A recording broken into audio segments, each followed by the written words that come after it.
Alright, so Conjurer, we probably have to play... I mean, I think we're just gonna get rid of Eliminator, even though it seems to be doing like extra damage. I don't know how much it actually does. We would have to test. So where is Conjurer? So how much int does this board actually have? 50, 60, 70, 80, 90. It has like 100. I think the starter board is good for Conjurer.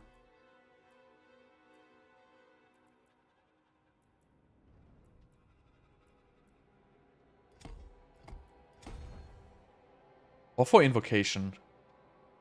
I think we go for Invocation on the starter board.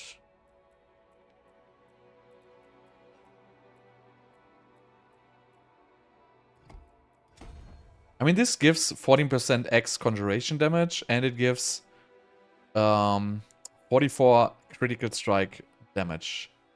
So I don't know if this scale... So I want to know... I would love to know if this double dips with Lightning Spear or not. I really don't know, but I would guess it does. Because it now says, if you look at Splintering, at least the tooltip now says, critical hits cause spear to arc to the target. This damage is increased by... Well, actually, no. It still says this damage is increased by 100% of your critical strike damage bonus. So I think Invocation still will not double dip on this. But, you know, is Invocation... I think it's still a good glyph, though, to use. Is it better, though, than Enchanter? I don't know yet. Check it. It's on here, right? So, this is gonna give...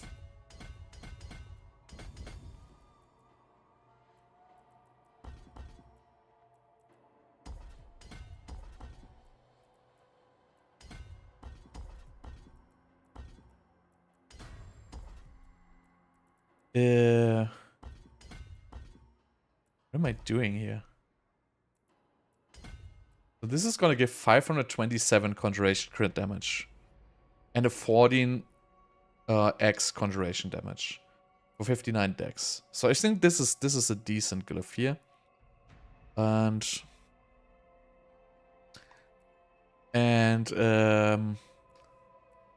Conjurer will have roughly 500% as well.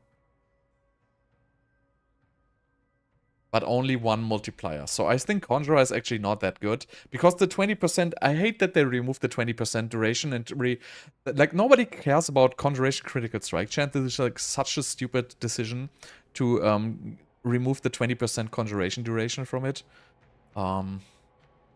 But yeah, I mean, we don't really have any better glyph anyway we can use, right? We can use the old rare boosting story, obviously. But I think this is pretty much the best thing we can do anyway. So...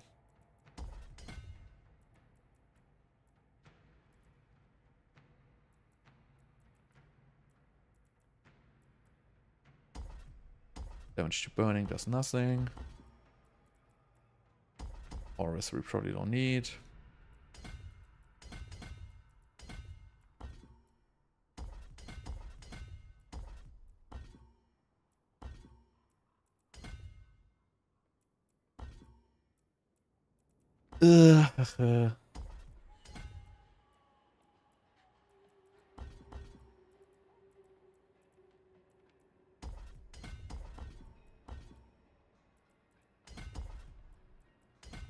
Can I just get one more point from... No, I need 2 more points.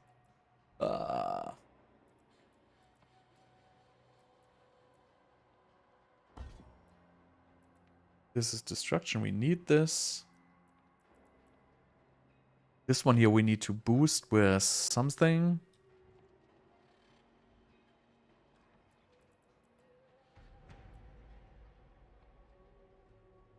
Oh, I still have that double... I just noticed I still have the... double Paragon thing here. Second.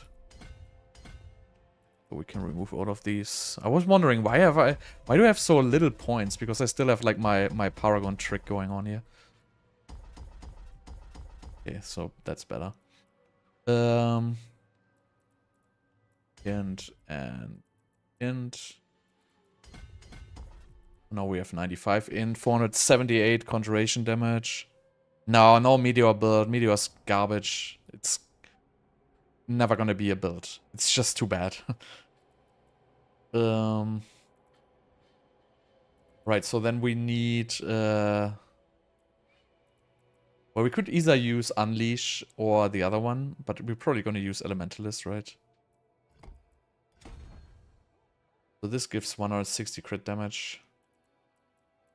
And we don't need all these garbage points in there.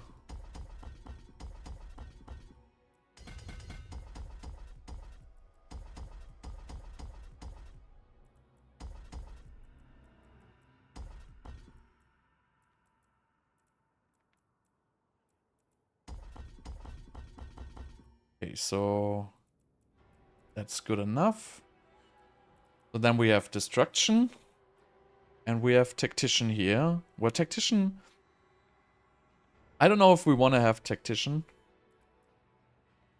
I really would like to boost another crit node, but I don't really have another crit node, though.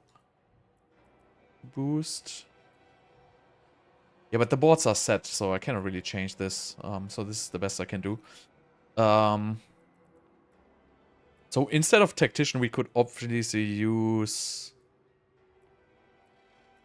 Enchanter, for example. But Enchanter's only going to be 16 per int.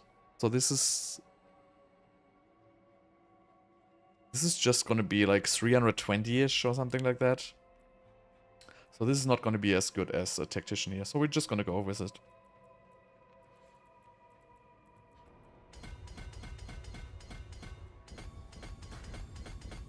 Let's just get all the remaining points set here. We don't really need Lucky Hit in this build.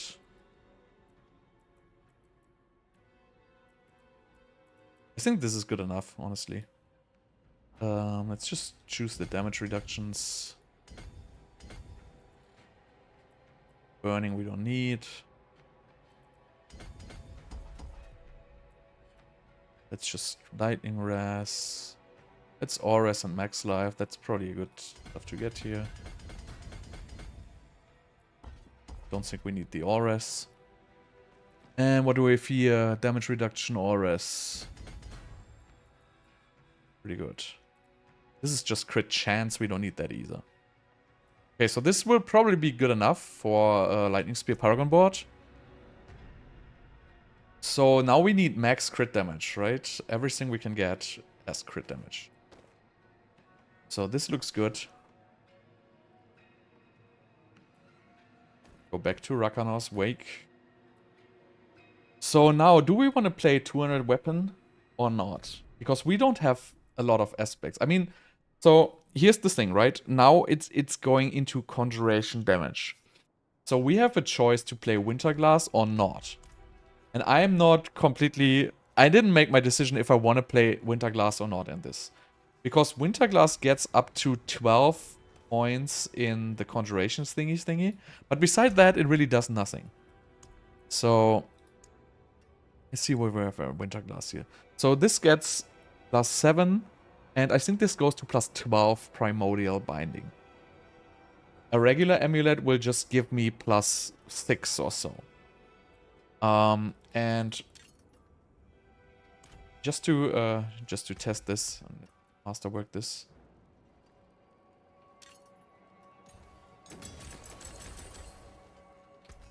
I guess we just test both. See which ones runs better.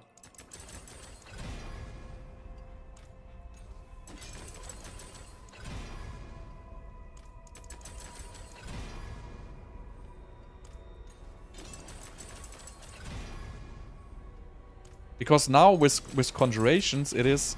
so now we need to scale the damage of our conjurations, right?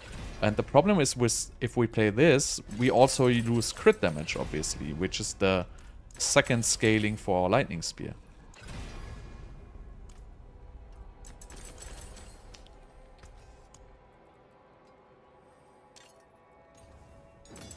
And if we use a regular amulet, we obviously can get crit damage on it, which I don't think it matters like such a huge deal. But let's just try both.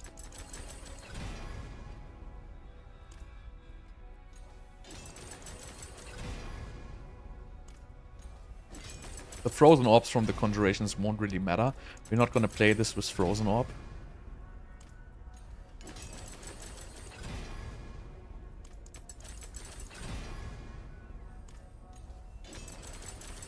But I honestly think Winterglass is not gonna be the best amulet for this build.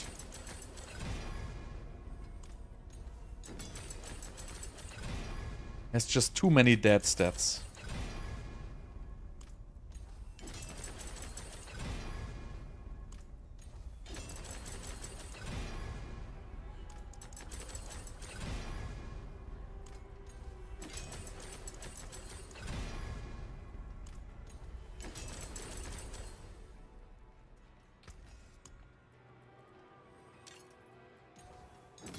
I have to get new materials.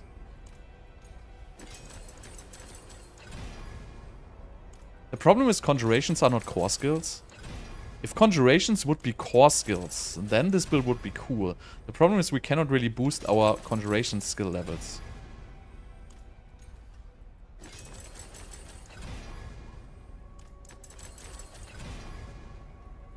Can I just get a freaking double hit on this stupid conjuration? No?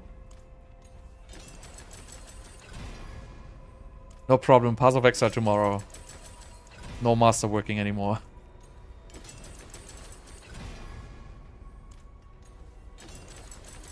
Yeah, exactly. Honestly, I just see this system with humor, right? This system is just a sad joke. Like, I don't know who somebody could possibly put this system out and, you know, expect people to enjoy it. This is really mind-blowing to me. Like, I have been sitting here for now, what, 7 minutes? 8 minutes? And I will sit here for another 7, 8 minutes.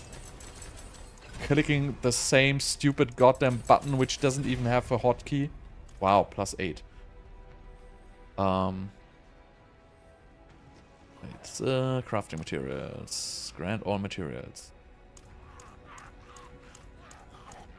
Also, what I don't understand, why does this goddamn goblin just don't give 10 times the materials?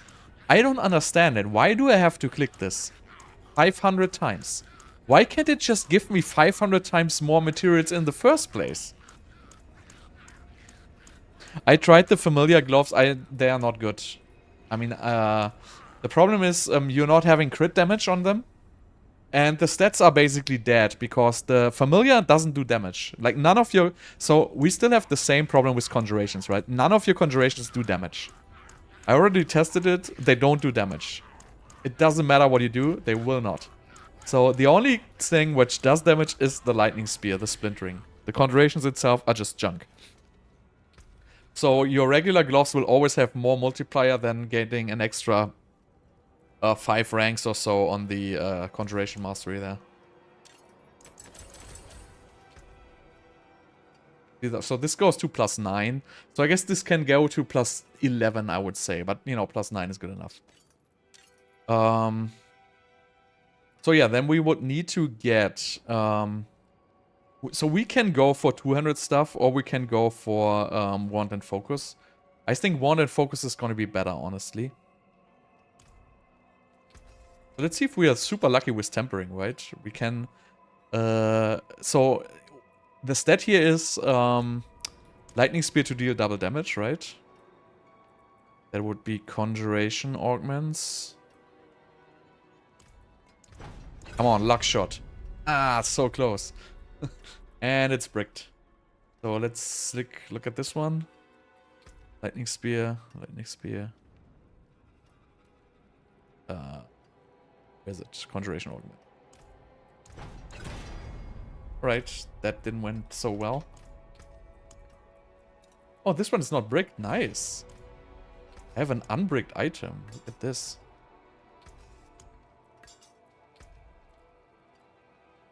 Where is it? Conjuration Augments.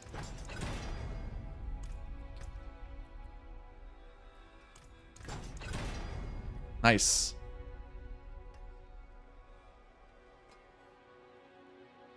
I mean, the gloves are gonna be awesome early game, right? So it's gonna be a very, very good early game item. Lightning Spear to deal double damage.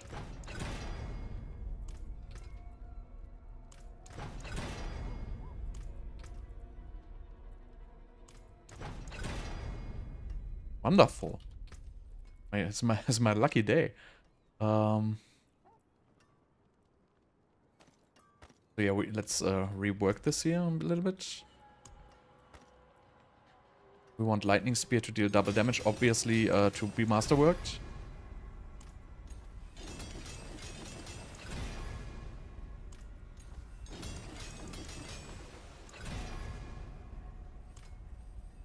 And the second crit damage, no, we don't. But yeah, Sorg feels very, very bad, this patch. I have to say. It's not the worst that it has ever been, but it still feels very bad. But I haven't tested this Lightning Spear yet. I think this is maybe gonna be the savior here.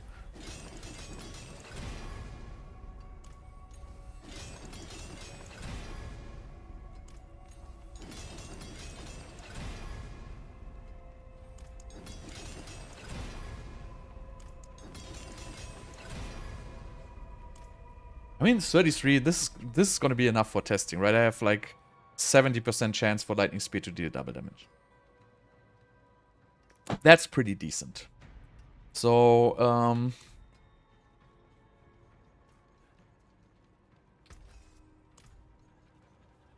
then we do... Well, this one is pretty scuffed from the masterworking. So we could get some more crit damage on this, obviously.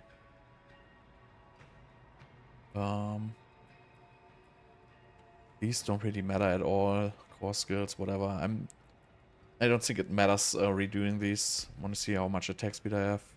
47, so I would switch my Starless Skies to the one with attack speed.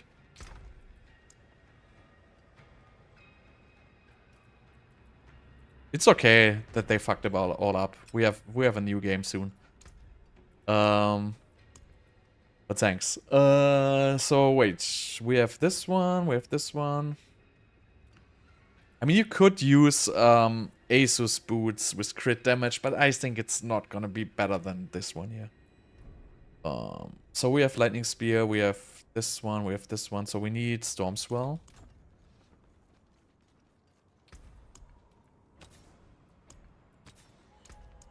Storm Swell. Alright, let's see how it works.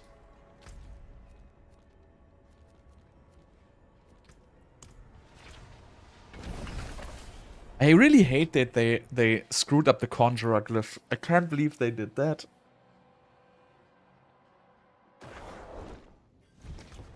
So let's see, how do we have... So we have 1600 crit damage. That's pretty decent. I mean, you can probably get like 1800, 1900 max. Obviously, if we change Amulet to another one, which I think is going to be better, but we're going to start with this one now. This time we need armor, right?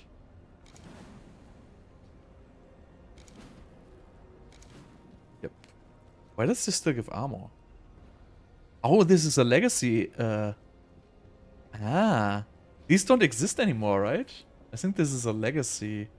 No, it's a resistance instance. Okay, so it still exists. Right, I was confused there. So let's go for 95 directly here.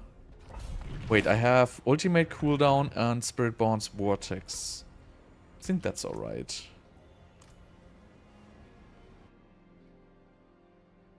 No, we get a significant damage downgrade this season. Conjuration Mastery missing is a very... Ah, wait, I have the wrong skill. I need to... Hold on, hold on. Oh god, I'm never gonna get out of here. Oh, I really have to kill these now.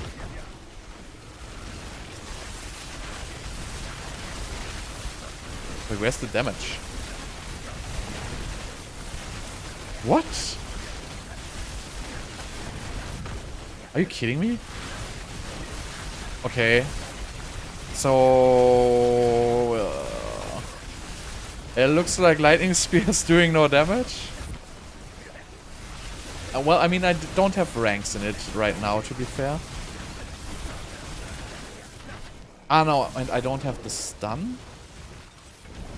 But that... Wait, this is not correct. This is not the correct build yet, right? Don't lose hope yet. So we don't need Chain Lightning ranks. We need Chain Lightning to do Crackling. No, we don't. Actually, it doesn't matter. Okay, then we don't need this Convulsions bullshit here. We don't need this Shocking Impact bullshit. We need Ball Lightning, and we need Ball Lightning to do Crackling. Then we need to change this to this. And 3 more points. What am I going to do with these? This is not going to do anything. They should just make these core skills. That would be so good. But anyway. Just do this. Right, this is better. And now we change this one to All Lightning. So we don't want to cast... I think this is alright this way. Let's see. Let's try again. Let's try again.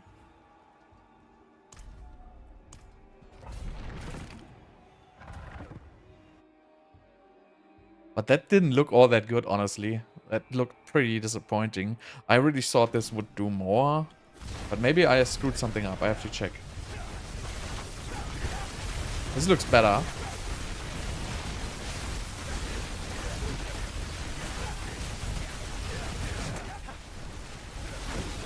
I can never kill these guys. But it looks not very good, honestly.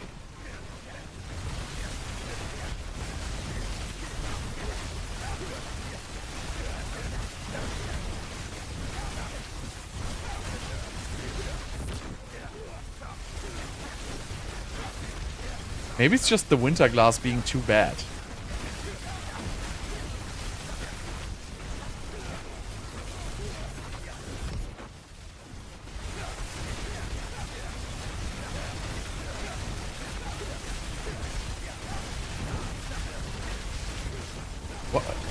But why am I not doing damage? I should be doing more than this. This feels like ZDPS. I mean, I have like 8 lightning spears up at a time, which is not perfect, obviously.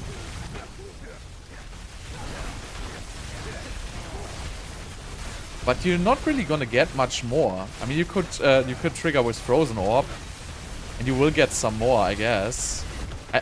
No, I don't even think you will get more with Frozen Orb. I mean, if you would play Frozen Orb, you would also have to play Gravitational. And then all you would get is like all these useless familiars, which don't do anything. So... I mean, this is clearly not working.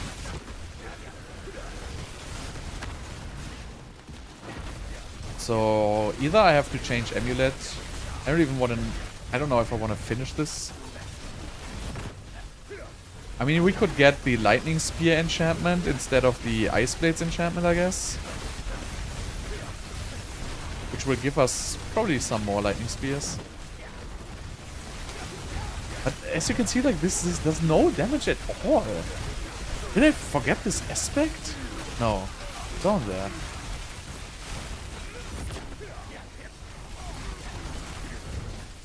How is it doing no damage? I don't understand. I mean...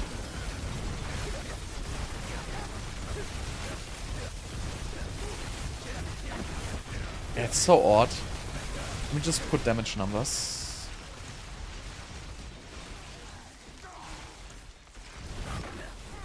Let's see how much the biggest hits are.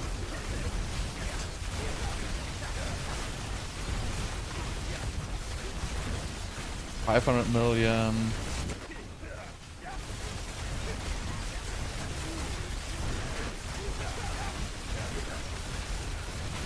Okay, so this is really... Damage here is non-existent.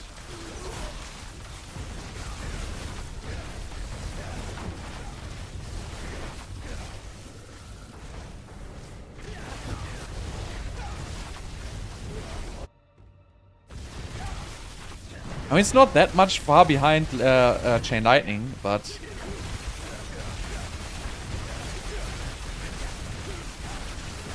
Can I see some big damage numbers?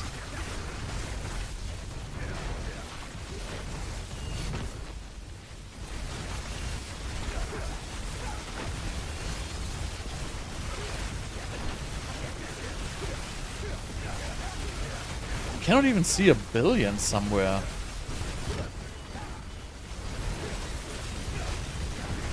Am I missing glyphs or something like that? Am I missing a key passive?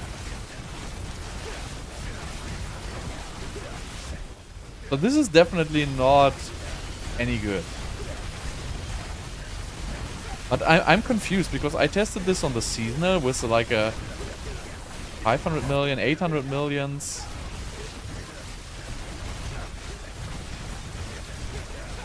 And I was seeing like 2 billions at least of Lightning Spear.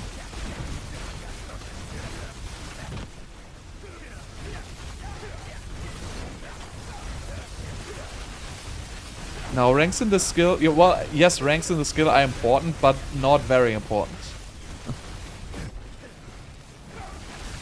Every Lightning Spear rank gives like 2%.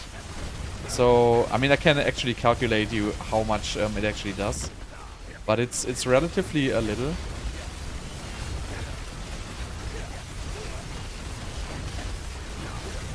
But I wonder what I'm missing here.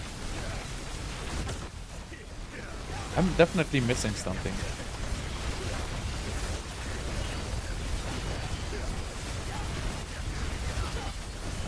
First of all, I'm getting way too little Lightning Spears. That's for a fact.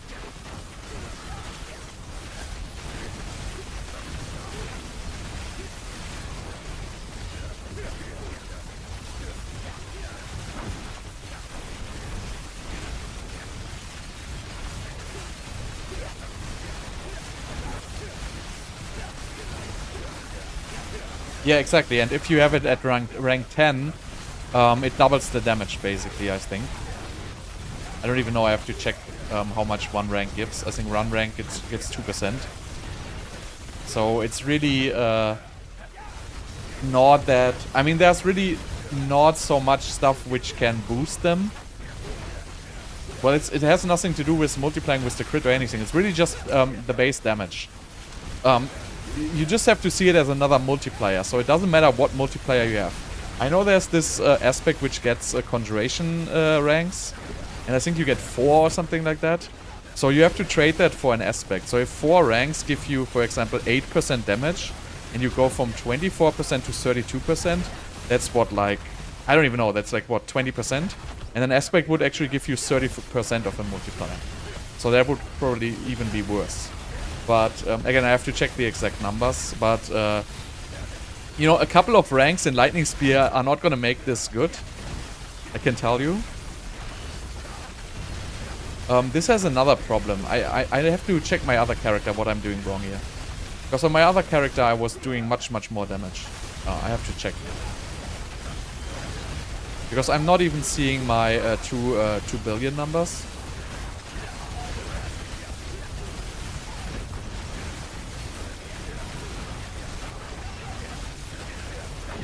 But maybe I had just lucky hit on the other character.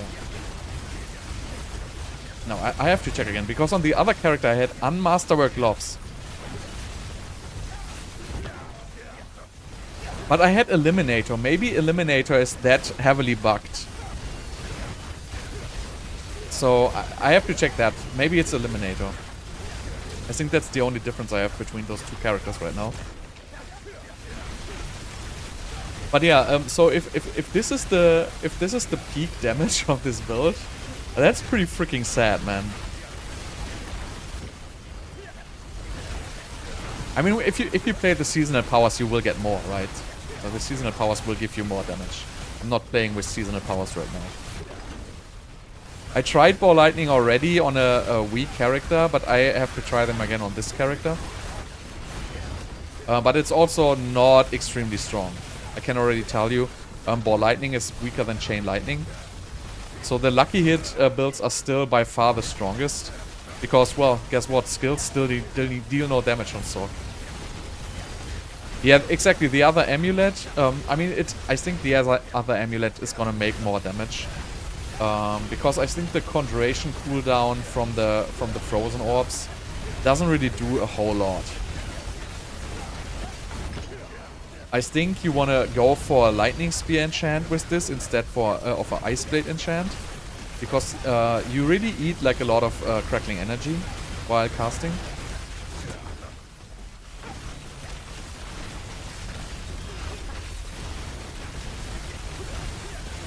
So I think you can still make something better out of this.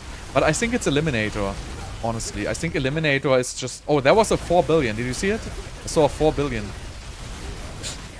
The random 4 billion. In like all the hits, I just got one 4 billion. No clue where it came from. But it was just there. But yeah, this is... So Chain Lightning, tier 95. The boss... I was done at 10 minutes with the boss.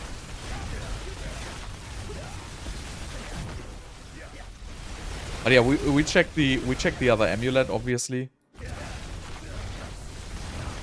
But it might just be Eliminator being so heavily bugged that is doing all the difference. Well, this is like completely ZDPS.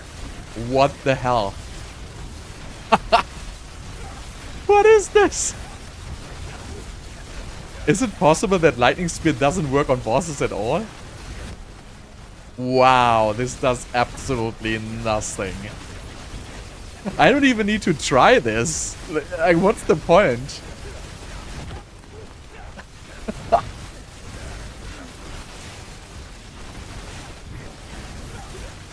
I don't understand. Are the bosses bugged again? Do I need to leave the arena and join it again or something like that? It can't be that bad. Let's just die real quick here.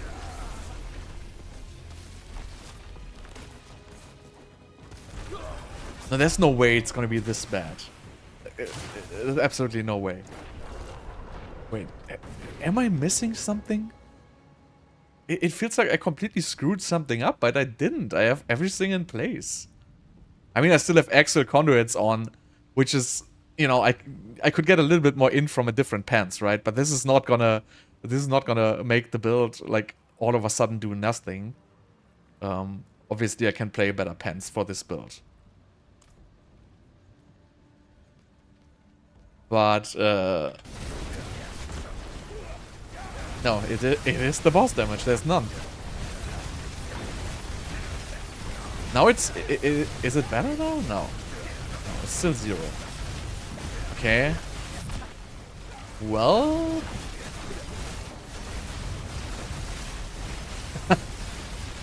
How is it? All right. This can't be. Let's just die here.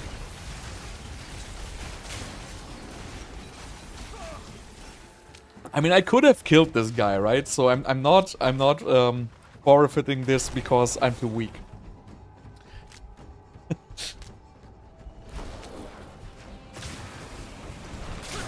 Alright, I honestly think it's Eliminator.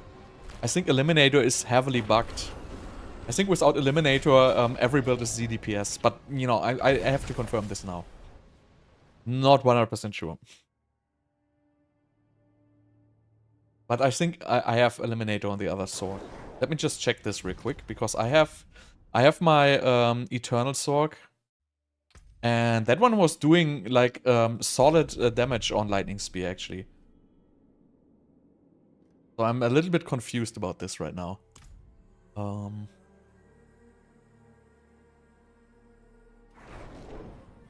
Let me check what Paragon I had here. So this one has Conjurer, Elementalist, Destruction, Invocation, Tech. No, this doesn't has Eliminator either. What? This has exactly the same stuff. What did I make different? This is the same boards. Ah, Elemental Summoner. That's what I forgot. Right. Okay. Alright. That's it. I knew I was screwing something up there.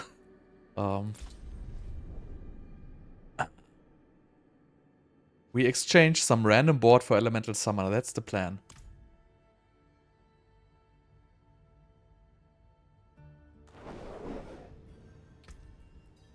Wait, so which is gonna be the random board is probably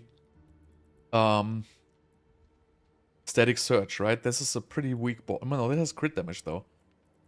So it's probably gonna be Fundamental Release, right? This board is pretty ass. All it really gives me is 60% crit. So this is the one I'm gonna remove for sure. The problem is this is the very first one I can't. This is the only board I realistically can remove without bricking everything. Wait, what? Do I have to redo everything to remove this board? If I want to remove... Yes, I have. I have to redo my entire Paragon just to remove this board. That is so freaking sad.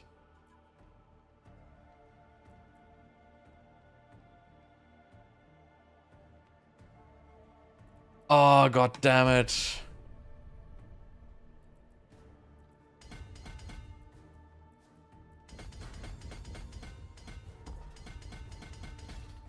This is so sad.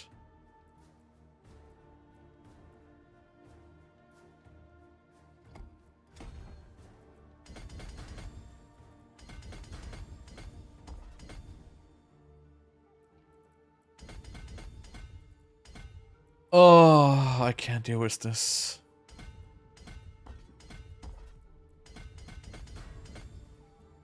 Why do I have to do this?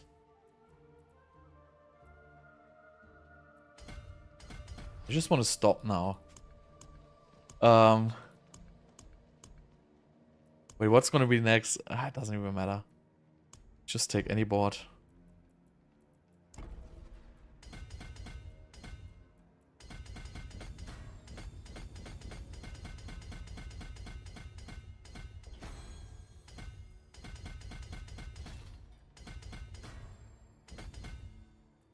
Let's just take any random board.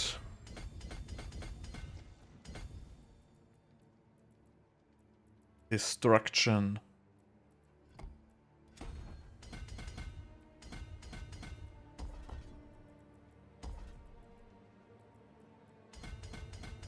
It's just crit chance we don't need. It's nice damage reduction. Okay, so do we have the 74? Yes. Right, then we need Frigid Fate.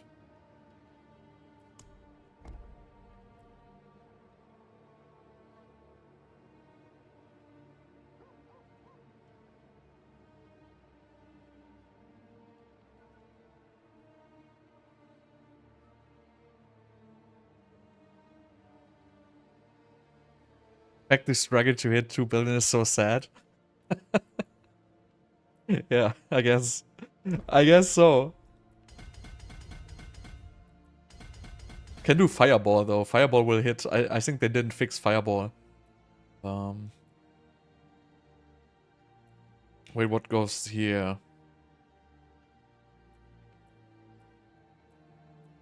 Tactician? Let's do Tactician.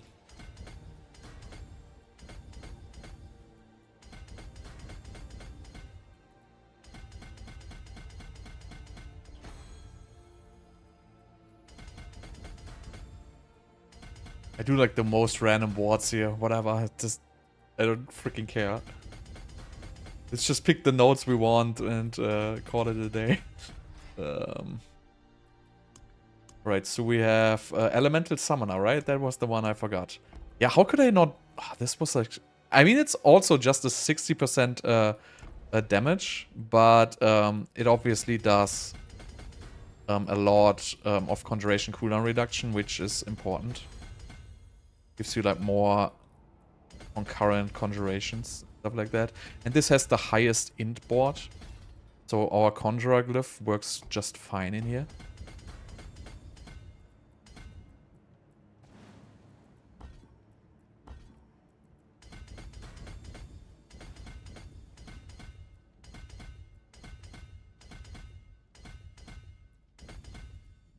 Is this all of them? 109? No, there's still some missing. I hate that it doesn't highlight the end nodes. That looks good, right? Yes. 124. Okay, so wait, I have one more board left, right? So the last board is going to be... Is the last board going to be Static Search? Yeah, because we need the crit. I mean, I don't even know if we need the crit, but... I mean, what else are we gonna get, right? So...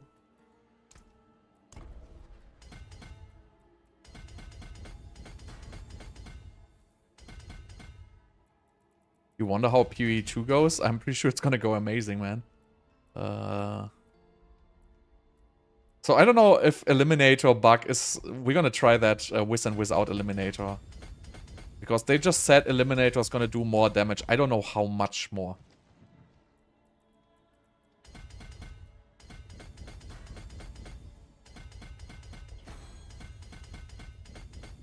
Just building the most random Paragon boards possible. Oh, I still have points left though. What can we get here? Dodge chance? Nah. Kid, I don't need. Can get crit chance for whatever reason.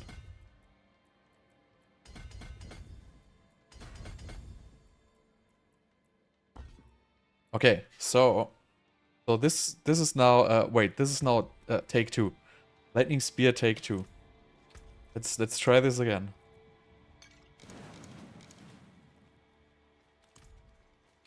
Tier 95 take 2.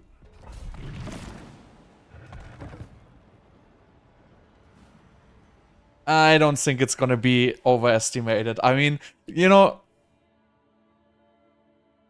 the thing is, in PoE 2, there's just so many skills. So even if it's, so let's say the end game is really not as much as we might think it is. Look at that, there's my deeps. There's the billions. There's like so many different skills to try out. That's the big benefit we have in PoE, right? Because there's like just a buttload of skill games to try. So that's not gonna get boring very fast. So this is definitely better. This is still not like amazing. But you know, it's a different like night and day. I don't even know why though. I mean, what is the difference actually? I really just added some additive damage. And not so much. But I don't understand why. There must be something bugged with the conjuring, whatever, the elemental summoner board somehow. Because, you know, that's just a 60% multiplier. Like realistically, I changed one 60% multiplier to another 60% multiplier, right? And yeah, I have a little bit more conjuration cooldown reduction now. But besides that, it didn't really change anything. So I don't know. Something is weird. But yeah, this looks much better already. So like I didn't see the 6 billion though. Have to keep a look on it. Yeah, and I wanted to change enchantment to lightning spear enchantment. Because if you look at my lightning spear numbers, they are still very low. And you know, I think changing ball lightning to frozen orb is not really gonna change that. Because frozen orb is gonna attack significantly slower. And without playing a frozen orbit, I think frozen orb is not good. And we don't really have an aspect slot for frozen orbit. What? Where do you see 19 billion? I don't freaking saw 19 billion. Am I blind?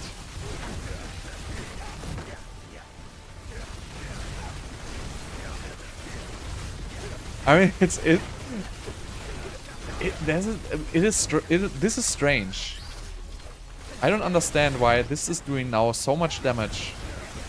Something is bugged.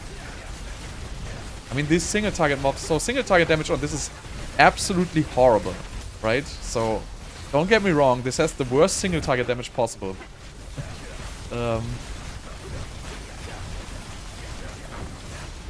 But yeah, Sork is like in a very, very bad spot. It's just, the damage is just from Conjuration Master, it's like missing so much. But we're gonna optimize this a little bit still. I think this amulet is not a good choice I'm playing.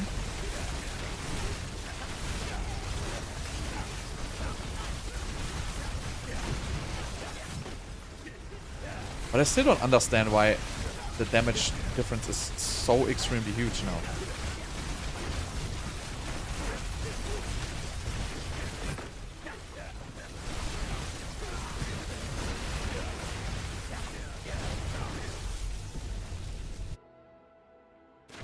I cannot even see that. These numbers... You know, there should be a damage number filter in this game. So hide all damage numbers below whatever. That would be awesome.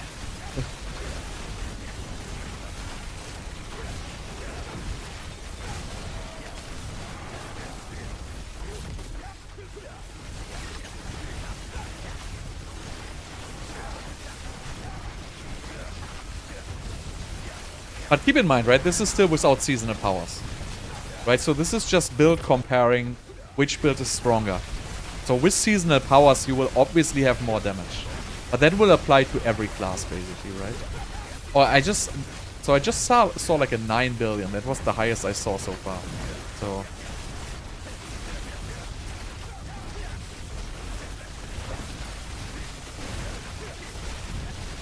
But this is by far the best I tried so far.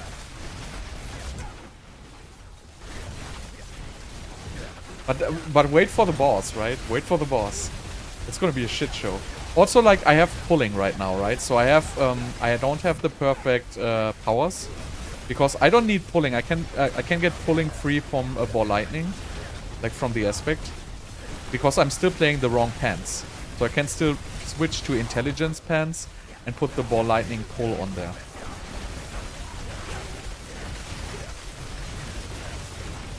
Wow, what? Okay, let's see. Let's see. Here we go, boss. What's it gonna be?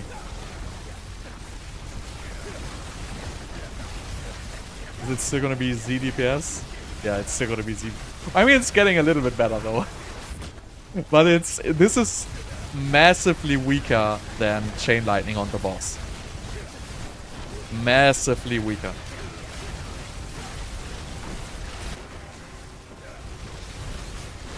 Right, so...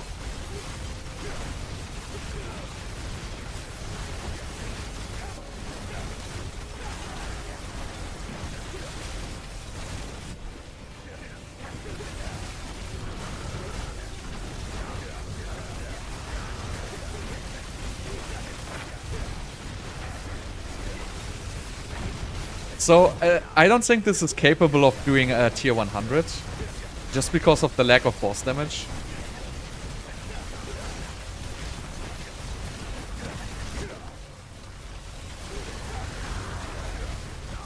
Wait, where's the boss? There he is. Maybe we could combine this with ball lightning.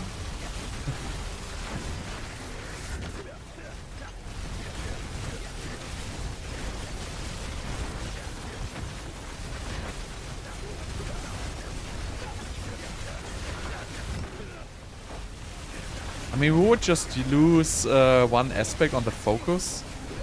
We would get the ball lightning aspect instead. But I mean, I still have to change a few things here.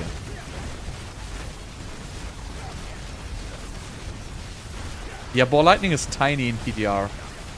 They basically made the ball lightning like half the size. So they can add a unique item which doubles the size again. Which is, by the way, completely shit. But yeah, so, except for the boss, right? On the boss, this just feels like absolutely horrible.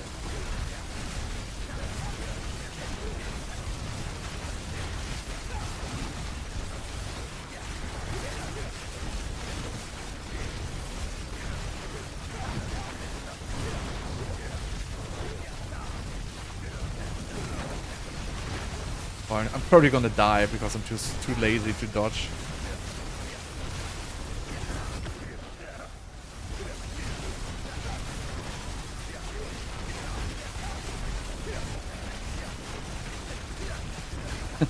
Alright, so... I mean, at least this was the... I mean, I have still 7 minutes left, right? So that's... But yeah, the boss was a little chewy. But let's just write this for now. We have... this is 1, 0, 1, 55, 0, 0, no, it's 0, 1, 40, 48-ish. Lightning, Spear, BL, at pitch, tier 95. Okay, so, but, yeah, so let's just make this a little better, right? So, this is not a very good build right now. But we have, good thing we have better pens for this. So we could either go for T-Balls. We will not be unstoppable though, so we don't really need T-Balls. So I guess we just go for a regular one. Just use this one here. And now we can add the gravitational.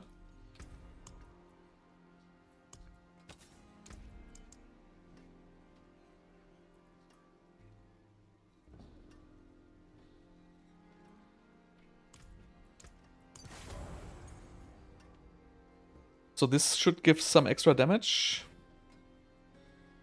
And then we can change our rune from Vortex, because we don't need Vortex anymore. So we can go for... which one is the list? So we go for Warcry, and the other rune was this new rune, which... Oh, I don't have the new rune on this garbage character, I guess. Just get it. So the new rune is, if you have conjurations, it just gives you like basically infinite ring, or however that shit is gonna call it.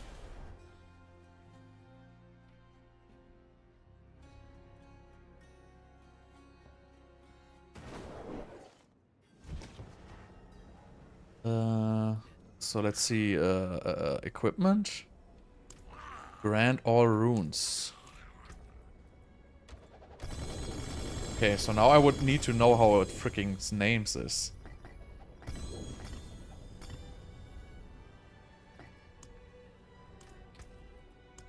Oh dear. How would I know? But it can't be one of the big packs here, right? So...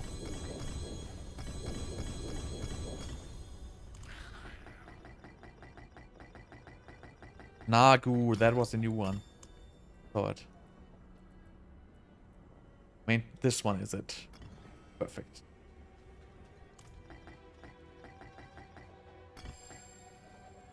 So...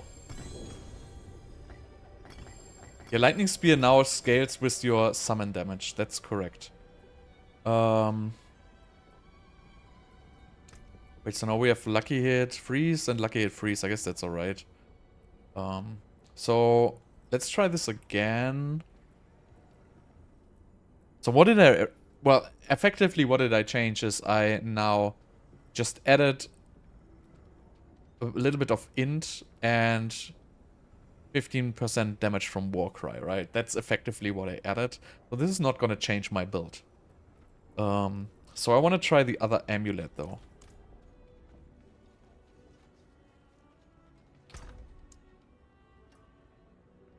So let's see what amulets we have in stock. Right, we have... So this has a GA primordial binding and cooldown reduction. Probably not the best one we can use here. I mean, I can just change one, I guess. This one here is nice, actually. It has fire damage on it, so... But, I mean, that's... It's not that bad, actually. I think I don't have anything better, so whatever.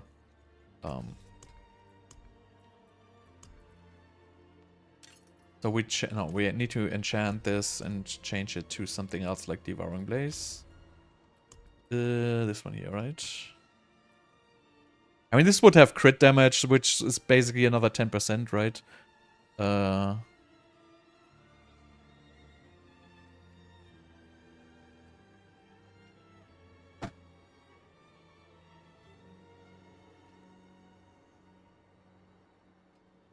Yeah, PoE 1 endgame is very bloated. But it has very complex endgame and very, like, it has pinnacle boss fights and stuff like that. But it's very, very bloated with a lot of different mechanics. And I mean, you don't have to learn these mechanics, so if you just want to follow a build guide and try the game, you know, it's completely fine. You don't have to learn these mechanics. But if you want to get to like the very, very end game, like the very, very high damage sources, then you kind of have to work with like a lot of those mechanics. Right, we want glass cannon.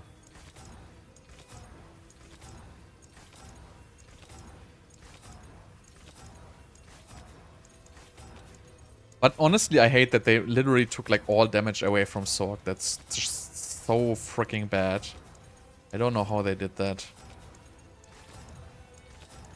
I mean, I get it that they wanted to change the focus from conjurations away to and from devouring blaze, from burning away, but well, you know, realistically, there is nothing else to play. Like, what am I supposed to put on my skill bar? I'm still gonna play lightning spear and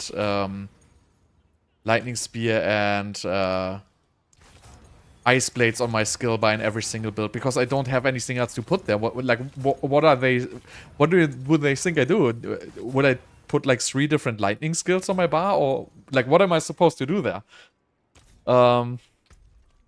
Alright, so now we have a real amulet. We have this one, and now we need to change this. So now we have 2 choices. We also have the aspect for... what is this called? Battlecasters or something like that? So this one gives plus 5 ranks in... So let's just calculate this, right? This can give me plus 5 ranks in Lightning Spear. So... And if we look at Lightning Spear at 5 ranks, it has 22% weapon damage. And it gets 1 per... Okay, so look, this only gets... Okay, this gets 1.5% per rank? 1.5%. So this gets 1.5% per rank, right? So look at the calculation here. So if we add 5 ranks to this, it adds 7.5% weapon damage, right? So we go from 22% to 29.5%. So this is gonna add like, what, 25% damage or something like that? If I calculate, so this is roughly 25% damage if we, you know, get 5 more ranks in Lightning Spear. So this is just gonna be significantly weaker than just putting a damage aspect on these gloves. I mean, you can try both, but just putting Conceited there is just going to be stronger. I mean, is there anything else with conjurations? Whatever this is, nobody cares. No, it's really just battlecasters. So... I mean, obviously it's gonna buff the Familiar and the Ice Blades damage, but I mean, let's just try first with Battlecasters. We're just gonna do both, right? So now we have Storm Spell on our Amulet, we have Shredding Blades, we still have Lightning Speed.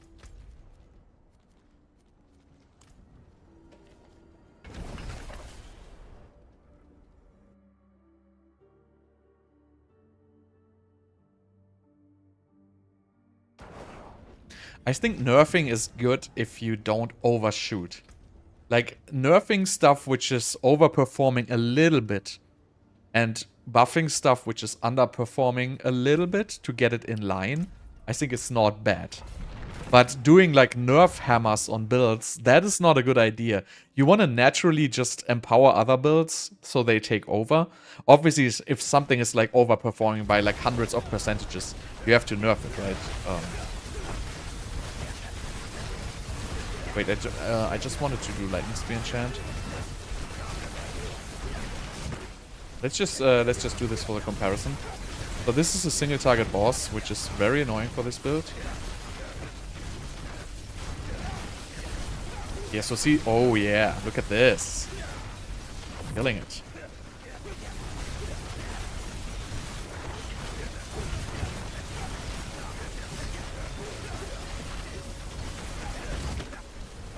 Getting better here.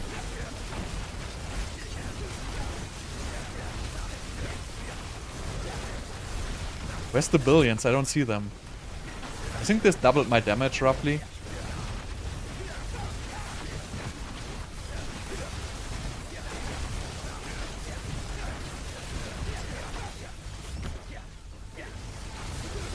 So now, the next thing we will try is we add the ball lightning focus to this, right?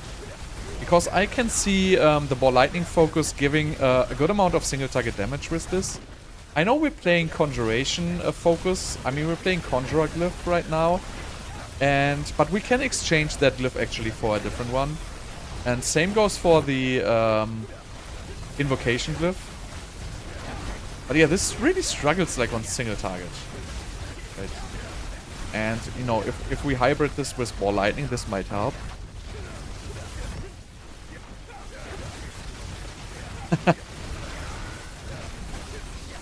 Chain lightning nerfed. But look, if you have groups of mobs, this really hits very hard. But it feels like it's not pulling. Why is my ball lightning not pulling anything? Why am I just not seeing that? No, it is pulling, okay. Just blind. But I mean, this is very good damage for a 95 actually.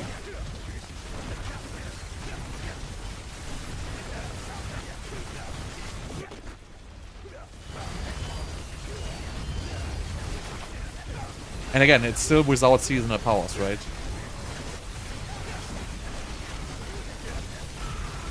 No, damage is much more than before.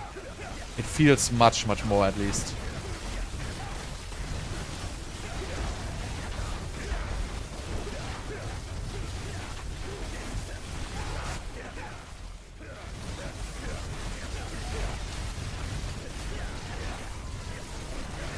Seasonal powers also have pulling, I think. But you get basically pulling free with the gravitational aspect.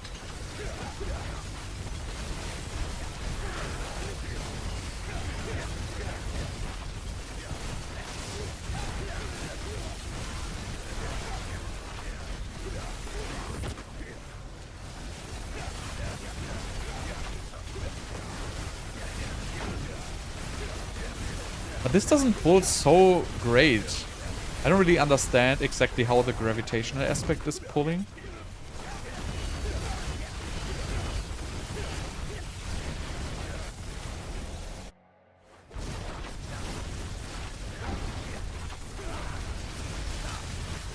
Oh dear, Mother's Judgment.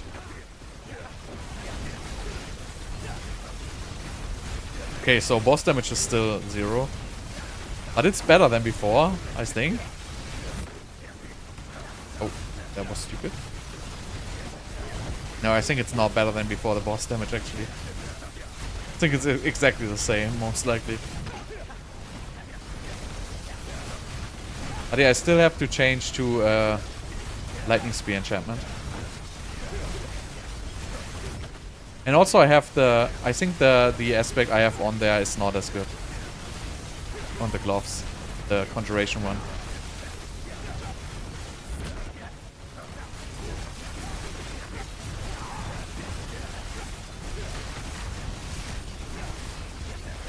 I'm like tanking every freaking clone here because I'm just stupid.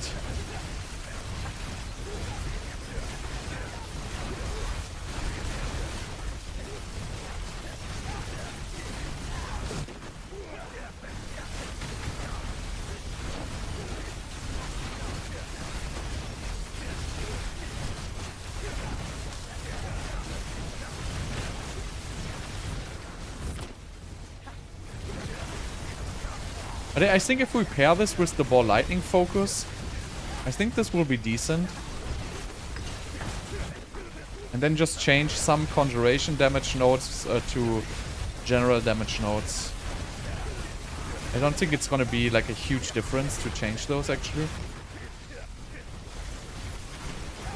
Just gonna be some additive damage loss. But actually it's the board. The Conjurer board, the Elemental Summoner board, which I really don't want to lose, but I would have to lose it, I guess. Kind of weird.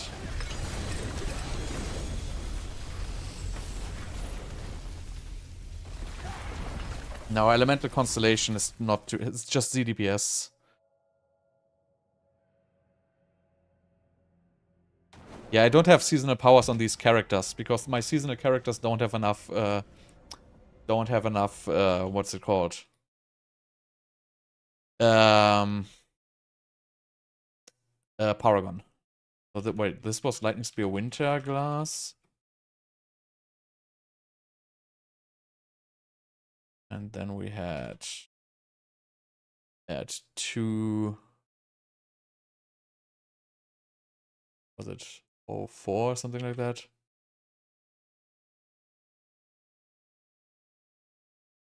No Winter Glass. Make this smaller, it's covering my entire screen.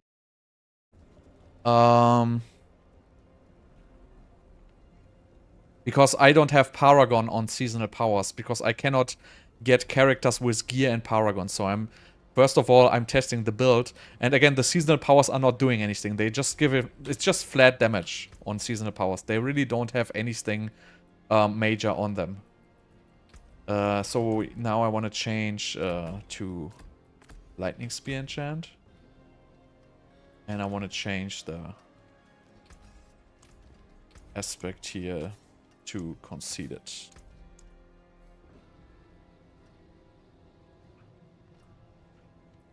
Yeah, but I don't really care about the Paragon, honestly. It just takes multiple hours to get the gear. So all these, like getting these amulets, it takes forever. So really, on the seasonal realm, all you can do is you can test the seasonal powers. But getting the gear pieces to, like getting these... It's just impossible. I mean, it's not impossible, but it takes a very, very long time. And I might just, you know, test my stuff first to find out which build is the best. And then I can check on the seasonal. But right now, I don't really see a point. Again, I checked the seasonal powers and I will check them later.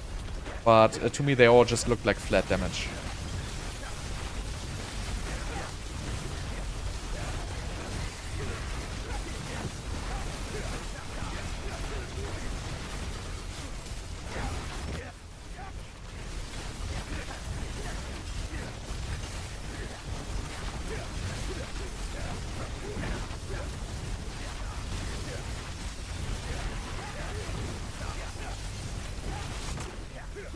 I mean, this looks decent now. Maybe we hybrid it with Ball Lightning after this. But yeah, this has really, really weak single target. That is just what it is.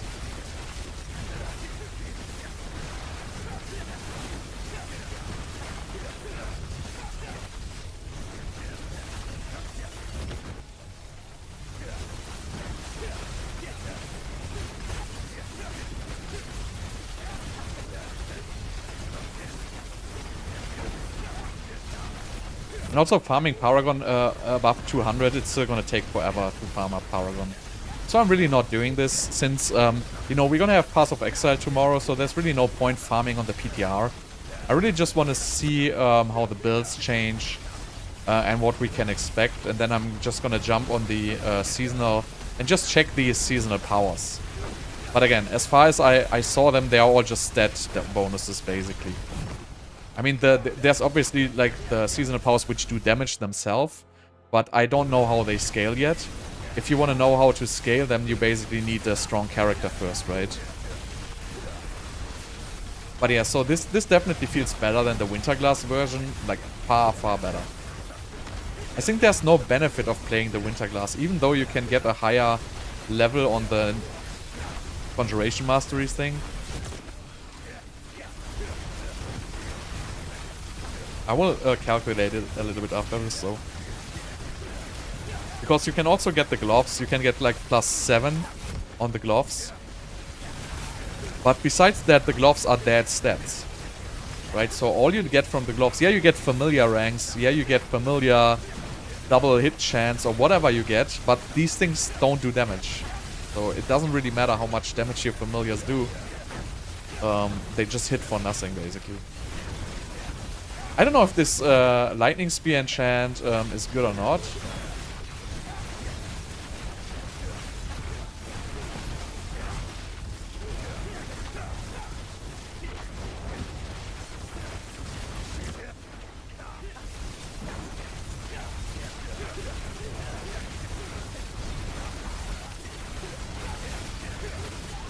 But I mean, this is pretty fast for tier 95, honestly. I mean, yes, Fireball was faster, but this is much faster than Chain Lightning and stuff like that. Yeah, it's weak on the boss damage right now. But this is the best thing I could figure out, at least so far.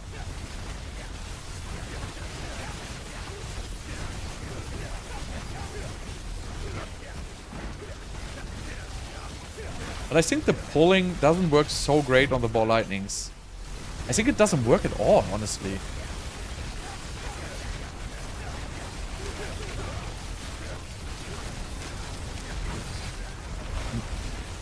Or maybe they are unstoppable all the time. I feel like this doesn't pull mobs. Am I confused, or is this not pulling mobs? There's nothing being pulled here, right? So there's like very rarely it actually pulls. Oh. I don't think it's the radius. It just happens so rarely. I think the radius is fine, actually. But yeah, I think it's bugged as well. I think it doesn't work properly.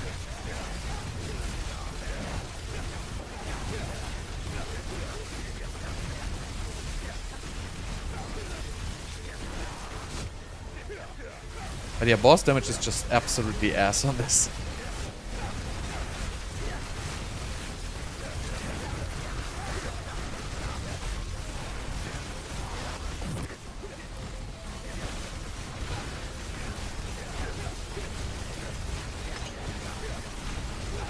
I also still don't know if you actually pick up the cracklings while you're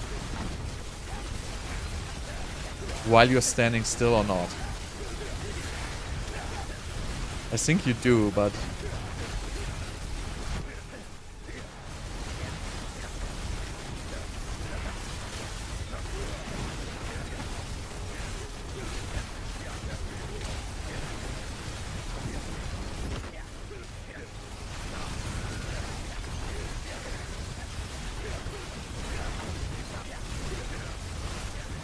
yes, it's really weird. But I don't see why it doesn't pull, because it basically just says every second Ball Lightning should pull, right? But it simply just doesn't seem to do that.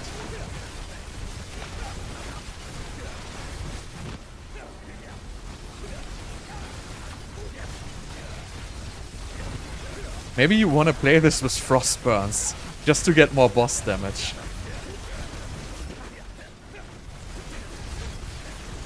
But I don't know if Ball Lightning does any lucky hit, honestly.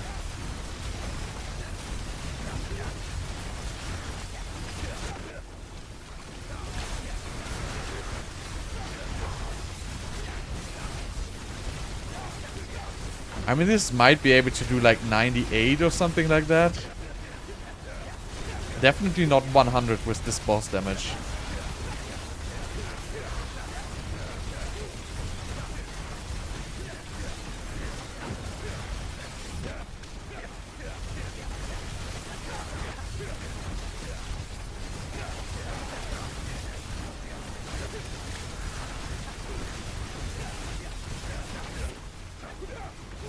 The dog picks crackling? No way.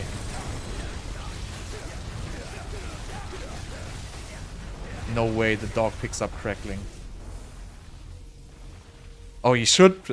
He should, yeah. But, I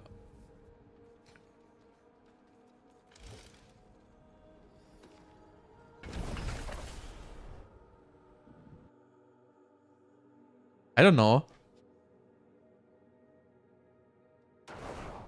But, so there's not much I can do on this build. So let me just try to hybrid this now, right? So now we do ball lightning, lightning spear hybrid.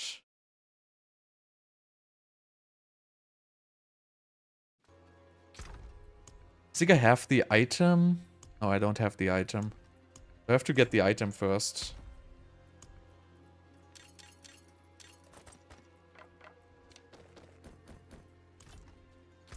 So let's go to here.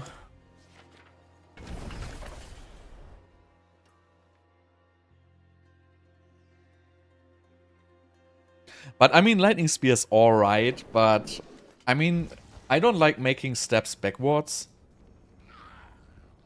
So, what is this, lagging or what? So now we gotta pick the class focus here.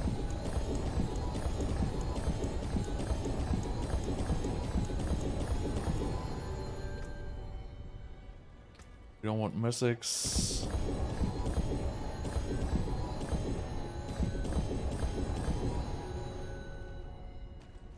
Class uniques.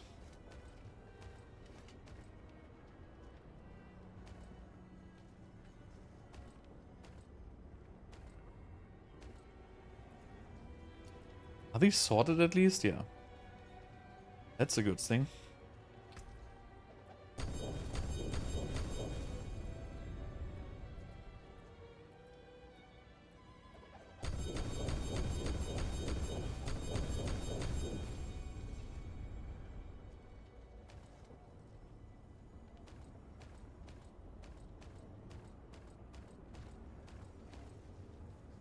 Okay, good enough.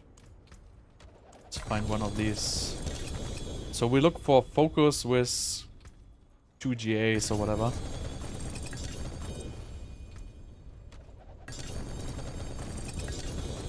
I haven't tested Fireball yet. I assume if Fireball is not fixed, it's just probably a little bit stronger than before now, right? I would assume. We will test Fireball as well, obviously.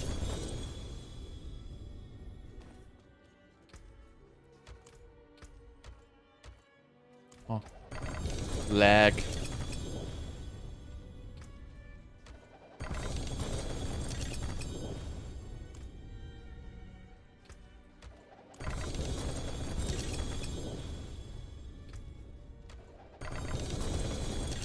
But yeah, I mean, I don't even want to try frost builds, honestly.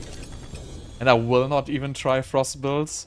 Frost builds is just like a straight 300% damage loss and no compensation at all. Let's take the stuffs here, actually.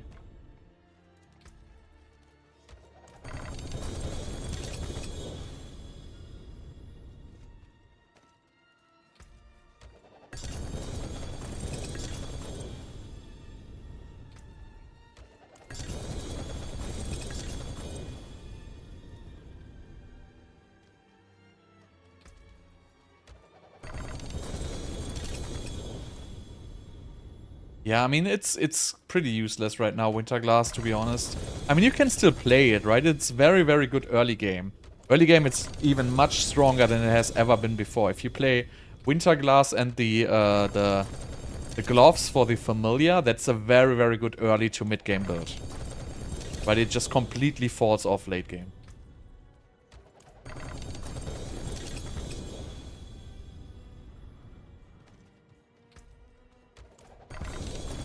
I don't think we even need greater affix on these focus, honestly. I mean, probably not more than one.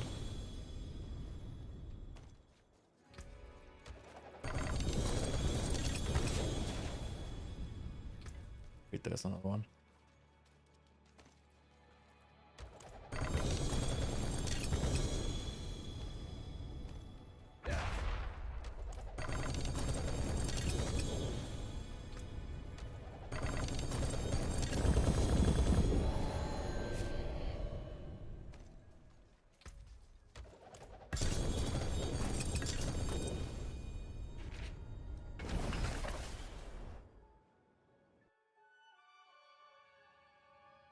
Yeah, they think they have infinite attempts to get it right, right? Okay, so let's see what do we have here. Which one is actually attack speed? We don't even need. It doesn't matter, right? So Ball Lightning to cast twice would be interesting. And damage reduction, I guess, is... Ah. I mean... Honestly, just for trying... I think we can just use like a regular one here. I don't think Ball Lightning to cast twice is that super important. Because we're gonna have... So Ball Lightnings are kept at 20 anyway, right? So I think it doesn't really matter all that much. So I guess we can just use this one with the damage reduction here.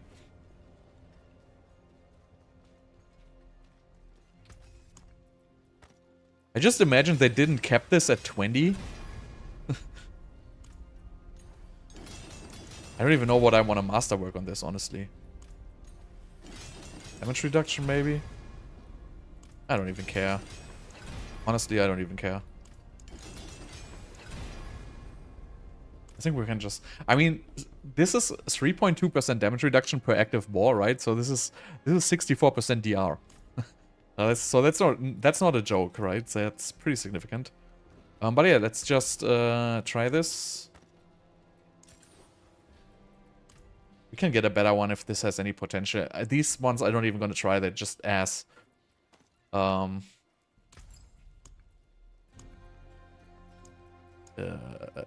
Emerald.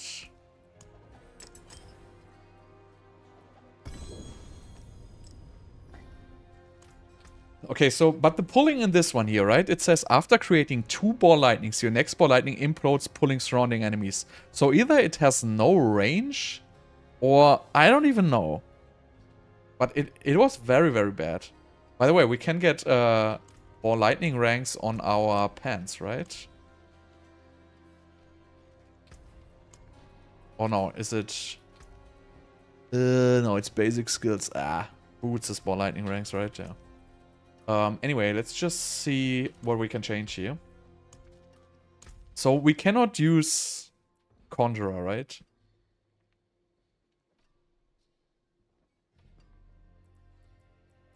I mean, I guess we could use it, but I don't think it's going to be very smart to use it.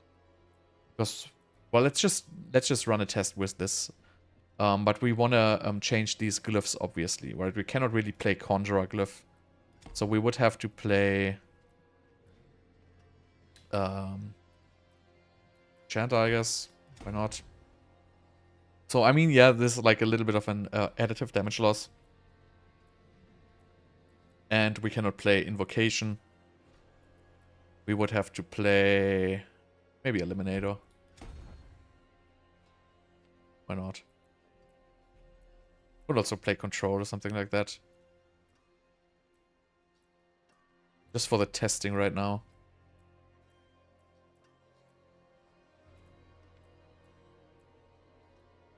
Could also do Unleash. Doesn't matter, I'm just gonna test for now.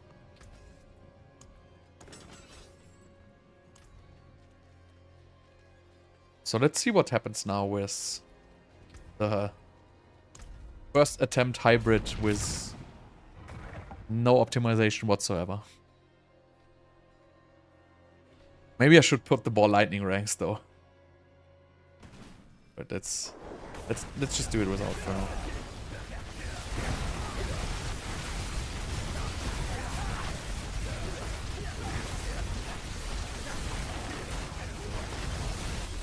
It doesn't look like it does add any single target damage, to be honest.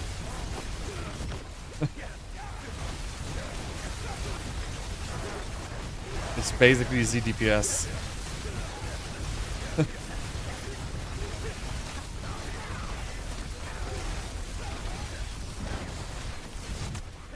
I mean, obviously, I didn't pick the right passives yet.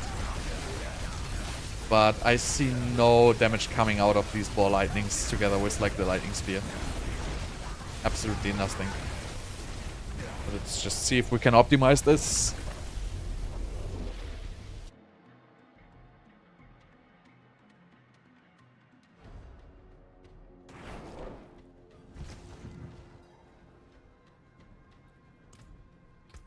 So let us actually get ranks.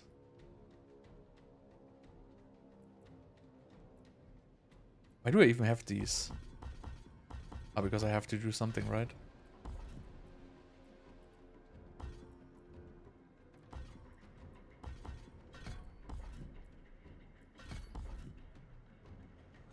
Okay.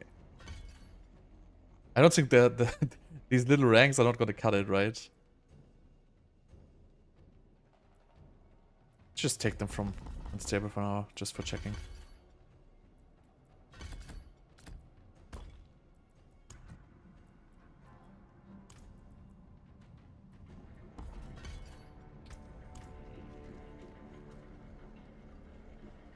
Yeah, I think it's I think it's doing literally nothing in this combo at least, right? So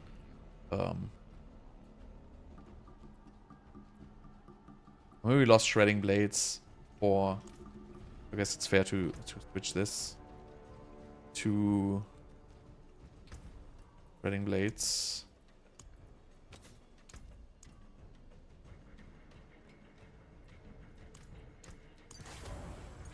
But I think, again, if you play this build, this is gonna cap out at 95. I mean, without the lightning spear focus here. And obviously we're missing one big multiplier. So where I have a 60% conjuration multiplier, obviously, on the board. But yeah, this really seems to pull better. With this aspect, it pulls perfectly fine, right? So without, it doesn't pull at all. But with this, it pulls alright.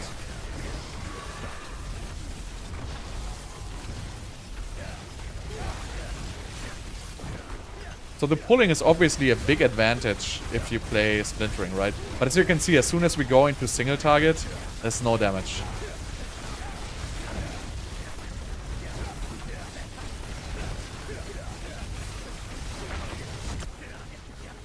This is obviously super nice if you want to like pixel like this, right?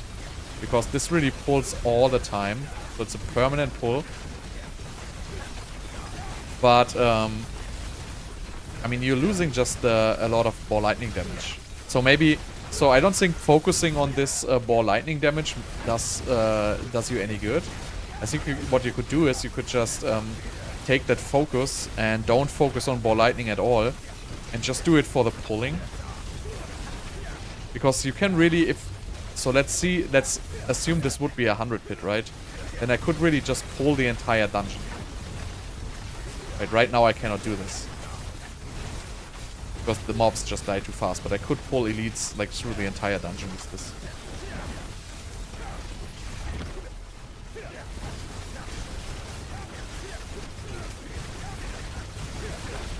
But yeah, I mean, this is obviously taking a lot of damage off the lightning spear, and I don't think it's gonna get rewarded, but we will see at the boss.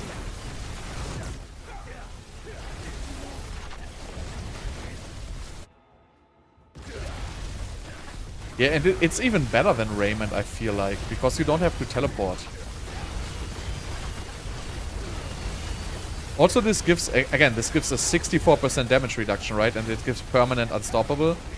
And you can actually cast the ball lightnings while moving. So this is really, like, utility-wise, this is very, very good.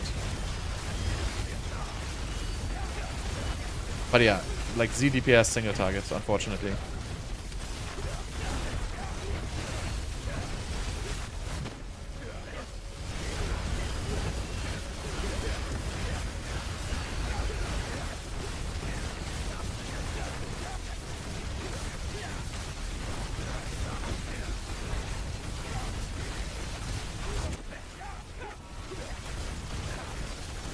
Might even like play the Esadoras build. With the crackling generation of ball lightning is pretty good.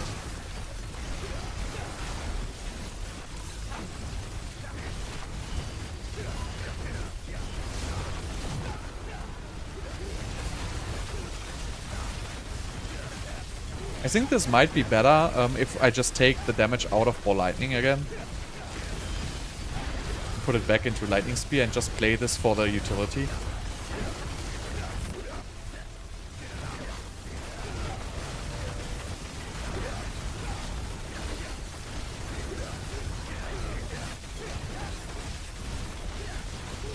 But it doesn't look like they do an awful lot of damage. They seem to tick like for a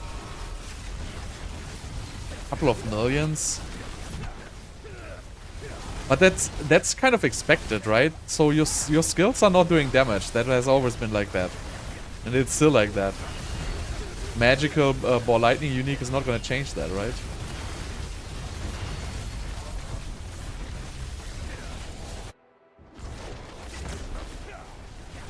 So let's see if we get any extra boss damage out of this. As you can see, like, there's no difference at all.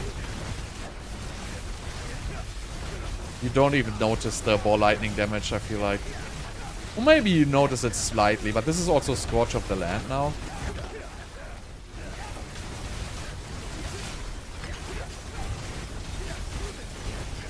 I guess this goes slightly faster, but this might also just be the boss.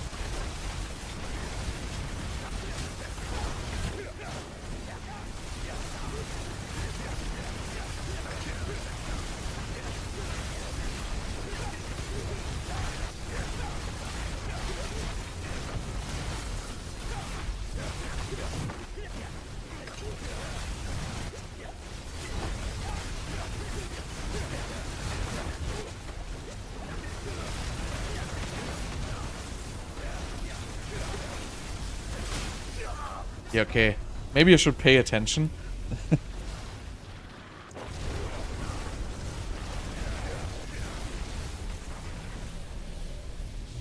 But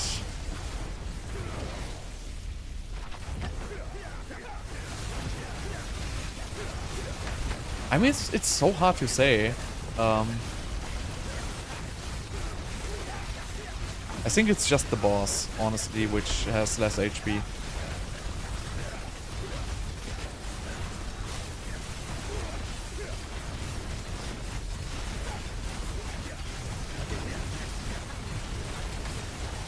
Also, my unstable current is cooldown is ass right now because I took ranks out of it.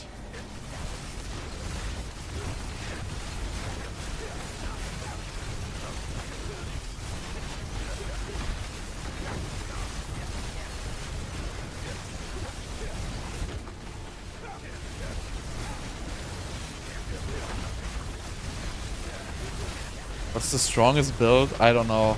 Probably Fireball, but I have to test it.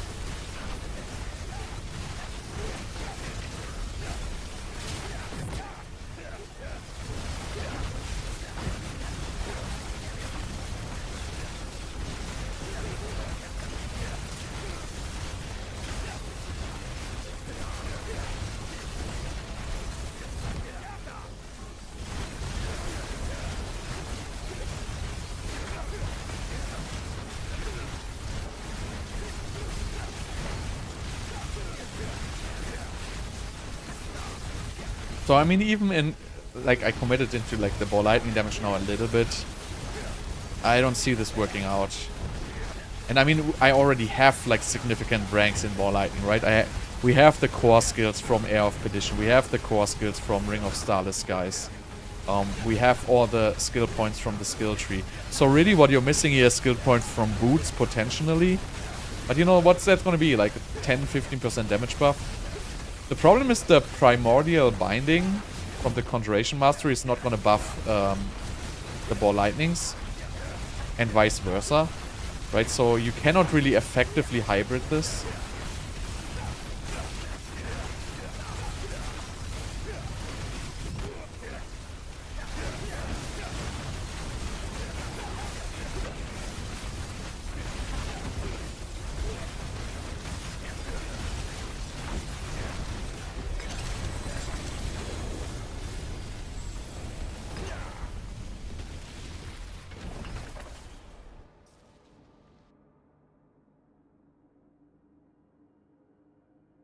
Yeah, Fireball is relatively situational from the positioning.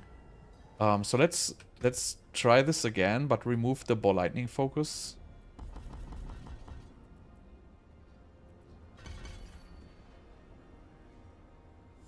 Where did I take the 2 points from, actually? From Chain Lightning. I don't know.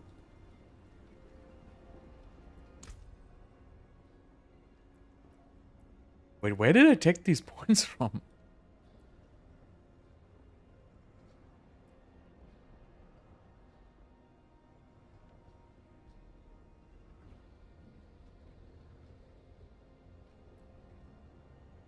I don't freaking know, honestly.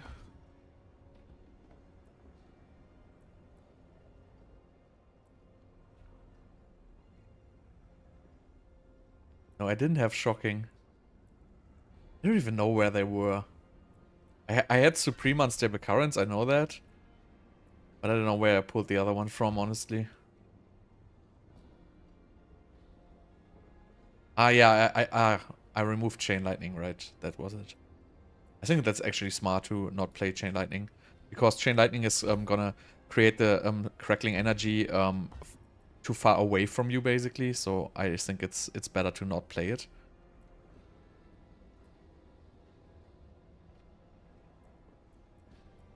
But yeah, I don't even know what to do with this point, honestly.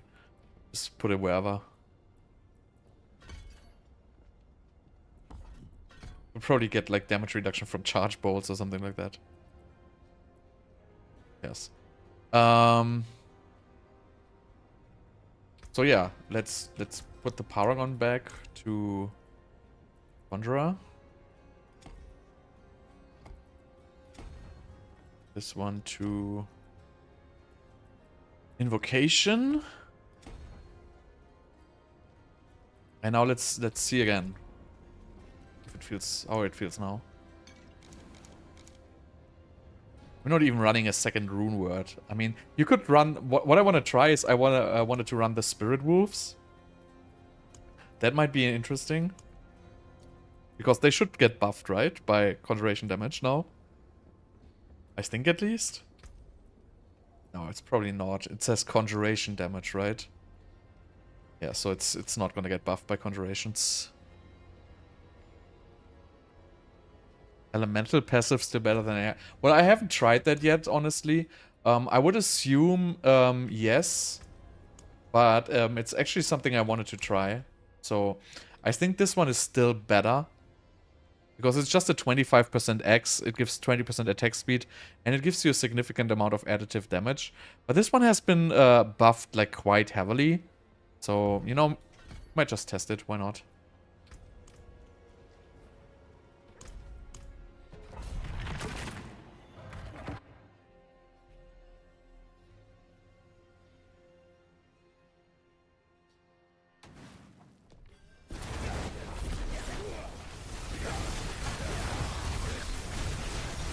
But looks like there's much less damage now. Without Enlightenment, right? It's just my feeling, at least. You will probably see like a bigger crit once in a while.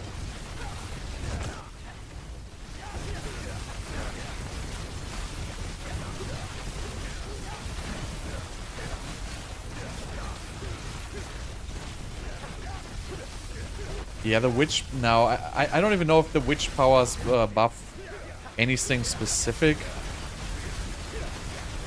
But, you know, honestly, I'm not testing these witch powers right now, so... But I don't think they buff summon skills. But I might be wrong there. They give, like, summon skills, eldritch tags, and vice versa. Like, weird stuff I don't really understand.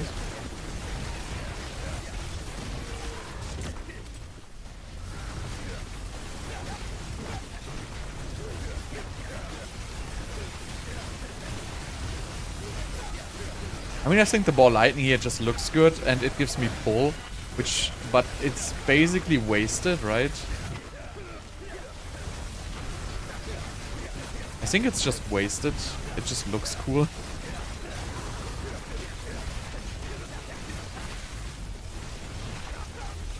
I don't know if I will get to that today, honestly. I mean, actually, I still have to do Fireball, and then I can actually try them. I don't really need to test any other builds, right? And this is pretty much the last one in Lightning I have to test.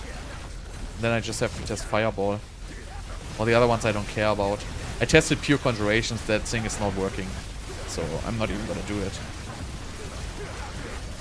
Honestly, I don't know if this feels better or worse than Enlightenment. They probably both feel equally fast at this point.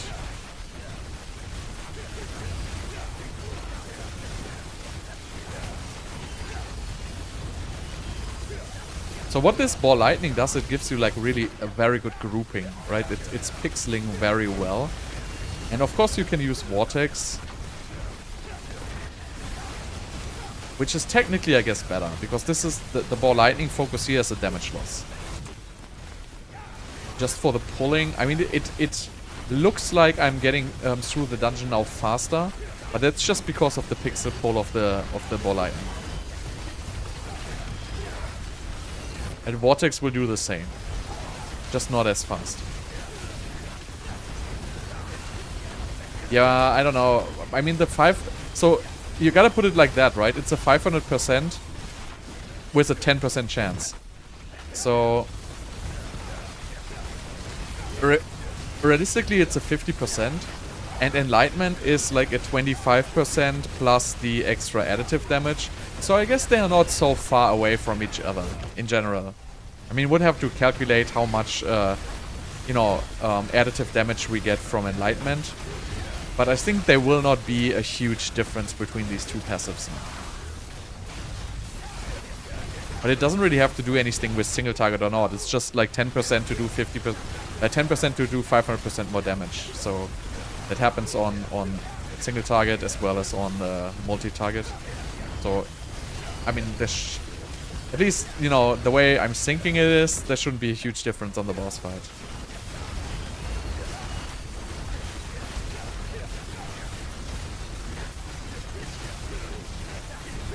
The good thing about these ball lightning is this just gives you like a huge amount of damage reduction, right?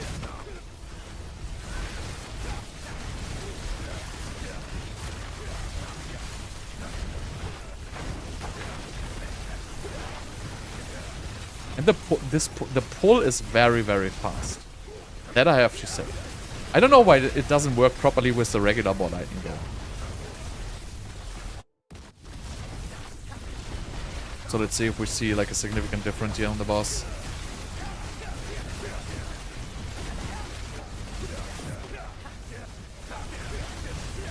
So this is actually much, much less. Right? So we are doing no damage right now actually. Well, not no damage, but this is significantly less than it was before. And I don't know if this is going to be Enlightenment or removing the ball lightning damage.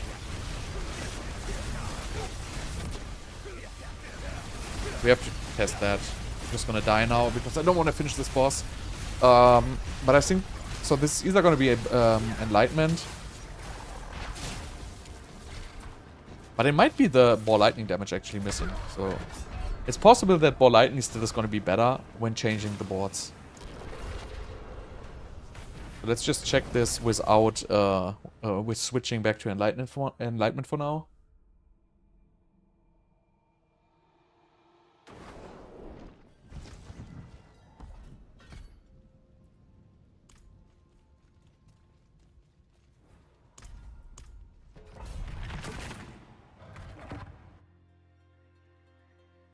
But yeah, over most likely, I don't know. I feel like the class just doesn't feel good at all right now. It feels very, very bad.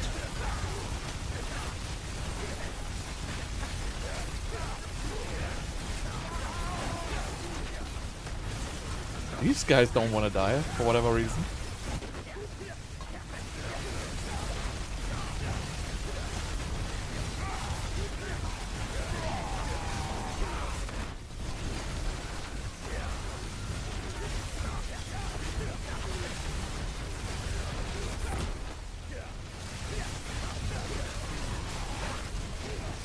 Huh.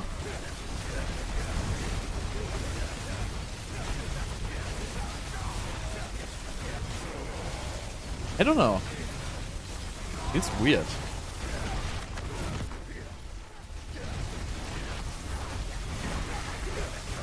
I mean, this is just super elites though. This is probably not best benchmark.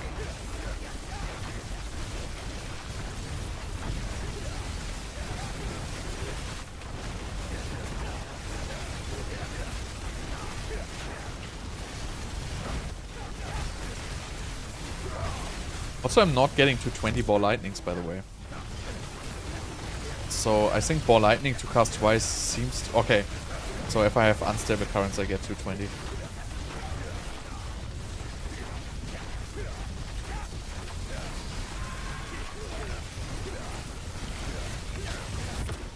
But yeah, Unstable Currents cooldown is not good right now because of my bricked amulet.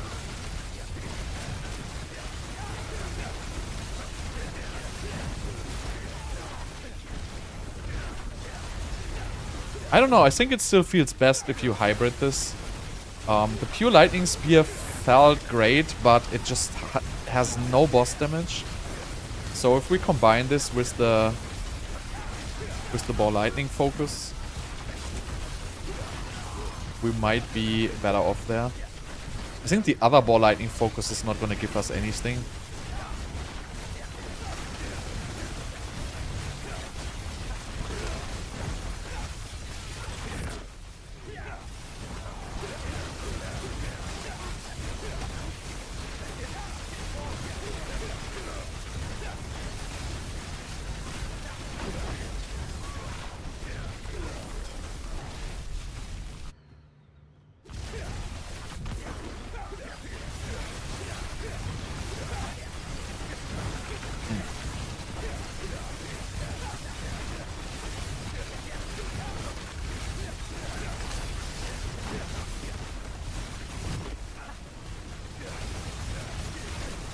No, Meteor not viable. Not even worth trying.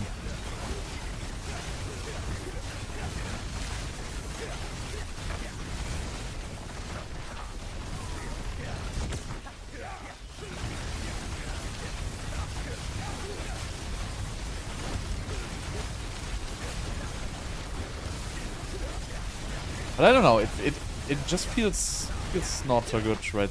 This setup. I feel like I'm just missing Lightning Spear damage and I'm getting no Ball Lightning damage in return.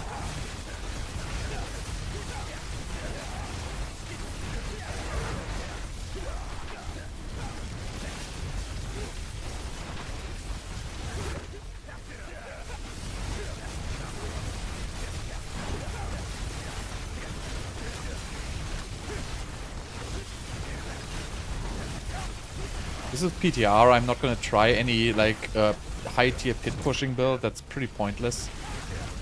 Also I don't have the gear or anything, so I'm not here to min-max.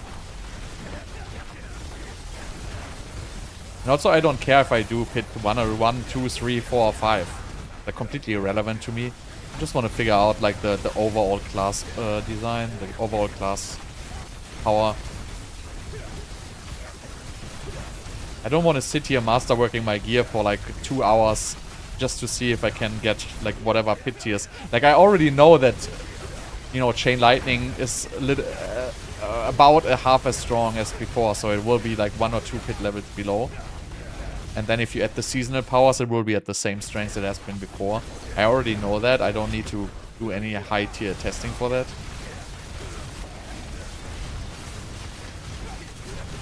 Yeah, so it's still like very low. It doesn't really have to do anything with that. Wow, this is like freaking low. So this is really very, very bad, right? This is much worse than just playing the regular Lightning Spear. Ball Lightning really does ZDPS in this setup. So you have to basically commit for Ball Lightning damage. Or you have to commit for Lightning Spear damage. There's no real hybrid here. This would be just utility, but this doesn't make any sense. Just loses way too much Lightning Spear damage.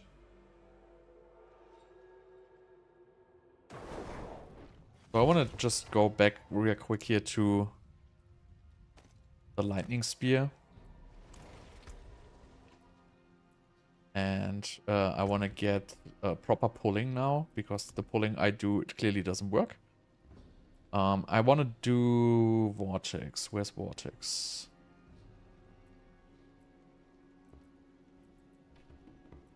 Vortex. And we get that on non-channeled core skill. So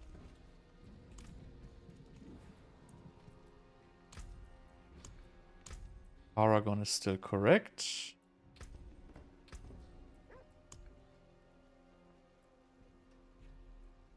This all looks good. And yeah, I had the crackling energy from Chain Lightning, but I don't think I need that. Problem is I have no proper ultimate right now.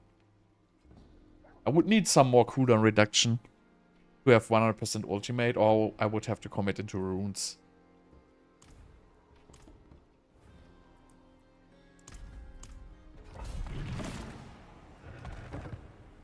But yeah, let's try this again. Actually, I still have the wrong aspect on the pants, which ends up doing nothing.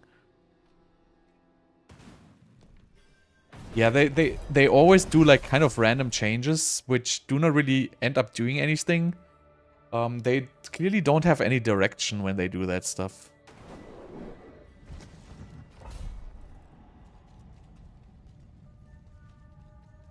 What do you mean? Armageddon buffs it 300%, by the way. How is there a 300% buff? Meteor. Am I missing something? How does this... This is not buffing Meteor, this is buffing meteorites. It's a huge difference, actually.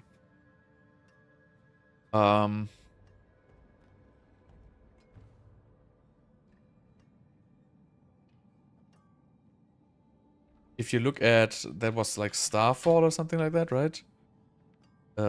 Shattered Stars. So as you can see, meteorites do 50% of meteors damage. So if they do 300% X, they will do 150% of meteors damage. And you basically throw away 2 aspect slots for that. So really, it's not going to do anything. It's just, you're just wasting aspect slots for nothing, basically. That's the problem with these aspects. You're giving away your damage multipliers for them.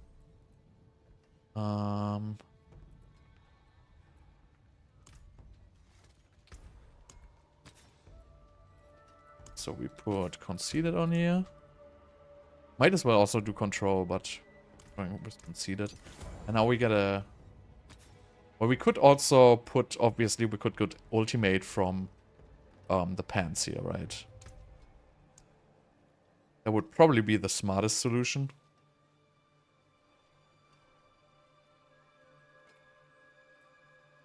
I mean, all the other one would be damage to Unstoppables, which doesn't do anything against bosses. You could get Concussive Strikes, which gives you a little bit extra boss damage, I guess. But maybe we just go for Orange Herald and make it simple. Because then we can just go for... Take these 4 points out and just put them somewhere else. Shocking Impact, for example. Why not? I mean, I'm not even stunning, though. I mean, you heard it from people who didn't test it, right? So... I mean, I don't know. I will test these. But I don't think Full Inferno is going to be a good build. It's just... I don't think it's going to be good. I mean, I don't know what to do with these 4 skill coins now anyway, but... I guess you could get Shocking Impact. But Shocking Impact is really not anything gonna do anything, because we don't really stun. I guess we stun with this one here, Lucky Hit, right? Lucky Hit to freeze, Lucky Hit to freeze. So effectively, this shouldn't do anything. I mean, you could just probably bump Familiar damage. That one is probably even gonna at least do a little bit of whatever.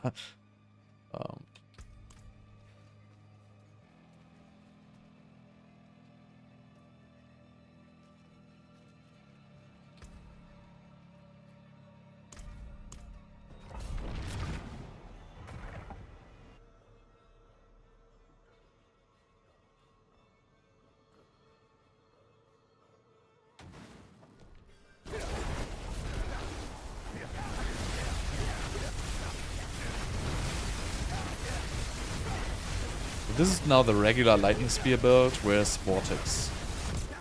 This should be the strongest one we can build right now, at least in the lightning area here.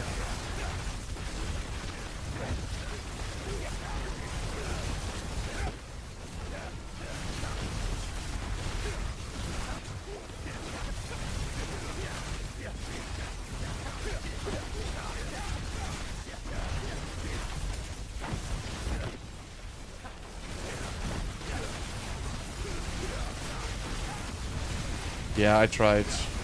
But wait, why would I play Axel, Conduit, Chain Lightning with Ball Lightning focus? Doesn't really make any sense.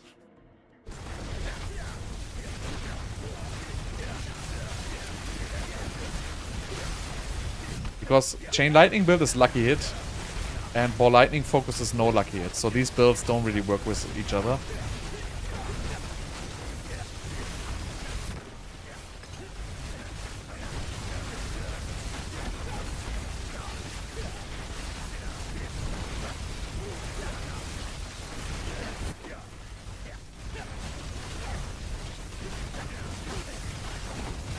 But yeah, I mean, this is probably gonna be alright.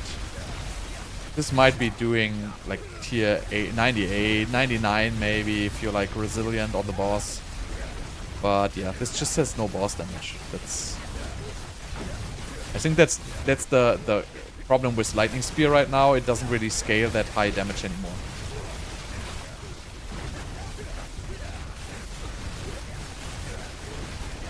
Has good AoE. But yeah. I think this is the best variant I can come up with.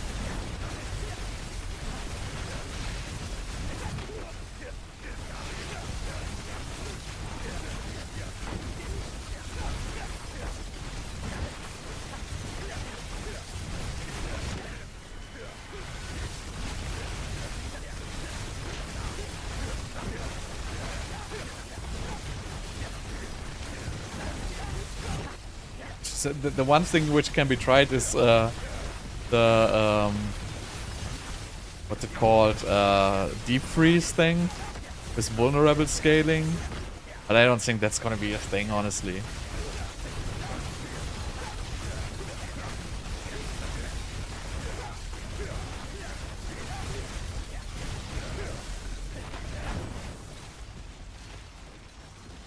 What?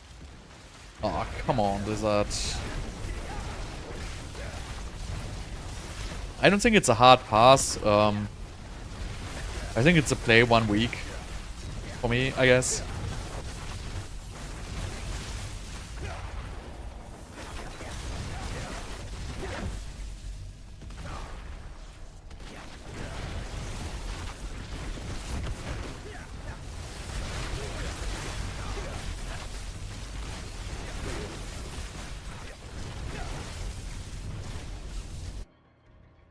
Maybe a good hybrid for this would be actually Frostburn.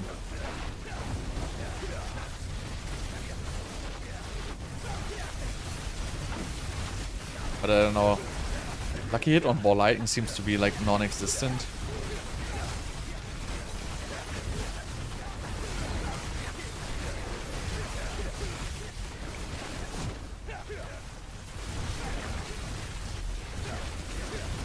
No, I think Season 7 is not even Vampiric Season.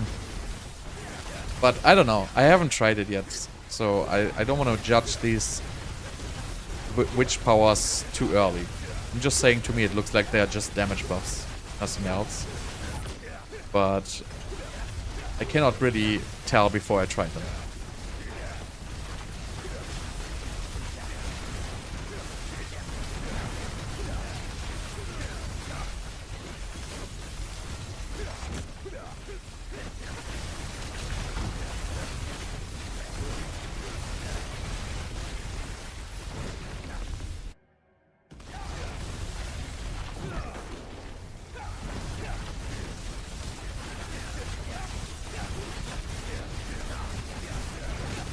So yeah, this still has like the very, very low boss damage.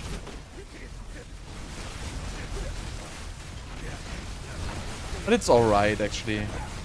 So if you just go for the pure Lightning Spear, it's a little bit less, obviously, than in the hybrid with the Ball Lightning and the full damage. But this is also Hype Master, right? The other one was an Ether boss. But I mean, this still clears like tier 95 in like 7 minutes, which is okay for Sorc, honestly, for being unoptimized.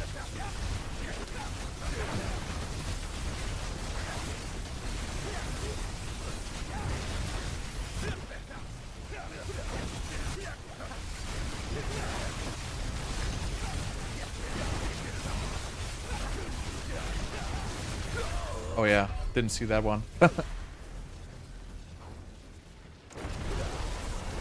Anyway, so I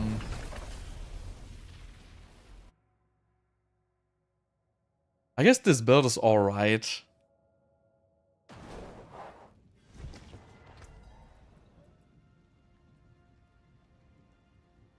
Actually can save this, right? With the weird ass armory.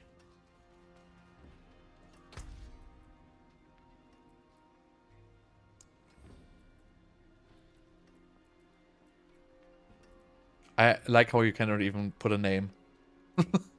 Oh, rename. Nice. LS.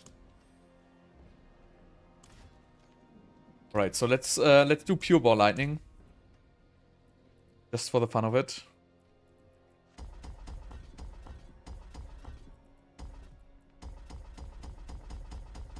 Pure ball lightning, then fire. I mean, I'm pretty sure there's going to be more builds, like, once tested, right? But, you know, it's really just 2 days of PTR this time, so we cannot really test all builds anyway.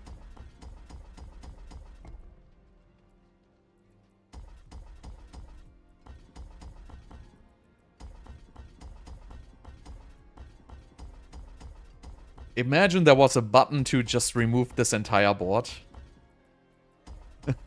Imagine 1.5 years into a game with like a $1 billion company cannot make a button which says remove this board. And you would think this is a joke. You would think this is like a weird story. No, it's not. It's the reality. It's literally 150 right clicks.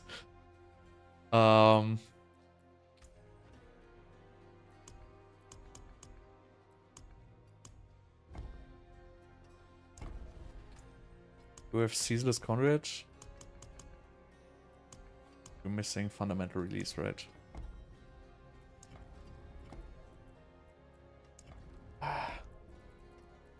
Where's the attach board button? Guess I cannot attach the board once I... Oh, this game.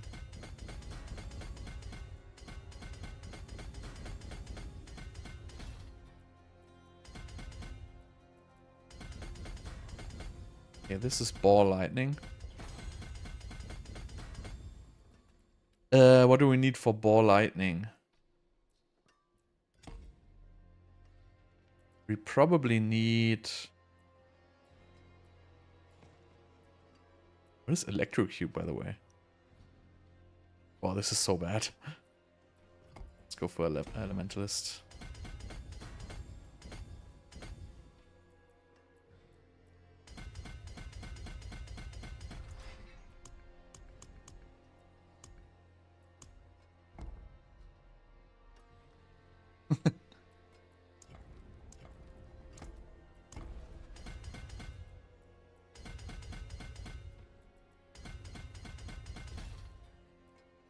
What do we have still left?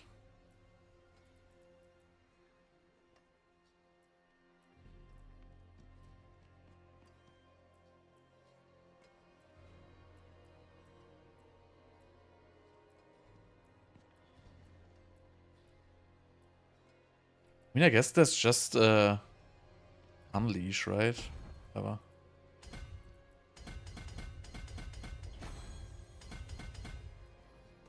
Like, board building in this game is just so irrelevant. Like, you literally just pick like all random nodes, and I hate that it's so so whack just building these. It just feels really not good, I have to say. Right, so what, we have random board number 1, we have random board number 2. Do we even need these things here? No. Do we need willpower? No. We need damage reduction from burning? No, we don't need burning. So just a random board. I guess it doesn't matter all that much. We have 1 glyph missing here. Or Eliminator. Could obviously get some int in here now.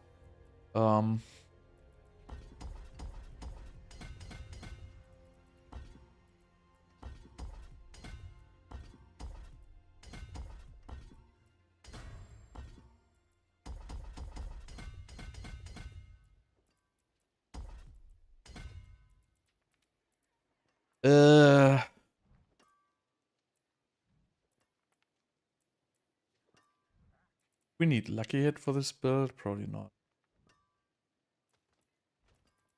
We don't even have it. I don't even know what I'm choosing here, honestly. This is destruction. This is the only one which matters.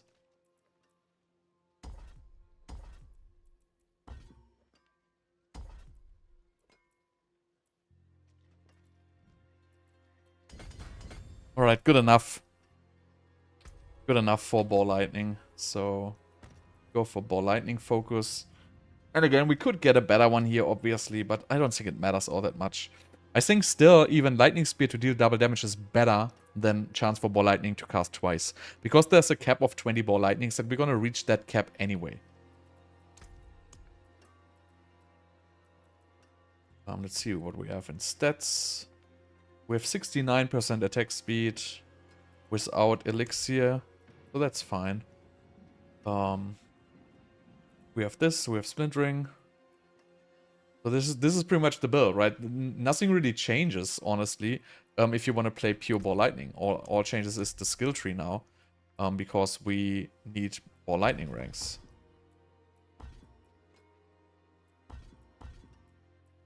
I don't even know what to pick here.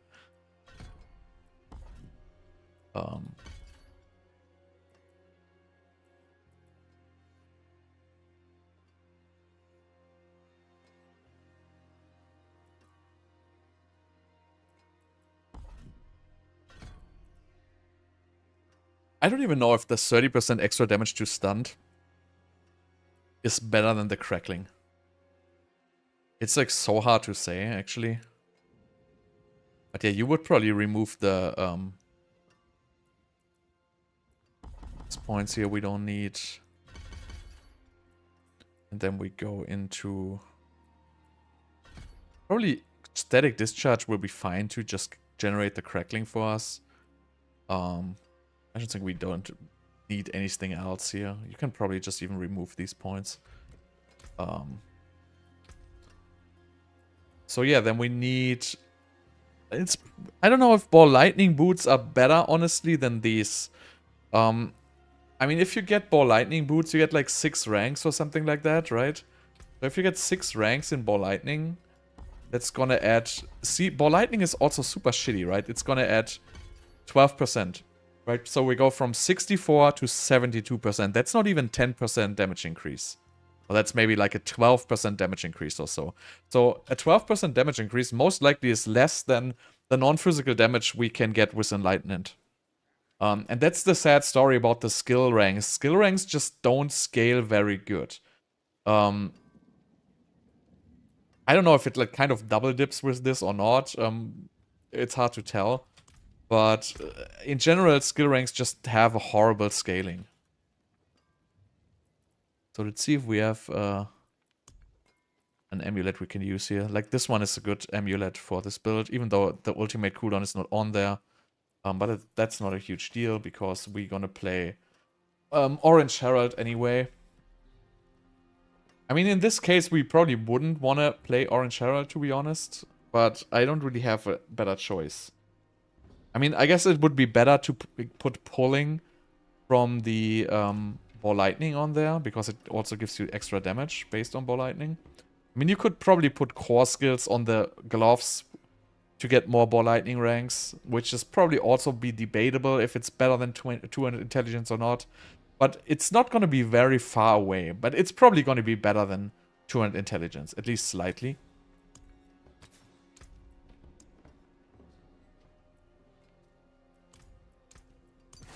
So then we need the ultimate cooldown.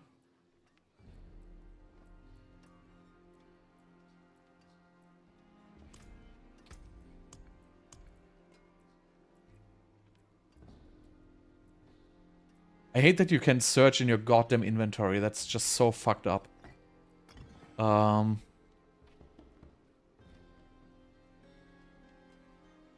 Yeah, I don't know. I think it's just weird with the skill ranks how little they scale.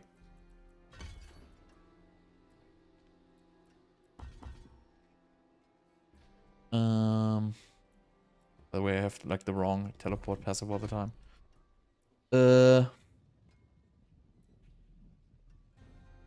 That looks good. I just would like to get more ranks into unstable currents, to be honest.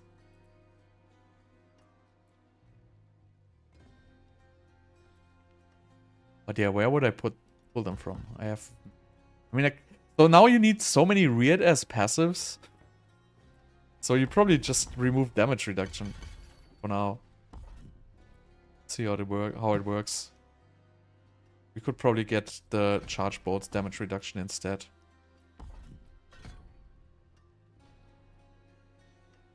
Also, like, what is this passives? Why is it now 7? Why is the first rank is 1? And then all other ones are 4? It's like so weird. I don't know about the... So, I think the ultimate buffs are cool, but the unstable currents one is obviously irrelevant. Like, it's not even funny how bad that is and how weird, like, the swords at... Like, people at Blizzard must be to just say, hey, what can we do for unstable currents? Oh yeah, let's stun everything when you cast it once every 10 seconds. That seems like a decent buff, right? So yeah, let's just ball lightning this gloves here, just for...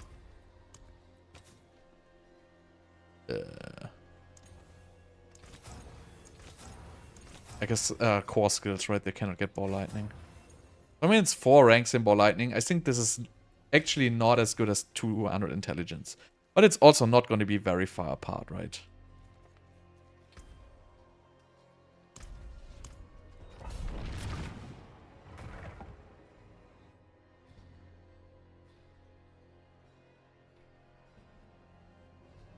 Yeah, it scales with the number of ball lightnings. So it just basically gets damage for every ball lightning which is out.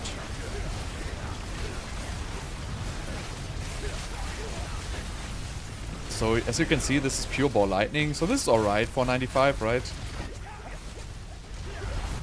Given the fact I have no greater affix, I have no proper master working. So I mean, you can still probably, you know, double the damage, roughly, in this build.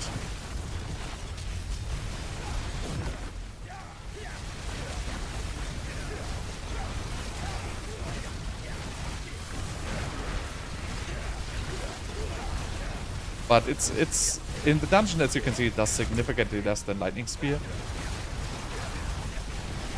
It just doesn't scale that well.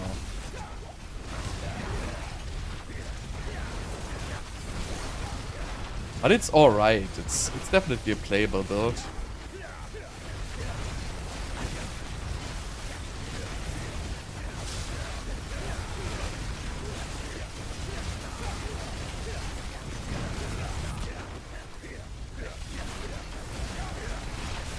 I don't think ice shots. I mean, frost skills are just out. Frost skills will just have no damage at all. It's not even... You don't even have to look at it. So they will not even clear tier 80, I would say. So bad are frost skills. They really just lost all the damage without any compensation.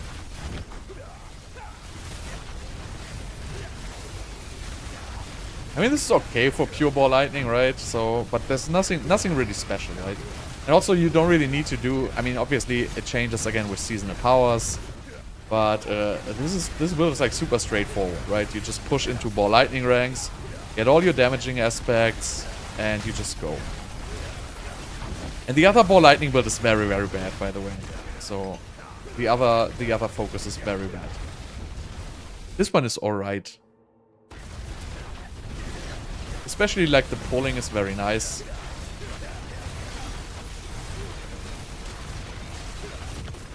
I mean, I don't have perfect unstable currency right now.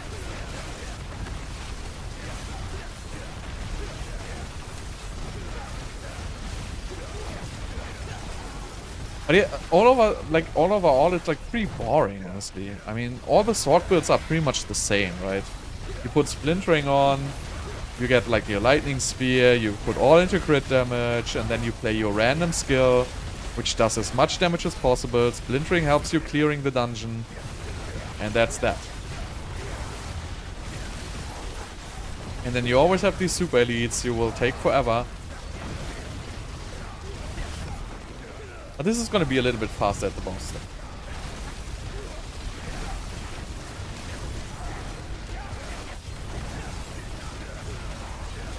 But yeah, nothing really overwhelming here. And also, this is very terrible for hitting. As you can see, if you look at the number of damage numbers, this doesn't really do a whole lot of hits. Like, all the numbers are lightning spears, basically. If you wouldn't have lightning spears, and, you know, this ball lightning story doesn't really hit very hard.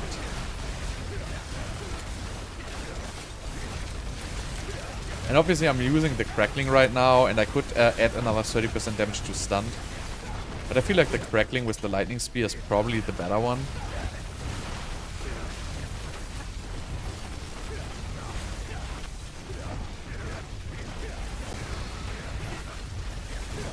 But it's all pretty underwhelming, to be fair. They're all alright. It's like all, you know, in the 95 to 100 range. Like, all these builds will end up in the 95 to 100 range. But, there's nothing really, you know. What is this new item even doing, right? So they sell us this new unique item as something new, but this is pretty much just like the old gravitational. Just like the old ball lightning, with just them saving server resources, right? I mean, it doesn't really... Yeah, the damage scaling is a little bit more gradually, since you don't have to, you know, hit with every ball lightning. You can just use this area, but, you know, in reality, this is just them saving server resources. And the build is still just ball lightning, just like before. I don't know why you have to sell us this like unique. They might have as well just, you know, change the gravitational aspect to do this. Like, why do we have to make a unique out of this? Like, what's the point? It just feels so stupid. Like, just scrap that unique and just make this the gravitational aspect and put it on a regular focus, so at least you have decent stats on it. I don't really see like this whole focus story, honestly.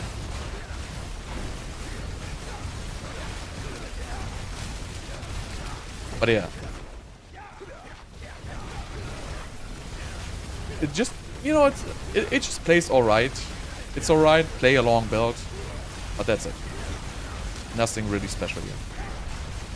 And again, this will be a little bit faster at the boss, I suppose, than the lightning spear. Because this obviously has single target damage. Well, actually, it's not even faster than the lightning spear, but... Okay, this is surprising. This is actually slower than the lightning spear build on the boss, I would say.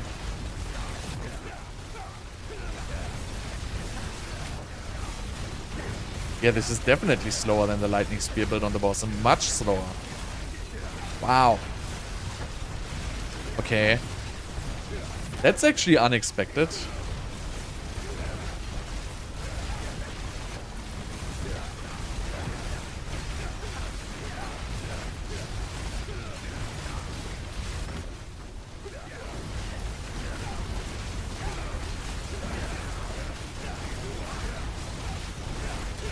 I would, but I guess we are just where we have been.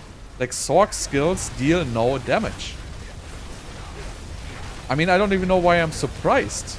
This is just how it has always been, right? The skills deal no damage. And this is the perfect example. And obviously we can build a little bit more damage out of this, but in the end, you know what, this is gonna stay like it has always been. It's a Sorc skill, it has no damage.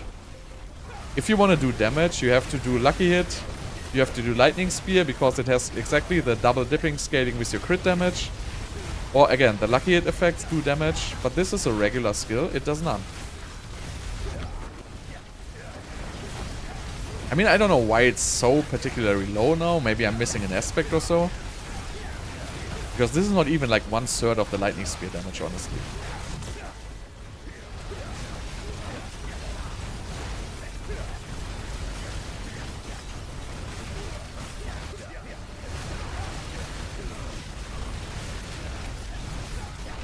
I don't even want to finish this.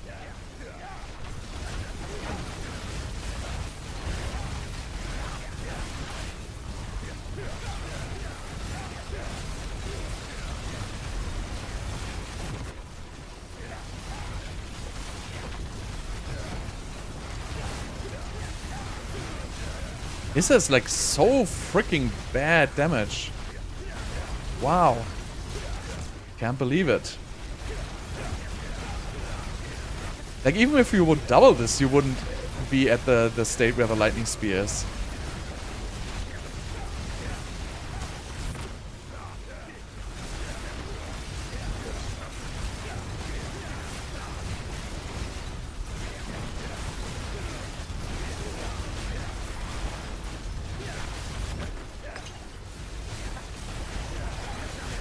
I mean, Chain Lightning is good as well, right? Chain Lightning with Lucky Hit is good. Lightning Spear is good. This is shit.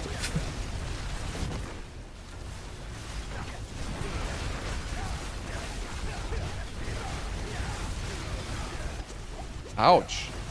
Ouch. What is this? What was that damage? What? Okay. Apparently I cannot even beat this boss. Because this build has so low DPS. Wow. Did I miss something? Storm Swell? Lightning Spear? Wedding Blades?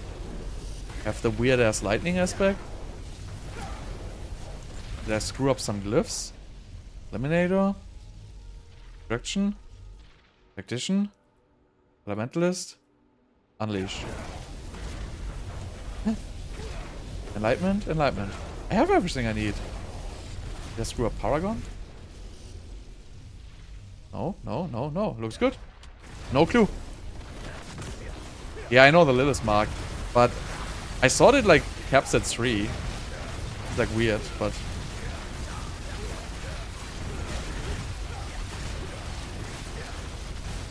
It's really weird that this build does so little damage. I really expected this to be better. Well, I guess it's not. What are you gonna do, right? I mean, I still have Lightning Spear enchant. I mean, this is probably like a little bit of a downside. But really, if I would switch this to Ice Blade enchant, would this change a whole lot? I don't think so. Probably Lightning Spear enchant is even better than Ice Blades enchant.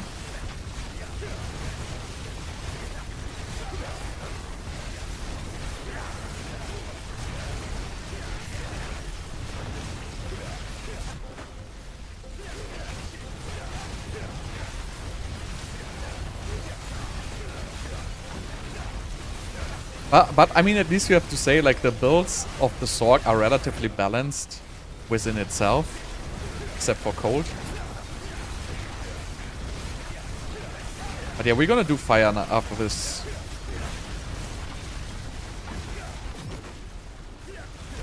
No, this guy has like a poison attack, which does good amounts of damage actually. Oops.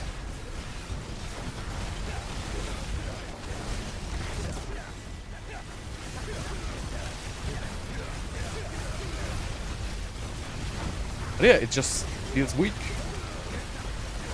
Very, very weak.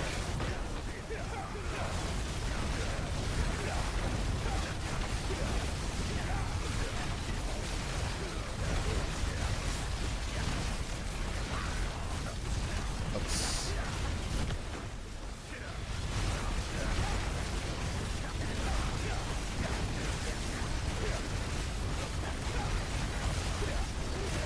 This is so painful. Like, it takes more than 5 minutes to kill a tier 95 boss with this build.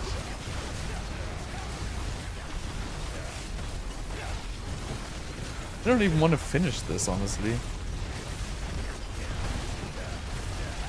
Yeah, I'm just gonna die. I'm just gonna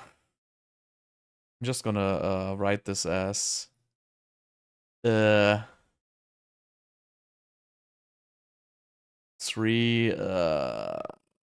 Wendy Ball lightning.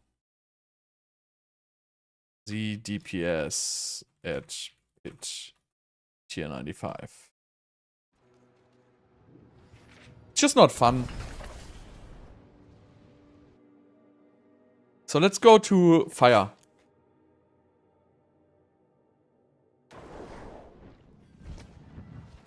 The other ball lightning build's not even worth trying. Can already tell you. The other one is absolutely horrible.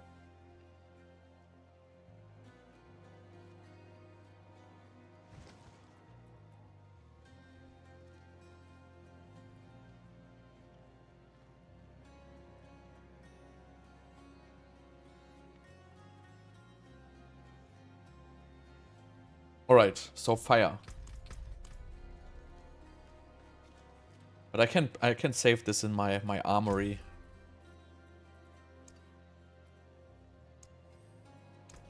This is the DPS ball lightning. Wonderful. Right, let's hope we still have we should have fire. We should have everything for fireball here. We have big endless rage. We have Illuminator.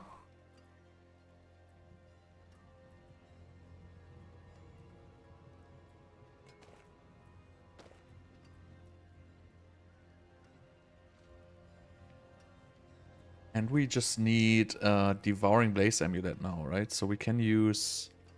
Or we can just change... Do I have a good one?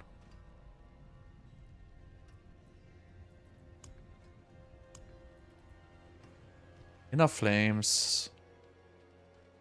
This is bad. It's like legacy stuff. I guess we just use one of the ones we have, right? So this one here probably. Glass Cannon. No, this is Conjuration Master. We can use this. Damn, this was my old one. Well, that's... I mean, we can just use this Glass Cannon Inner Flames, I guess. Good enough. Even though it's bricked. Maybe we make a new one.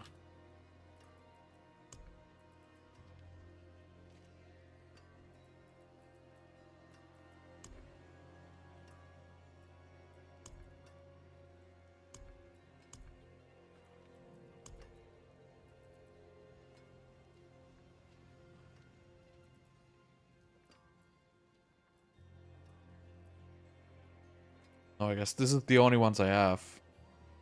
So I guess this is the only one I can use for now. Which, I mean, I could change it to Devouring Blaze, but it's not gonna be a huge difference. Obviously, it would be nice to have ultimate cooldown reduction. But let's just see how it works in general. How the damage is. And we can try with the Inferno tech now, I guess.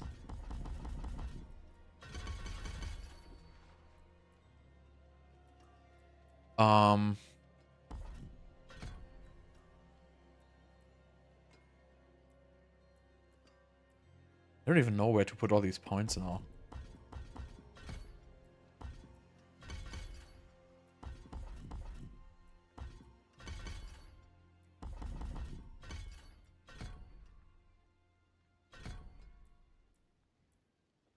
Too many points. This is like an issue. I don't even have enough skill points for playing this fire build.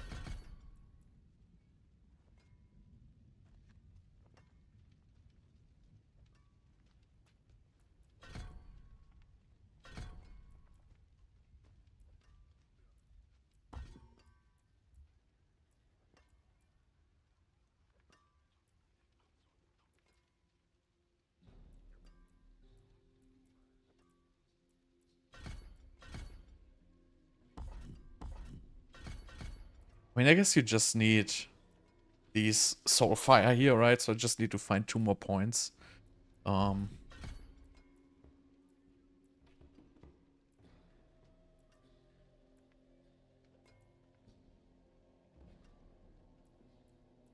mean, technically I need to find a lot more points. So I guess in the fire build, you cannot even get all the damage passives. Right? So you would probably remove Hoarfrost. Keep the boss damage. I would say this is probably the best one to remove. If you want to have the 5 ranks in Inferno. Do we even need these? What is the 5th rank in Inferno even doing? Makes vulnerable. It's not even gonna be needed. Let's just see how it goes. So we don't need Lucky Hit.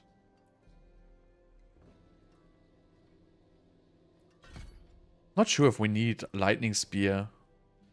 Ah, we don't need the Lightning Spear ranks. That's correct, actually. Let's see. We might not even need Lightning Spear. If we can get Perma Ultimate. I want to test.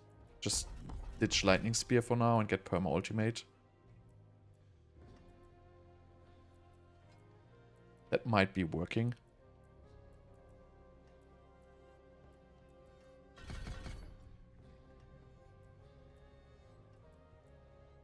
Okay, but I don't even need more points, honestly.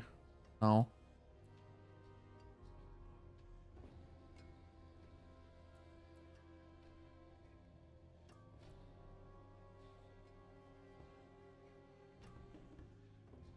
Let's just try it. Okay, so skill tree. We need Fireball. Then we need this, and we go for Inferno. And Fire Familiar probably. Have the upgrades behind Inferno already. What would you probably still Ice Blades enchant, right? Like what else would we play? Let's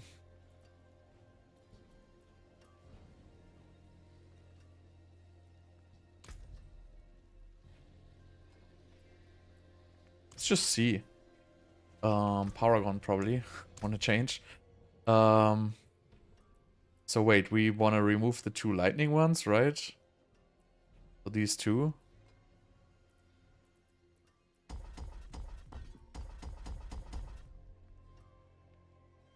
Actually, this is a 40%. Well, I'm not going to hit with shock skills, so this cannot use this.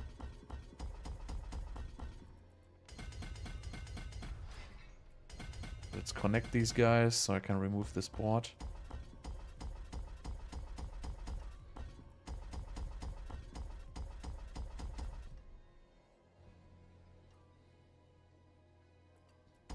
What is this? Fundamental release.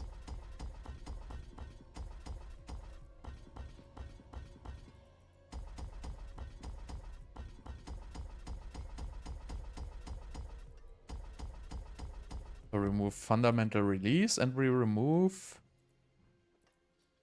Shit, we need to remove Ceaseless Conduit. No! Why?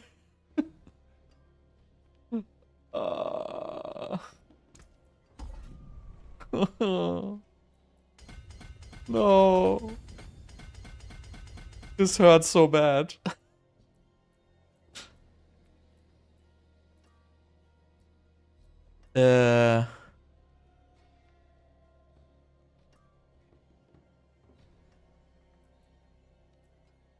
So we get... I hate this new power gun that you... Oh, it wasn't like that before, so you probably want to put Frigid Fate as second board. Always.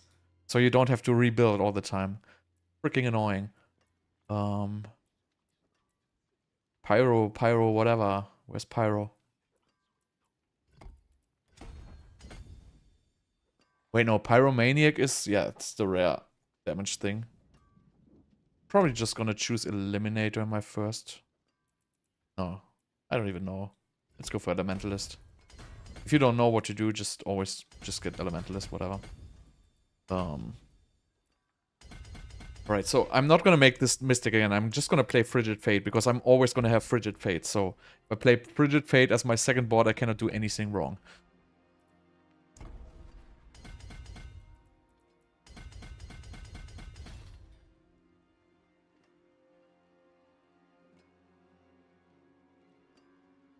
Wait, current is fireball.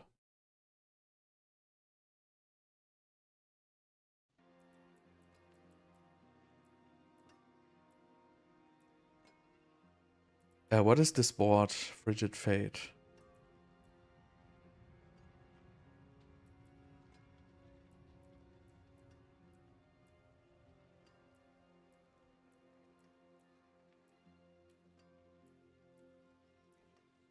Where's Pyromaniac?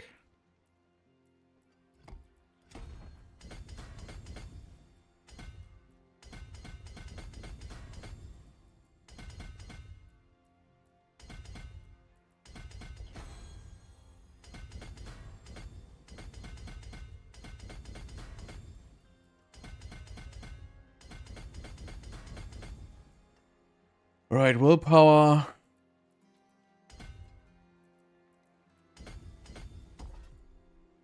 Good enough. Right, then we need burning. No, not burning instinct. Searing heat.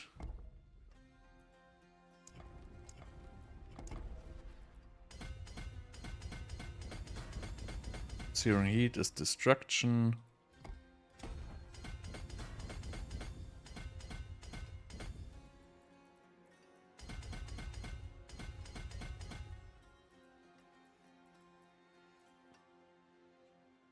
Wait, Searing Heat isn't even destruction. Ah, whatever. Good enough for destruction, I guess.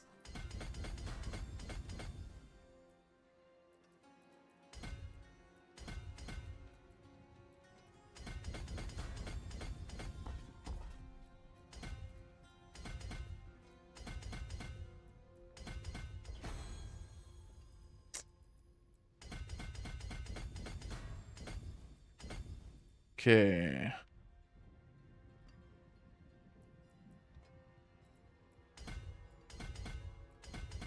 Searing Heat, then we have...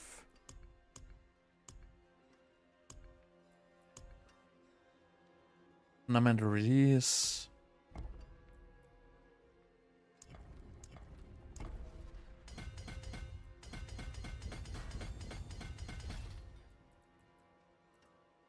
The diversity in these boards is just so... I don't even want to do it.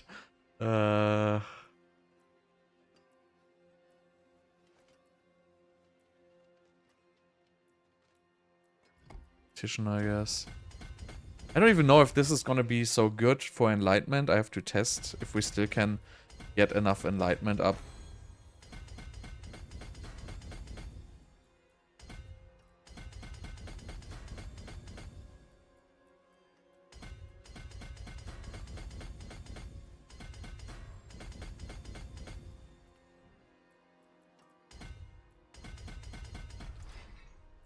And then the last one would be probably Enchantment Master or... Yeah, Enchantment Master most likely.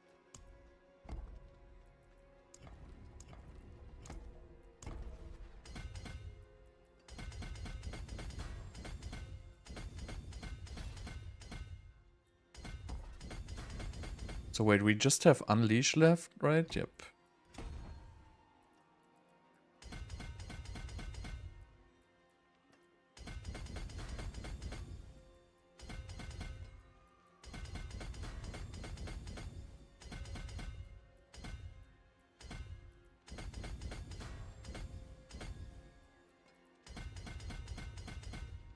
So there we have our random boards, which are every time exactly the same. Okay, so what do we have? We have Pyromaniac, Tactician, Unleash, Elementalist, Destruction. Wonderful. Didn't choose the defenses in the first board though. But, you know, we just want to test. So Familiar Duration is obviously the best, but I cannot really change my tempers anymore, even though maybe I can. No.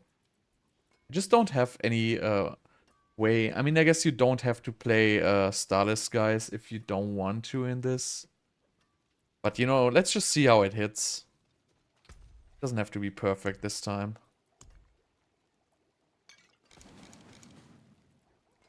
You can play this one.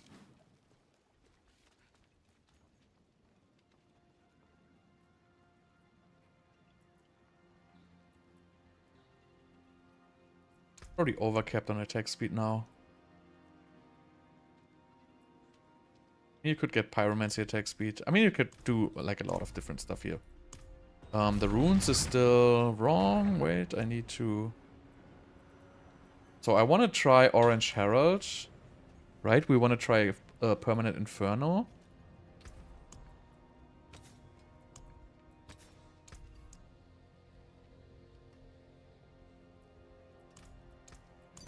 Then we also have Ultimate cooldown. And we have Vortex.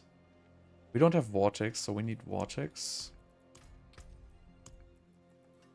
Actually, I think you don't really need Vortex on Fireball. I was never playing it with Vortex. I'm just gonna go for double ultimate cooldown reduction right now. Let's see, I mean, I guess you could go for Flicker Steps or something like that, but let's just see how this goes.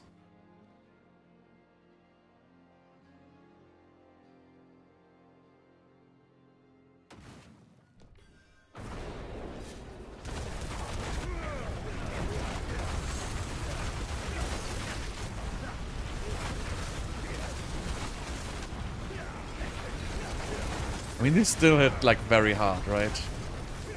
Just like before.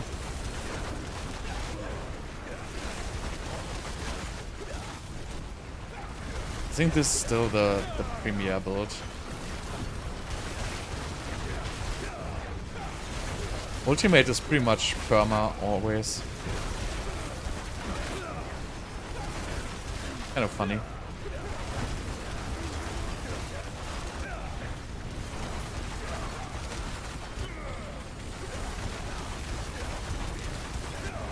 I remember how the fireball build works. So we have to get far away from the mobs.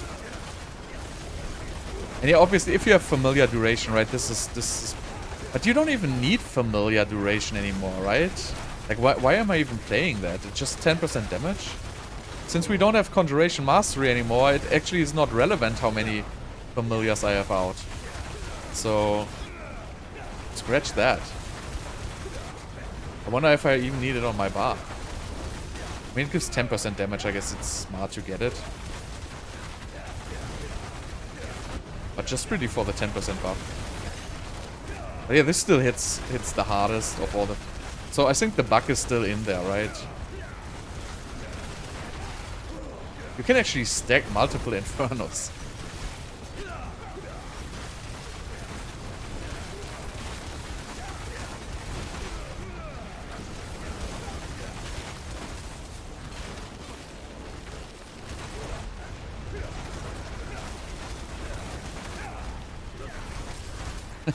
But I didn't pay attention there. But yeah, this is still the hardest hitting build. I'm just completely unoptimized right now, right? So it's not even funny.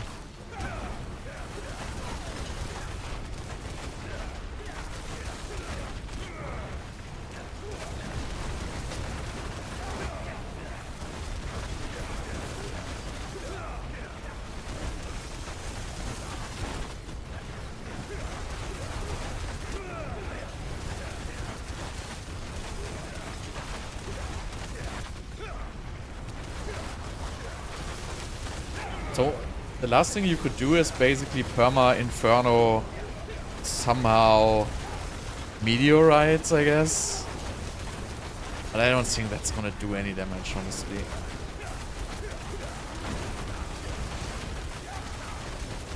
I would check it though. But this is a pretty easy fireball build. Nothing really changed. This is just exactly the same like before, I would say. And I would say the extra damage from Inferno pretty much compensates for the loss of Conjuration Mastery damage. So this just feels pretty much the same. I mean, we would have to do like a 100 so I can compare to last season. But I think this is roughly the same damage output than before.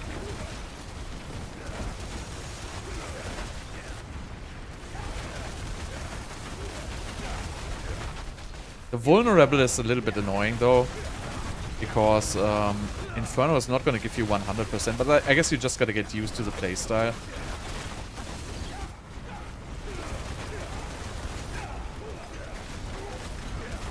To initiate with Inferno basically, and don't because I always press W because that used to be my lightning spear, right? And so I always press W to now put my Inferno like in the wherever. So you kind of I have to get used to the playstyle to actually target my Inferno into the groups of mobs. But as long as I do this is actually pretty good.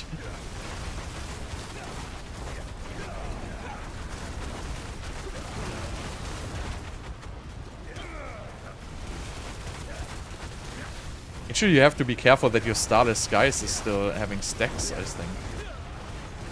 Oh no, it's still working during Inferno. So it doesn't actually matter that they don't cost mana, they still go for Starless Skies.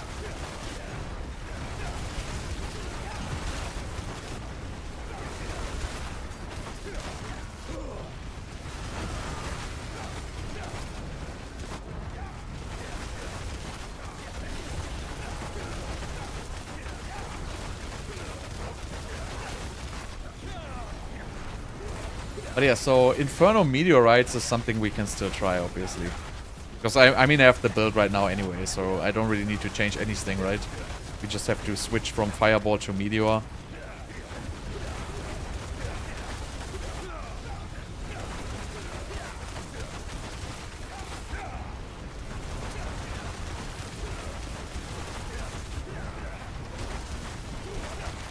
But yeah, Fireball is definitely still the bug. So it's really just doing the damage because of the bug. And I don't know, it doesn't look like they will fix it.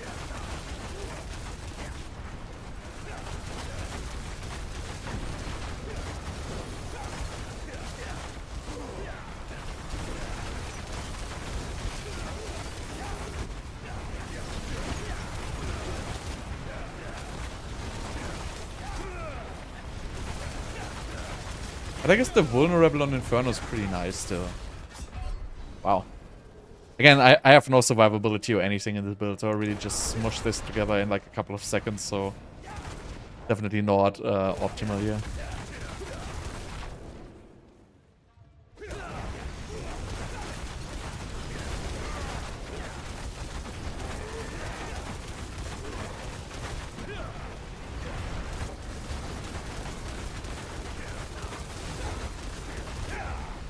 So yeah, this still hits like pretty hard, right?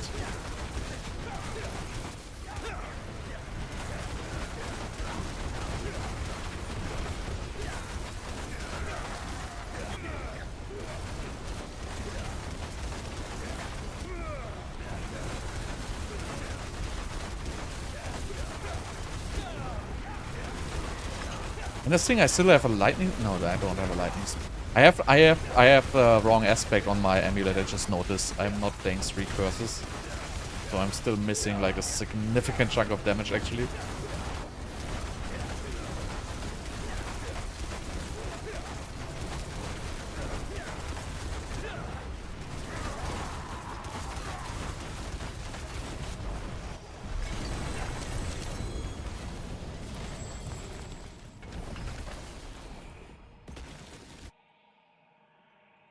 And also, like, the ultimate aspect, the ultimate rune, which I'm using is right now pretty useless. So, I would probably just use Topaz. And I would probably just go for all intelligence and switch this to my stuff. So what I would do is, first of all, obviously I want to have 3 curses. Not Stormswell.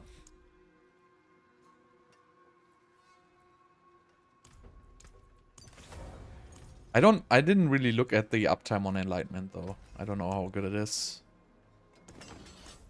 And then I want to switch runes.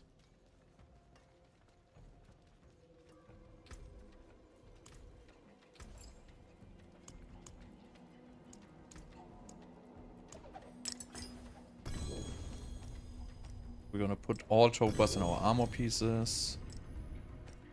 Then we're just gonna go for, what is this? Nagu Rome, probably. I think this is still the best one here. Boom. Boom. I probably would just play it like this, without Vortex, without everything.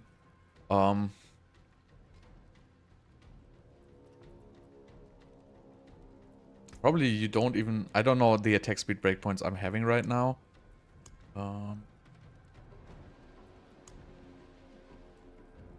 So I'm having 69%. So I would probably want to go for the Mercenary.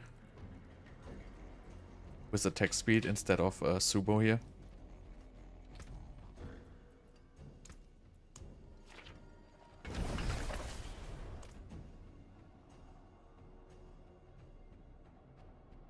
But yeah, so this build is still intact. I mean, it's intact because it's bugged. So... Wait, we want to get this girl. Bloodthirst. We want to get that guy. Correct. Alright, let's do 100.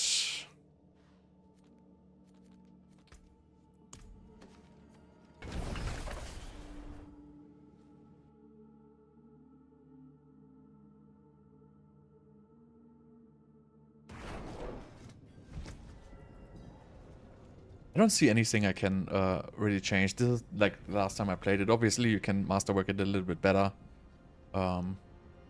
But I think I had the breakpoints figured out like this. That it works just like I'm playing it right now.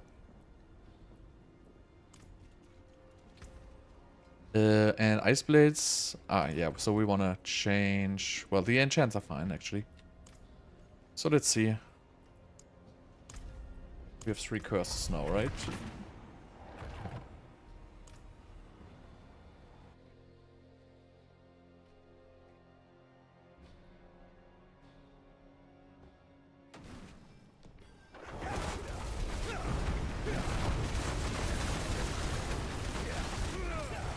Oops.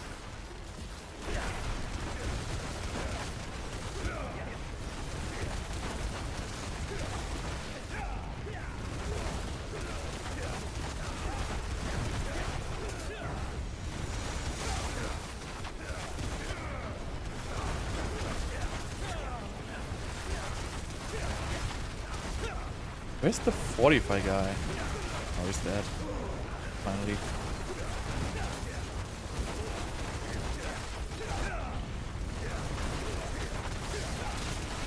So yeah, it's still hitting. Wow.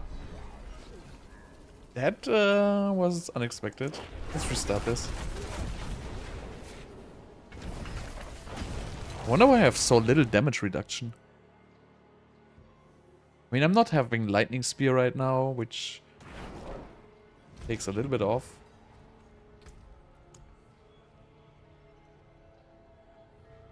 I mean, I don't even need this points, probably. I mean, what is it gonna do? Just basically some mana regeneration I don't need at all. I might just put these somewhere more defensive.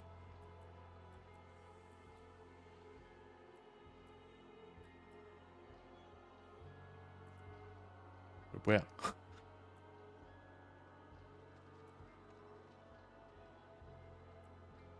Best defensive I have is Flame Shield, actually. I could get some more barrier, though.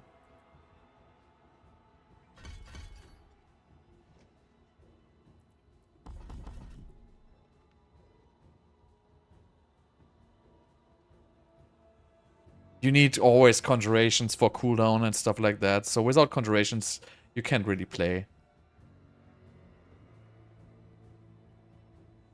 You don't need Frozen Orb enchant. It's just not gonna do anything. You just want the cooldown reduction, basically. That's the most important.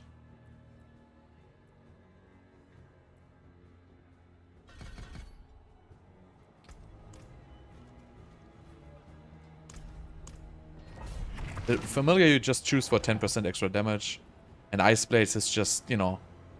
It's just too good to not use it.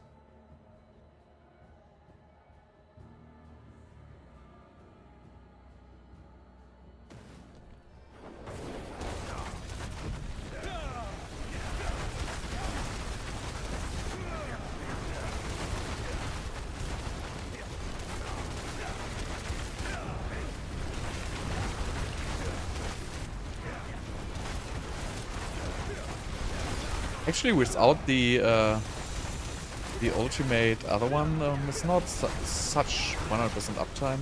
It's still way more than enough.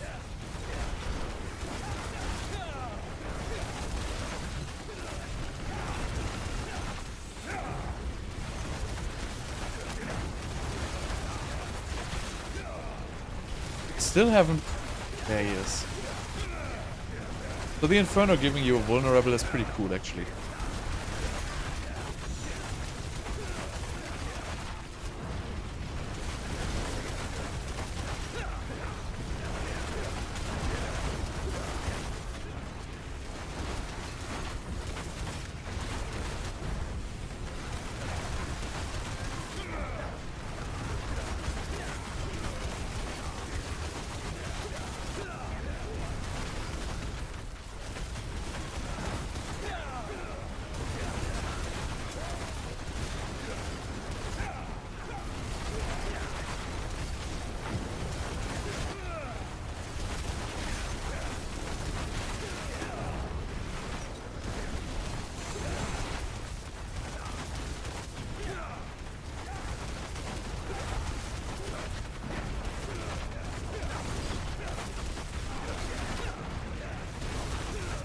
But yeah, it's quite different to get used to this Inferno, because I never played it on this build.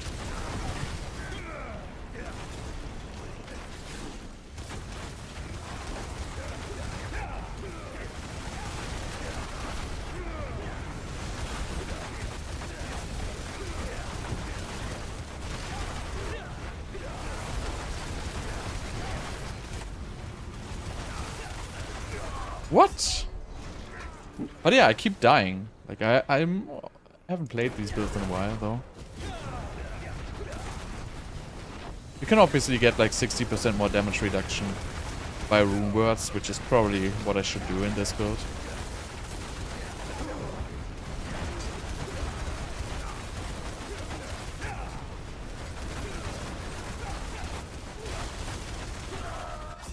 But it's kind of weird. I don't know what's killing me. Maybe I don't have armor or resistance. No, I have everything actually.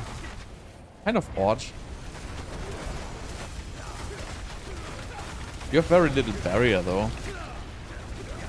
Only like 5k life.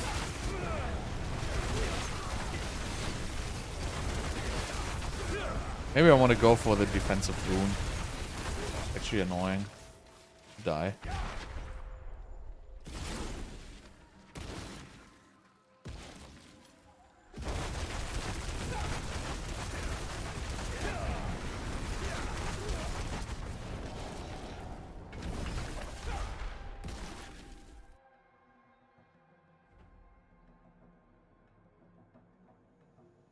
Yeah, but it's alright.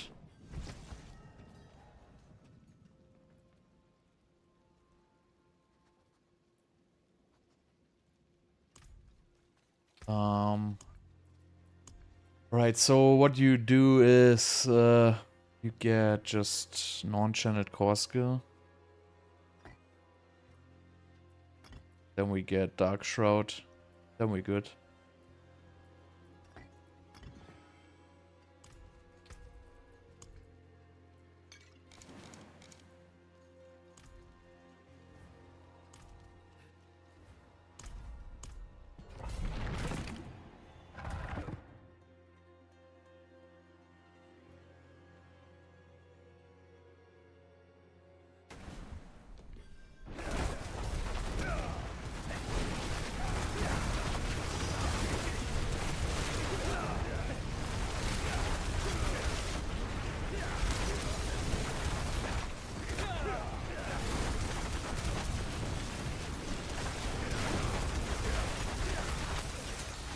Oops, that was not smart.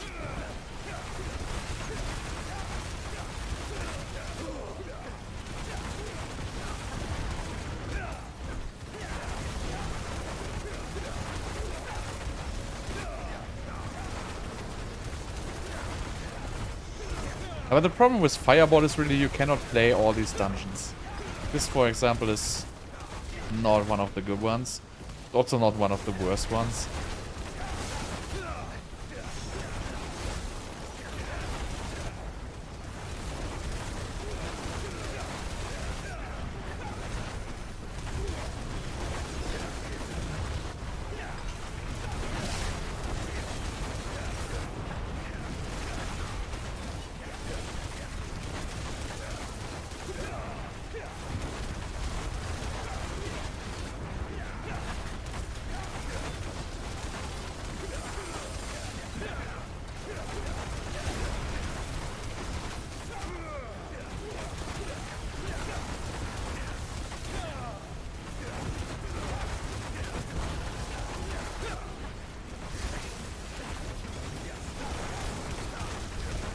Like so weird, the bug on Fireball.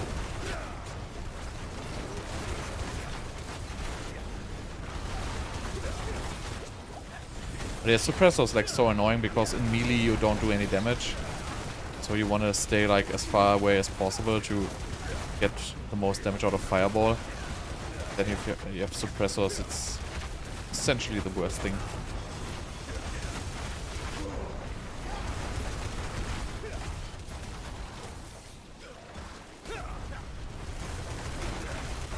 And every single this damage reduction aura that is just, you know, if they would just remove damage reduction aura, just pits would just become so more enjoyable. Damage reduction aura is just so freaking broken and annoying. Like everybody hates it.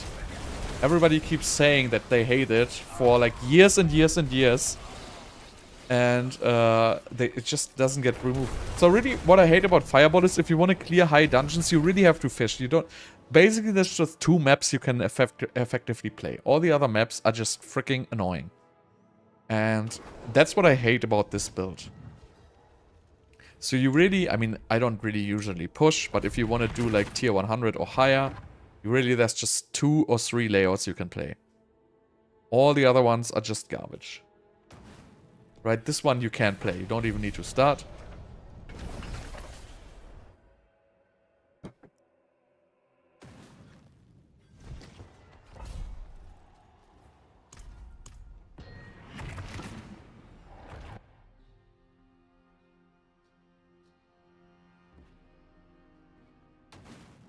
This one is okay.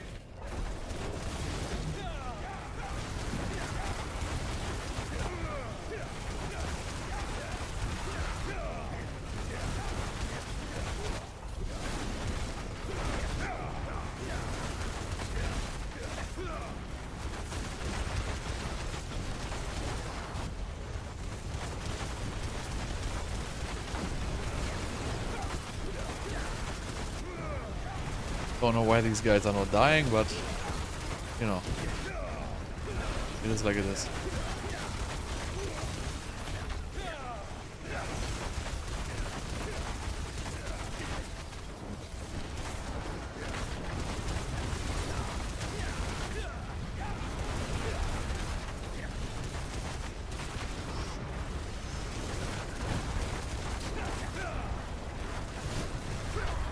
Yeah, but it's just not fun to play this build. I think it's too late for me to play this now.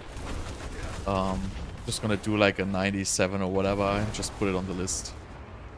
It's really just too, you know, you have to pay too much attention playing like tier 100s with this. Especially in this iteration of the game. Where also like the damage of Fireball is lower than before, right? Everything is lower. Can tell you.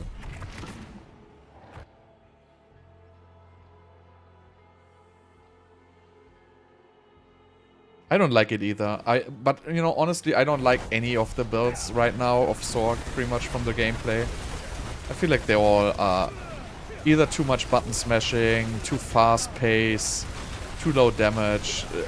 I just overall don't like the current state of this game, I have to say. Like, all the builds feel, like, weak. They all have, like, so much downtimes. They all don't really fit well together.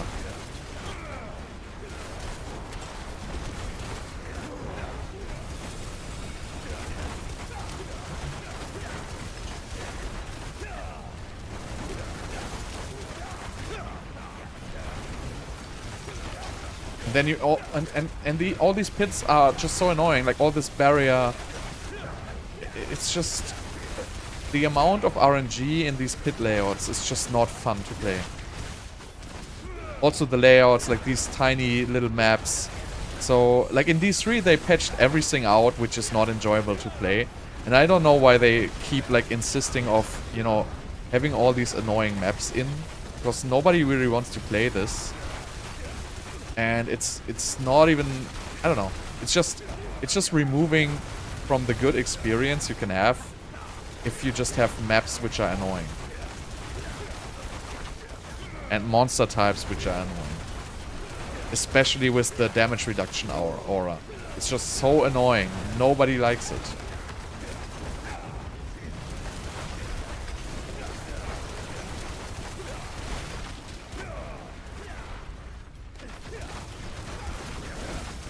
Like the doors. Nightmare dungeons with doors. All these things. But I mean, this build still, I think it does less damage than before as well. Definitely lost something. I mean, I don't have Devouring Blaze right now, which is, you know, a little bit of a damage loss. But not a huge damage loss, honestly. But I could fix that, obviously. But yeah, this map is also, like, so terrible for Fireball. I don't even know why I'm playing this.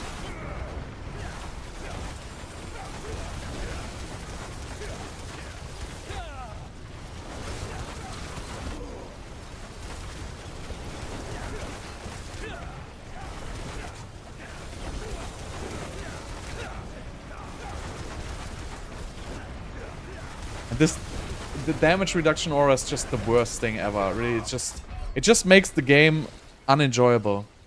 It's just not fun. The way that these mobs don't die, it's also... It would be okay, you know, if you would just have to hit them once.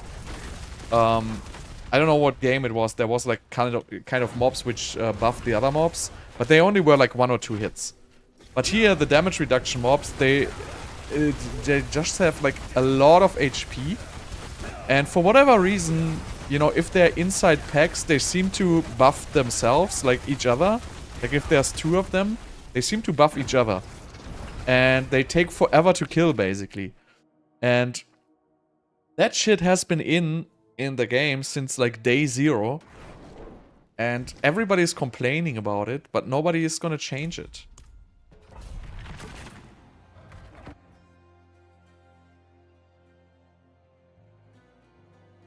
I just want to find like a decent map. I'm just gonna replay this until I have a good map, and then so I can just put the build finally on. And then that's that.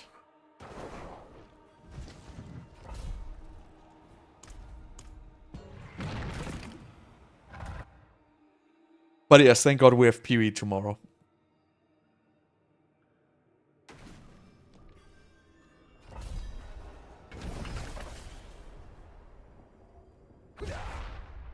I think the Frozen Orb was really the best. I mean, the Lightning Spear and Frozen Orb, those 2 were cool. And then they nerfed the fun, right? These builds were cool because you just had to move and everything was dying. Like, let's face it. Frozen Orb on PTR 4.0 Frozen Orb was the best build ever. Obviously, it killed Blizzard servers, but it was the best build. You could just move, everything was dying automatically. And it was great. And then Pure Lightning Spear was a great build as well. Because why? Everything was just dying automatically. And then they just kept moving and limiting everything. And now it's just freaking boring. Like, all the builds play the same. It's really an issue. Like, even with the new Ball Lightning. Come on. Like, first of all, why can't you freaking exit the goddamn pit?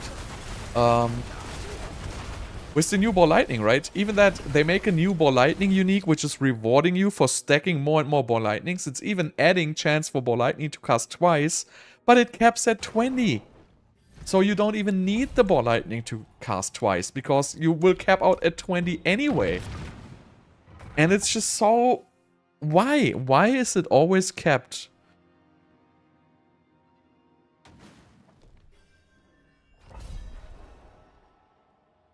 I think tier 100 should not be cleared relatively fast. I think tier 100 should be end of mid-game.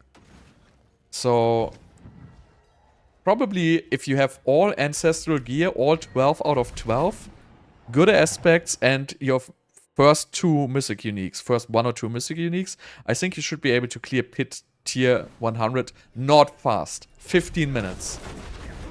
I don't think you should be able to clear tier 100 fast. Because getting tier 100 glyphs should not be easy. It should be a challenge. Oh, I cannot even play this as well. Nope, not happening. So that's kind of my idea. But then, you know, it should just end there. I don't see the point in the pushing at all. Because pit pushing right now has nothing to do with power creep, right?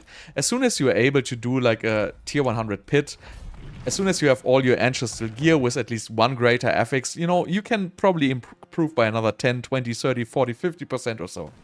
But the power creep really ends at that point already. As soon as you got your mythic uniques and some ancestral items, the power creep ends. Completely. It doesn't end completely, but, you know, it takes extremely long time with completely annoying RNG systems like tempering and master working. It takes forever to just get, like, squeeze out little percentage points and extra damage. Finally. And that is what I don't like about this game. The progression ends way too fast. But that's basically because the itemization system is just not good. Right? There's no interesting itemization, there's no crafting, nothing. So it ends very fast.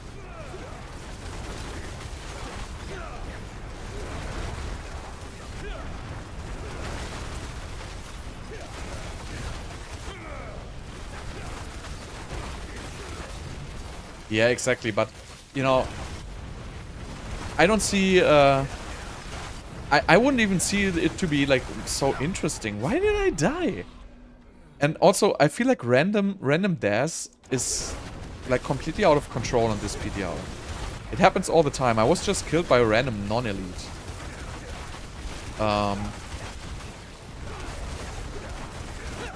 So I don't know, I just feel like this kind of endgame is just something which is not really intimidating to play.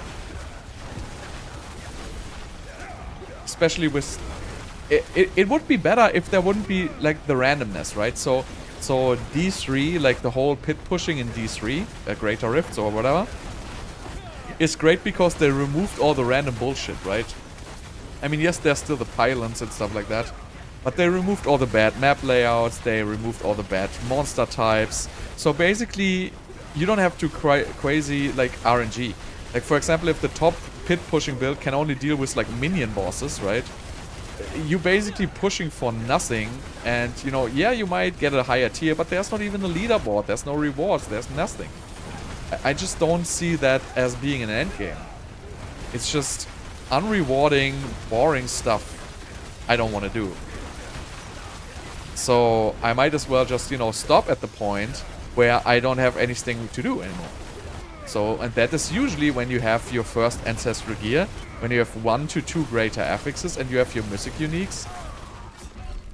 Stupid spiders killing me. Then you really don't have anything more to do. And it's also, it's just, I don't know. I feel like it's just pretty much over at this stage.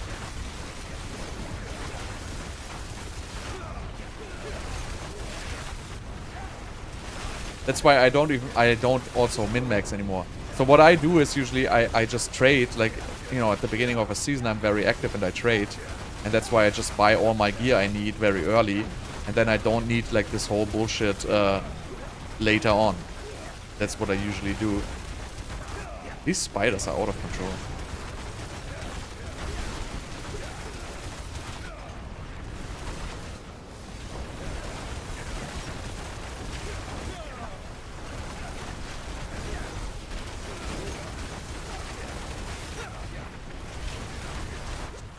These like web shooting spiders, they do like crazy damage.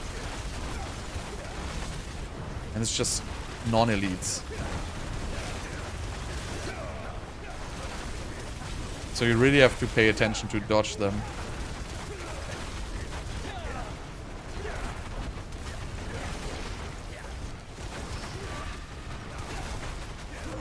It was better in, so Season 5, it was better.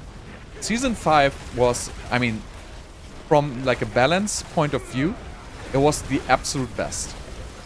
Season 5, we had the big pickup radius in Helltides, we had the nice Helltide density.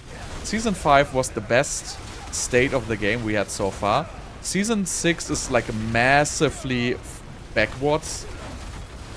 The balance and everything is much, much worse. So many new bugs. Season 5 was really, really good, I feel like. Obviously not Ah, these spiders. Obviously not from the content, but from the balance.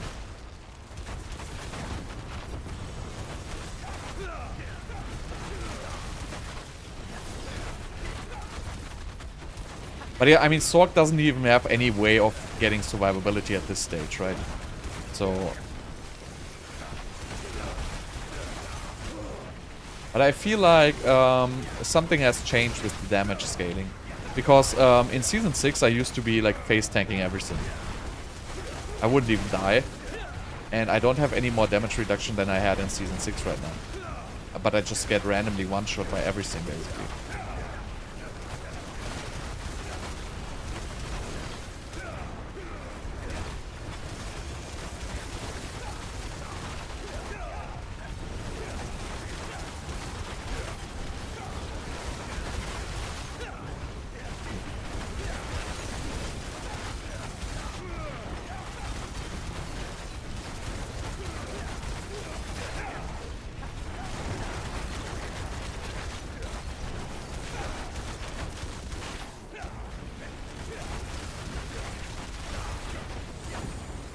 Stupid spiders everywhere.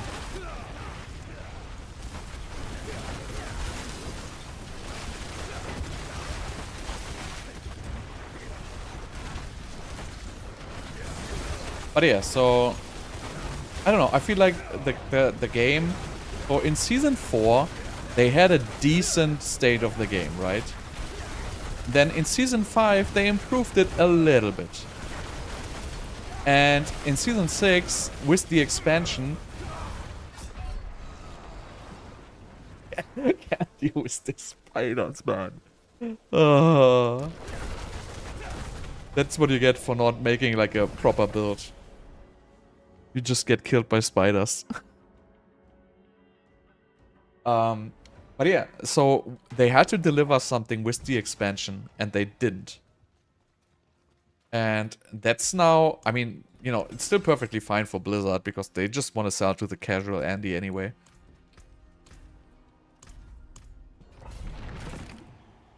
But yeah, so they didn't deliver anything in Season 6.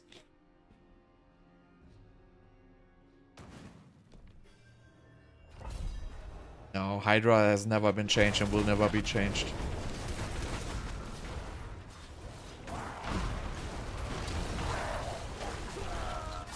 Oh, this game.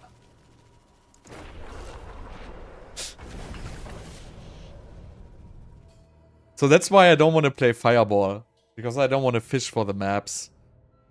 And but I mean, it's great if you want to just do lower level pits, right? Then it's completely fine.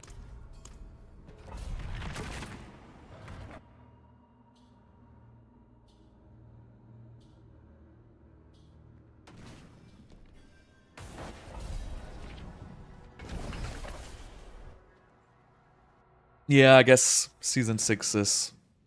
I don't know. I just feel like the additions which came with the expansion are, like, irrelevant.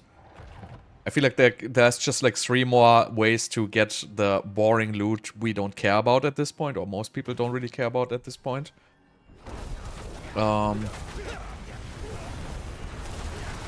think the most important thing on this game is modifying the skills, giving more build diversity, and giving better itemization.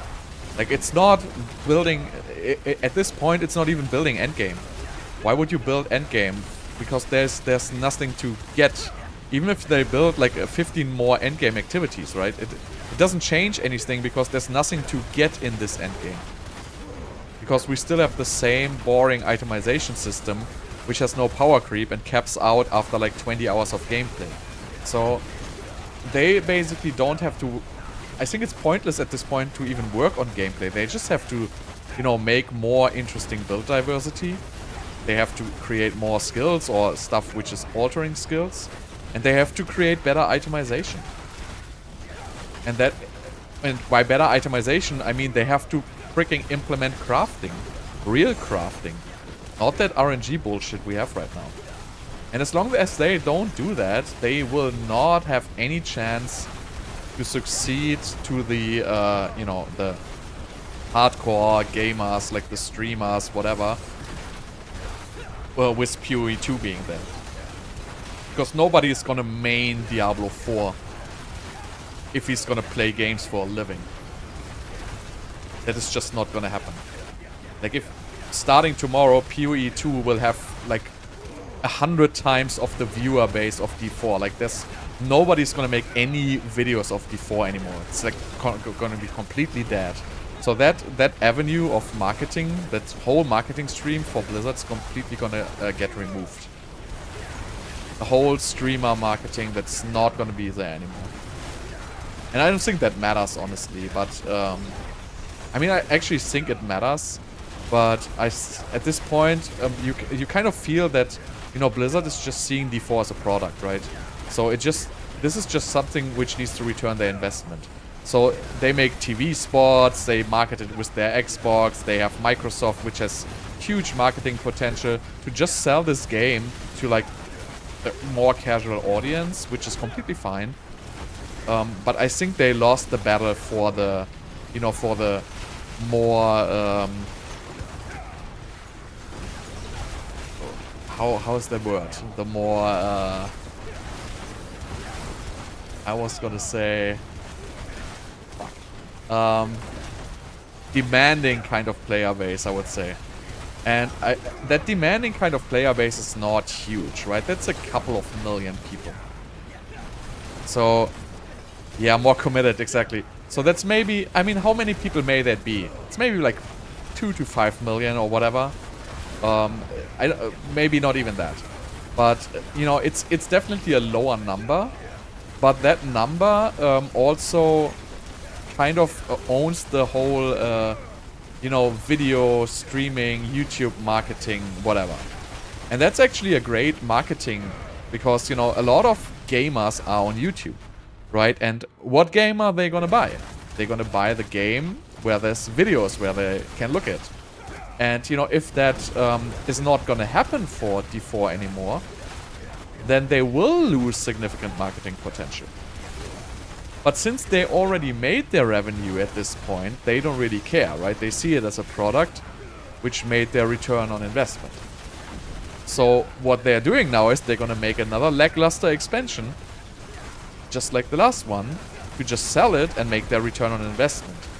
I don't think they want to really, at this point, they don't really want to create a great game anymore. They just want to make the money. Which is obviously fine from a business point of view. But, you know, players are getting more demanding, right? We want to get rewarded for our time we put into something.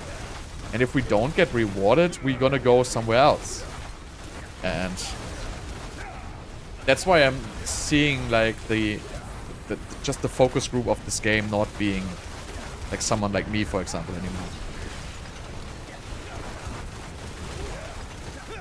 And that's why I, like, the point I want to make is that's why I think they should start making content which is more short-lived. Right? Make cool seasonal mechanics. Give me, like, you know, greater multiple projectiles on my freaking frozen orb. Like, give me cool stuff so I can come for a season. I can buy Blizzard's stupid battle pass, which is what they want me to do, right? So I come for the season, I buy the battle pass, and I go.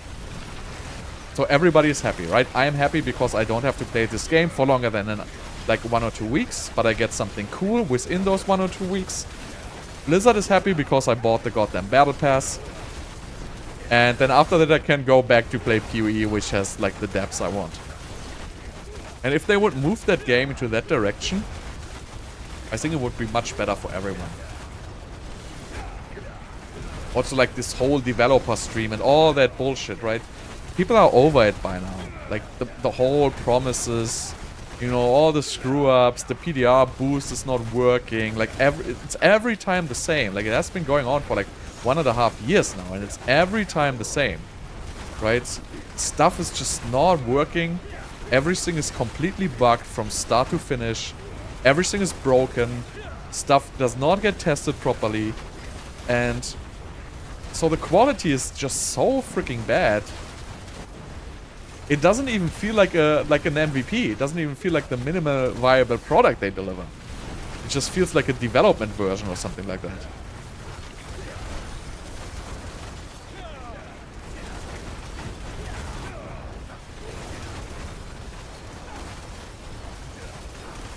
Wow. So the poison is very, very hard.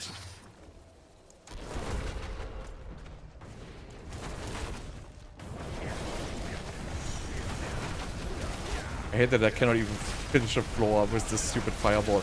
I mean, the fireball build is really good, but it's super annoying for pits. Unless you get one of the 2 good layouts.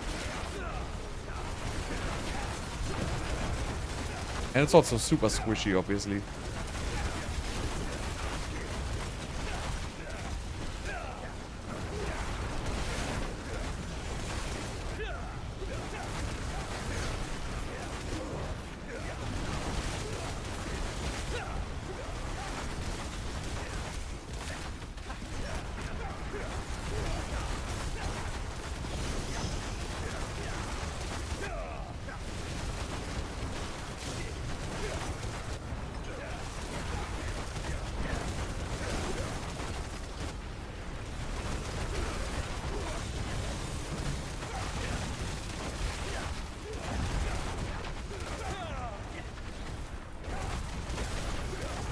God, I just want to finish this pit.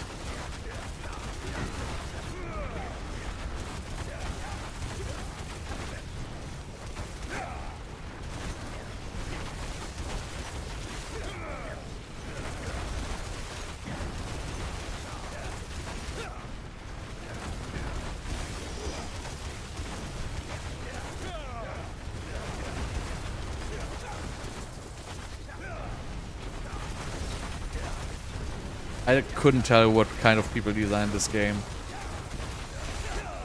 So the design of this game just doesn't seem to be any late game focus. I think they just design early game. Their design pattern basically ends at, you know, as soon as you reach World Tier 4, their design basically ends. They designed this game, and they will never say this, right? But they designed this game purely for early game players.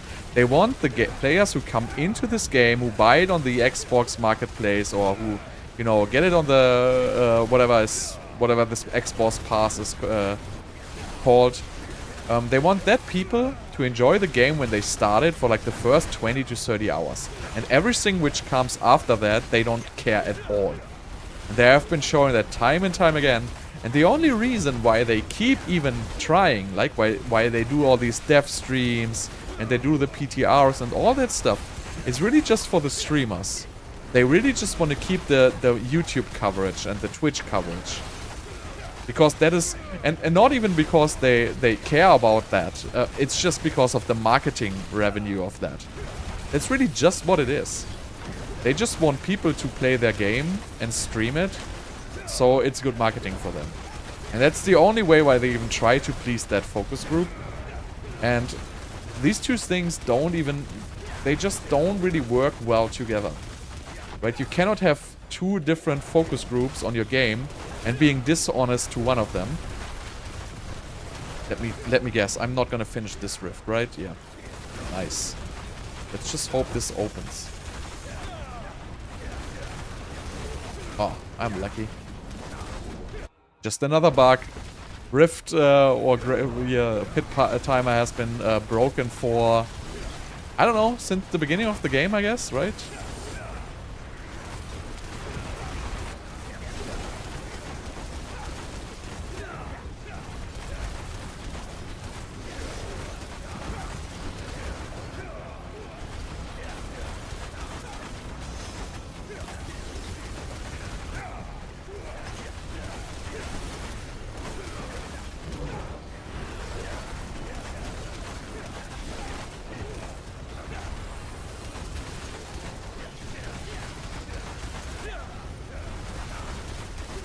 But at least I managed to kill the stupid rip.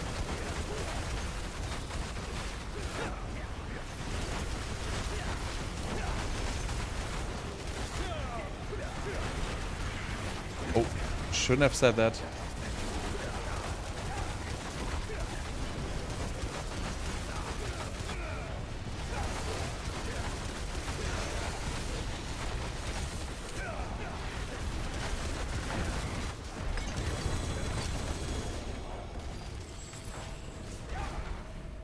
Yeah, well, whatever. But, so I mean, Fireball is definitely weaker than before. I would say, like, maybe 50% weaker as well. No, maybe not 50, because I'm not playing Devouring Blaze.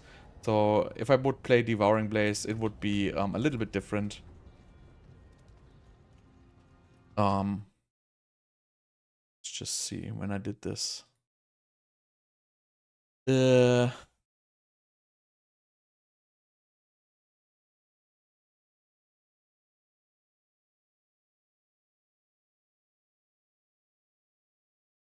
I want to just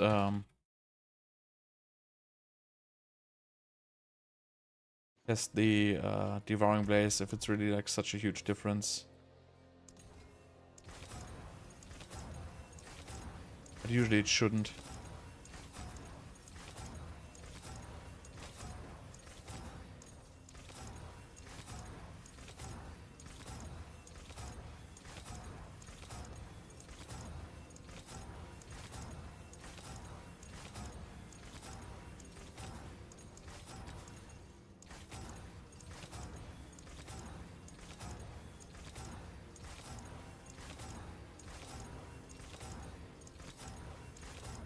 Like, these systems, it's just...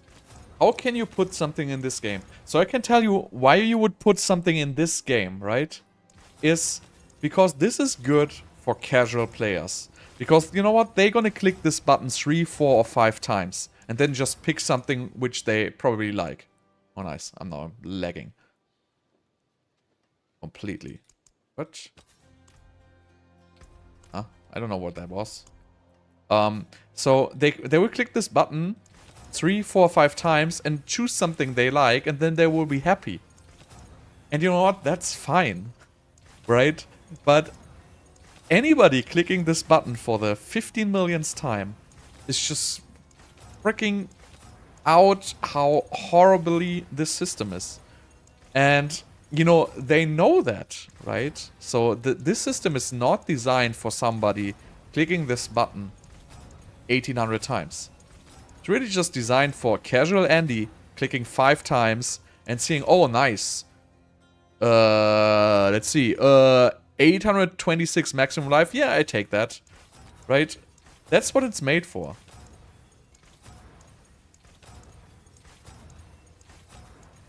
Because, you know, it wouldn't have been a problem for them to just make the stat choosable in the first place, right? So, I mean... Even given this UI is like completely fucked up and horrible, right? But still, you know, it wouldn't have been a problem to just design a list to choose it, right? There wouldn't have been any problem with that at all. But why it didn't happen is because the casual Andy doesn't want to choose a stat from a list. The casual Andy just wants to press the goddamn X button on the controller 5 times and be happy. And... that is the problem. You cannot put a game on 2 different focus groups. That doesn't work. If you put it on 2 different focus groups, you're either gonna basically, you know, put 90% of your focus to the one group to please it and try to, like, you know, catch a couple of the other ones, or you're just gonna disappoint both groups. And what they're doing is they put, like, you know, 80% or 90% on the casual group. And with the last 10%, they basically try to, you know, pull in the other crowd. But the other crowd is much louder and not pleased with the state of the game. Like, how many times have I been clicking this goddamn button now? This must have been, like, more than 150 times. Right? So, how can everybody possibly be okay with this? This is just not okay. This is not rewarding me for my time. This is just, yeah, you have to do this. Get your goddamn +2 whatever. And this is the only way to do it. And this is just not okay. Like... imagine you're like at the freaking register at the supermarket. And instead of, you know, paying for your goddamn shit, they will say, yeah, well, you have to press this button now 100 times. And only if you get the green light, you can pay for your shit. Right? You still have to do it because you have to pay for your goddamn groceries. But it is just nothing you want to have. And this is exactly how this feels. Why can't I just fucking choose the goddamn stat I want. Just give me a price and let me choose. And I mean, this is not even gonna end. What is this waiting with these stats? Why is there no pity mechanics? And now I fucking saw it and clicked it away. God damn it. That's why I'm happy that tomorrow I can play a different game.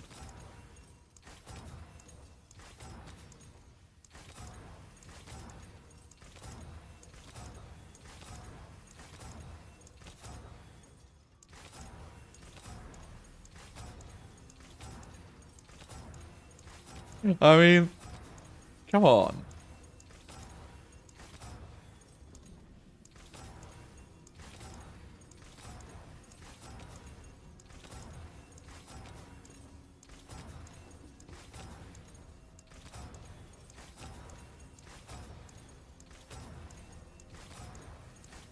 It has been 1.5 years and we still have this.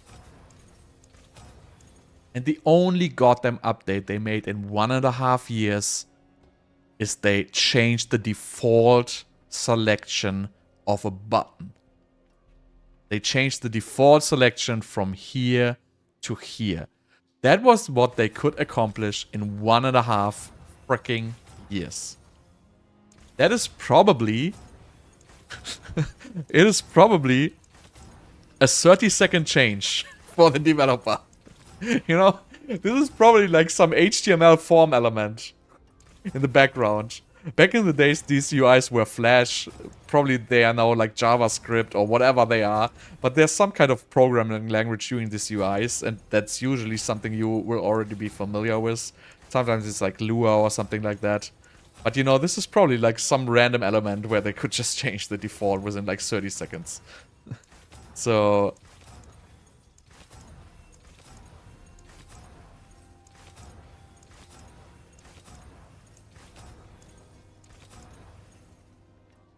yeah, you don't have to play PoE 1. I mean, I played PoE 1 back in the days, but it's absolutely not a requirement. It's a different game. PoE, wow, I can't even talk anymore after clicking this button for 16 million times. So it definitely helps to have like some knowledge, but it's absolutely not a requirement. Wow, look at this. There's the +1.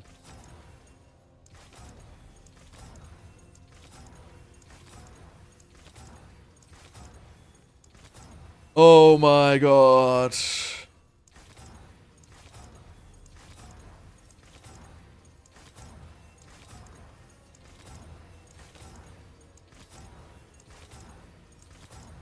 This just can't be true anymore, honestly. I think I'm quitting. I'm quitting right now.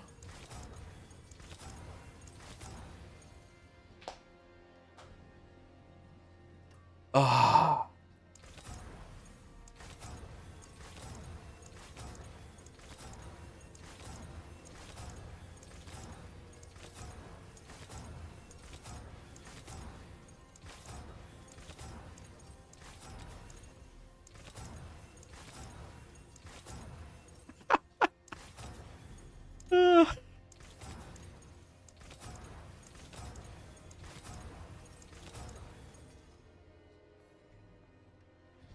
It will come again at some point, and I will miss it again.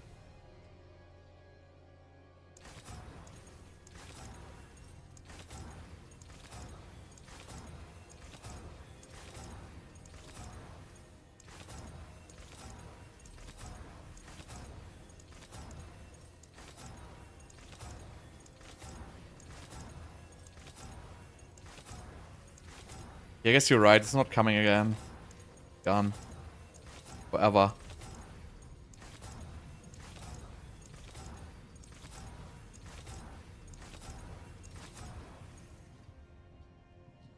It's never coming back.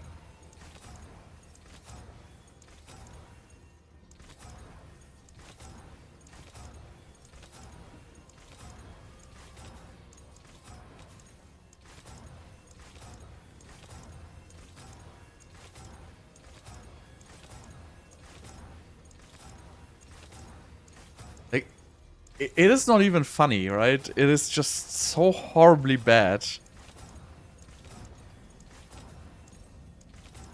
What, like, why wouldn't you even freaking code in a pity mechanic in this? Like, what is the deal to, you know, just add 1 point to every stat you didn't get, and then just, you know, do like the easiest kind of formula to prioritize?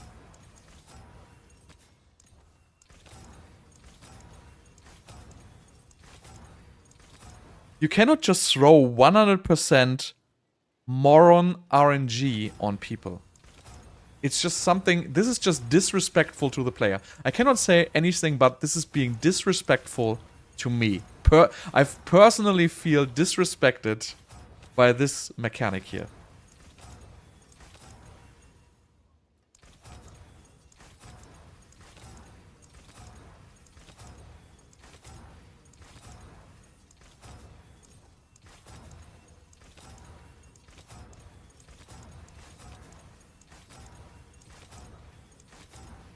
I've been sitting here now for more than 15 fucking minutes doing this. 15 minutes.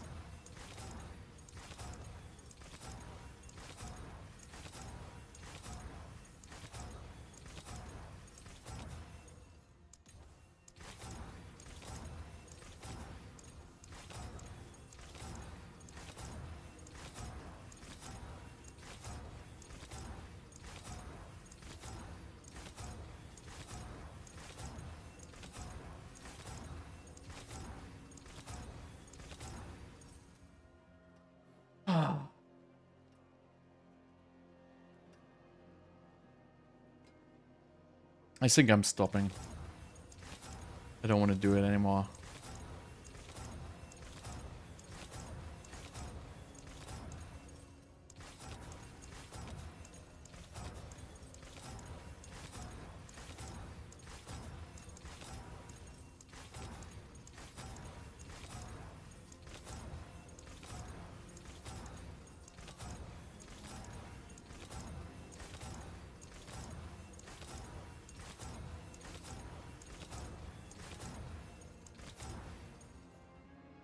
This is just disrespectful.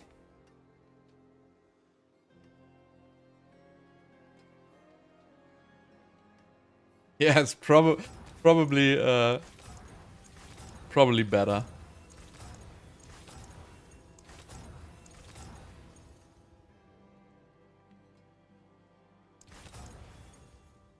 Oh my god.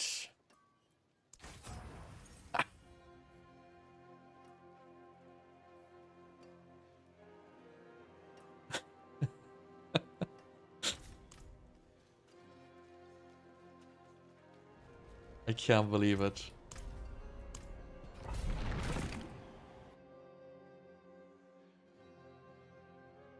No, I'm done for today.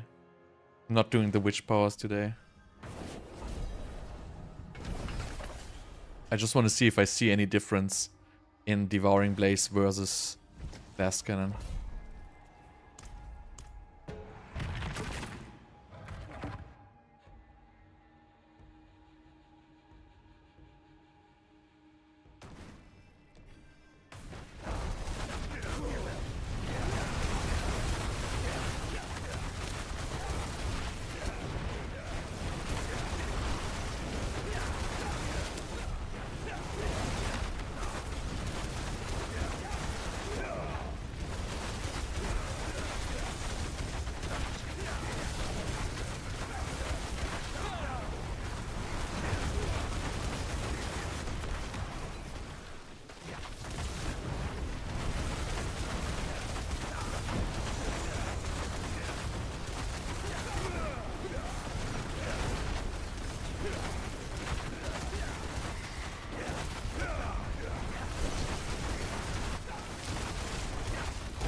Damage resistance, damage resistance, damage resistance.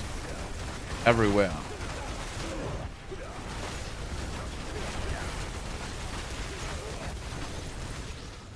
Not a good comparison because this is actually a good map.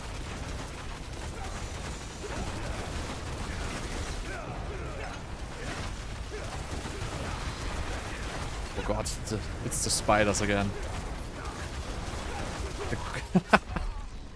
These spiders are just the worst mob ever. Like those little spiders throwing those webs. They just do like whatever infinite damage.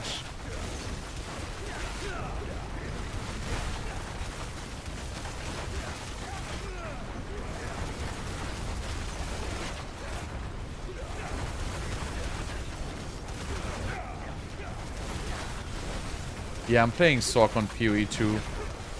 But I don't know which one yet. But probably like the, what is it called? Stormweaver, I think. I didn't really like the Chronomancer stuff. I don't know. But it's also hard to tell because, you know, without playing the game, it's hard to judge just by, you know, reading the ascendancies, if they're going to be good or not. But I'm probably gonna do Stormweaver, so... And then after that... after that I'm probably gonna do Witch.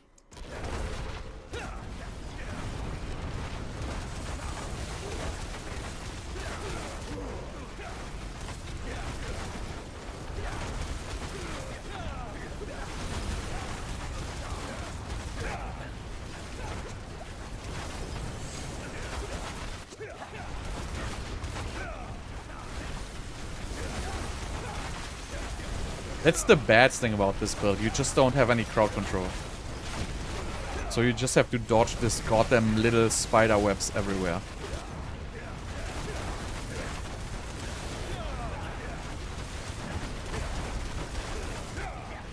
Just do infinite amounts of DPS, basically.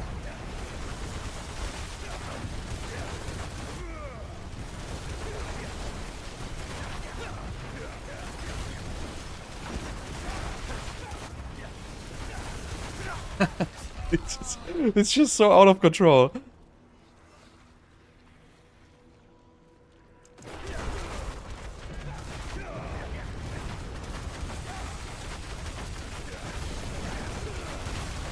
But yeah, it doesn't seem to be like a difference between Devouring Blaze and Glass Cannon. I know a lot of people like say that the crit multiplier like somehow double dips with 3 curses aspect, but it's just a multiplier. Really no difference. I mean, obviously this is like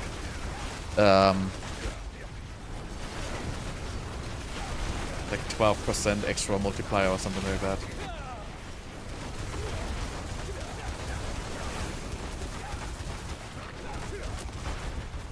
But yeah, anyway, I'm not gonna finish this.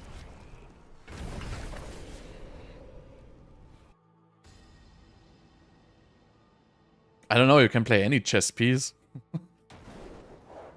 Most likely you can play Raymond. You can at least pixel those guys and just, you know, AoE them. But you can always play legendary chess, but I feel like legendary chess are bad.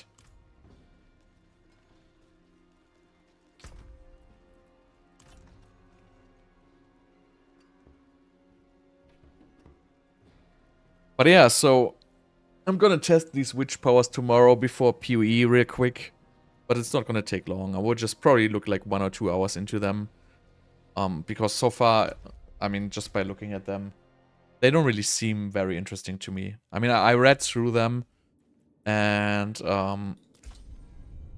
they all seem to be like just damage buffs, right? So if you read the witch powers, it's not even about the witch powers. The witch powers do not seem to do a lot. It's more about these stones or whatever they're called. So if you look at the witch powers, right, effectively. So this one here, it swarms fire bats every 3 seconds, doing 1800 fire damage. Irrelevant, right? So this is irrelevant. It's just some very little damage, which doesn't matter. Then you have this one. Every 250 resource spent, explosion, dealing shadow damage. This one is probably interesting if you can spend a lot of resource, like on a Necro or something like that. On Sorg, maybe if it counts with Chain Lightning, this might be interesting to deal some damage, right? But we also don't know if this is 6.4k flat damage or if this is already inflated, right? So if I remove my weapon here, right, so now it says 0, so we just take, do I have multipliers on somehow?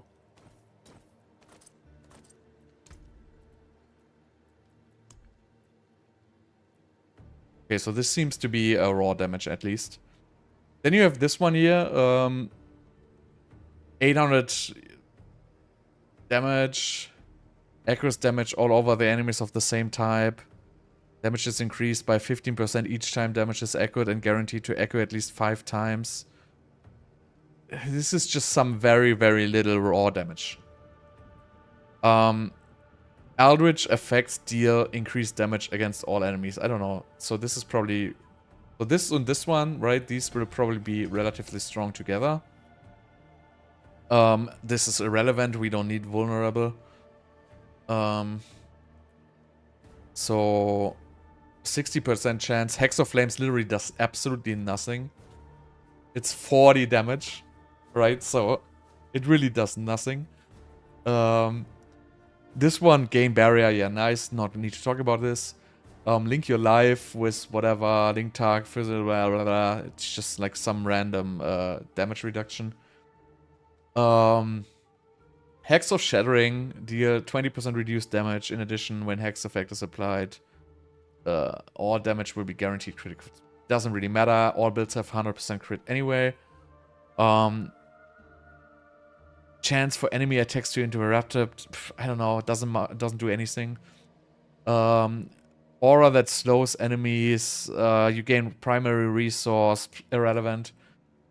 Summon a Poison Frog, which does 1800 damage. Irrelevant. Poison Frog will pull enemies on that. It explodes for 8000 instantly. I don't know. This might do something. Not sure. Increasing primary stat by 1% for 15 seconds.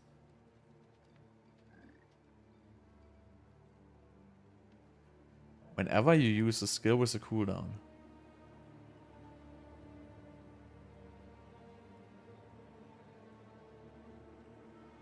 I don't understand this at all.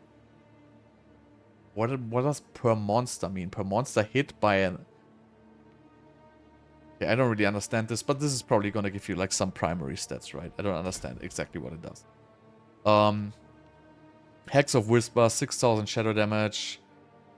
Can jump to another, so I don't know. It gives you 45, I guess, so, but that's it. Witchcraft effect, deal 90% more damage, right? This is... If any of your damage over time effects exceed 85% of the target's total life, they immediately die. Pretty irrelevant. Casting ultimate skill, blah, blah, blah. Larger in size. Companions are doing 45% bonus damage. And gaining 100% critical strike chance. So this is probably alright, but it doesn't say conjurations here. So I don't know. It doesn't say conjurations, so it's probably not going to work with Sorg. 600 poison damage each second. It's, yeah, irrelevant. Dealing damage or applying crowd control effect with any of your which attack speed plus blah blah blah. Pretty much irrelevant. Increases potency of hex effects. The size of aura effects is increased. This gives 35% plus bonus critical strike damage. I don't know. Seems to do nothing. And then we have these like superpowers here. I don't know. This is a random 1600 damage, whatever. Like it's nothing, right? Heals or damage to bosses empower the orbs damaged by 5%. After 100% it explodes. So this is like extremely weak. This does very little damage. And then you have this Vengeful Spirit, 15 seconds. It appears for 10 seconds. When so this also seems to do very, very little damage, right? That's just random 2000 damage. Grows and whatever, dealing any damage to skills, 50% chance to grow the flower. The flower deals 3000 poison damage to all enemies over 5 seconds. If an ally is near the flower, gets healed. So this, I think, is alright, honestly. And then you have like this Sharknado thing. I don't know, 40k physical damage over 20 seconds. It also doesn't seem to be a lot, honestly.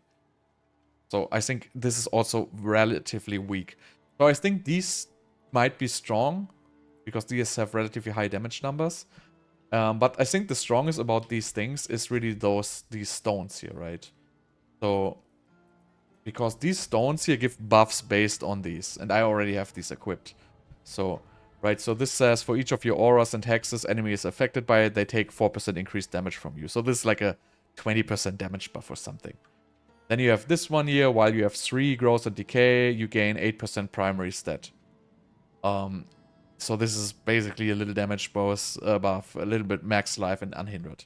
And then we have this one here, for each rank in your slotted witch, you gain 3% damage reduction, so this is a defensive one. And then, you know, there's some other one here which give like little buffs. And I don't get why the skills getting the Eldritch text, I didn't really. So I think that is one of the stronger ones. So while you have 3 or more Eldritch Witch power slotted every 5 seconds, the next core skill. So this literally does nothing, right? Irrelevant. Every 5 seconds, the next core skill you cast gains. So this is absolutely nothing, right? It does absolutely nothing.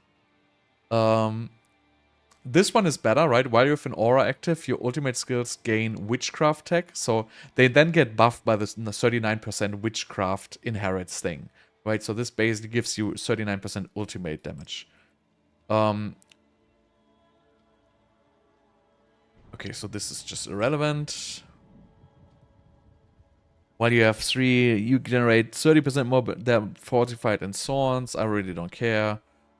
While you have a witch power with the summon tag slotted, if you would take fatal damage, blah blah blah blah blah, irrelevant.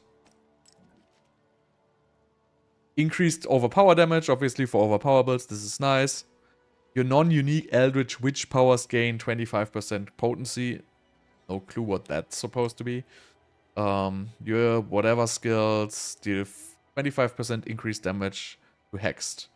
That's okay if you use mastery skills. On Sorc, well, irrelevant. When you have 3 or more Eldritch powers, gain 25% movement speed and 15% crit chance. Yeah, unless you can get 100% crit, I guess this is okay. Unique witch powers deal 40% increased damage. So, I don't know what unique witch powers are, but I think these are just the unique slotted ones. Like this one here. Right? So this is... yeah, whatever.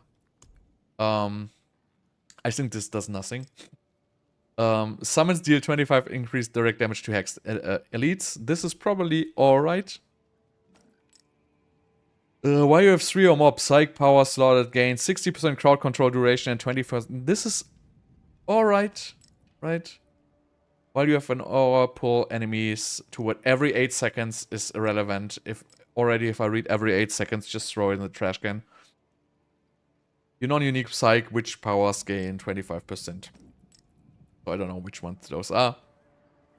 While you have an aura active, you deal damage over time 35% faster. So this is obviously a 35% damage over time buff, if you have damage over time. So, what I'm saying is there's nothing really interesting. I mean, I'm not saying not interesting, but you know, I think these Eldritch ones might deal decent amount of damage. I think all the other stuff is vastly irrelevant, and it's just basically giving you like a little bit of a damage multiplier on top of what you already have, but that's pretty much it. I'm not really excited about these. I don't think Fireball is going to be the meta. Lightning Sphere was almost as good as Fireball, I have to say, but you know, it's probably something with this witch powers, but I'm not overly excited about it, I have to say.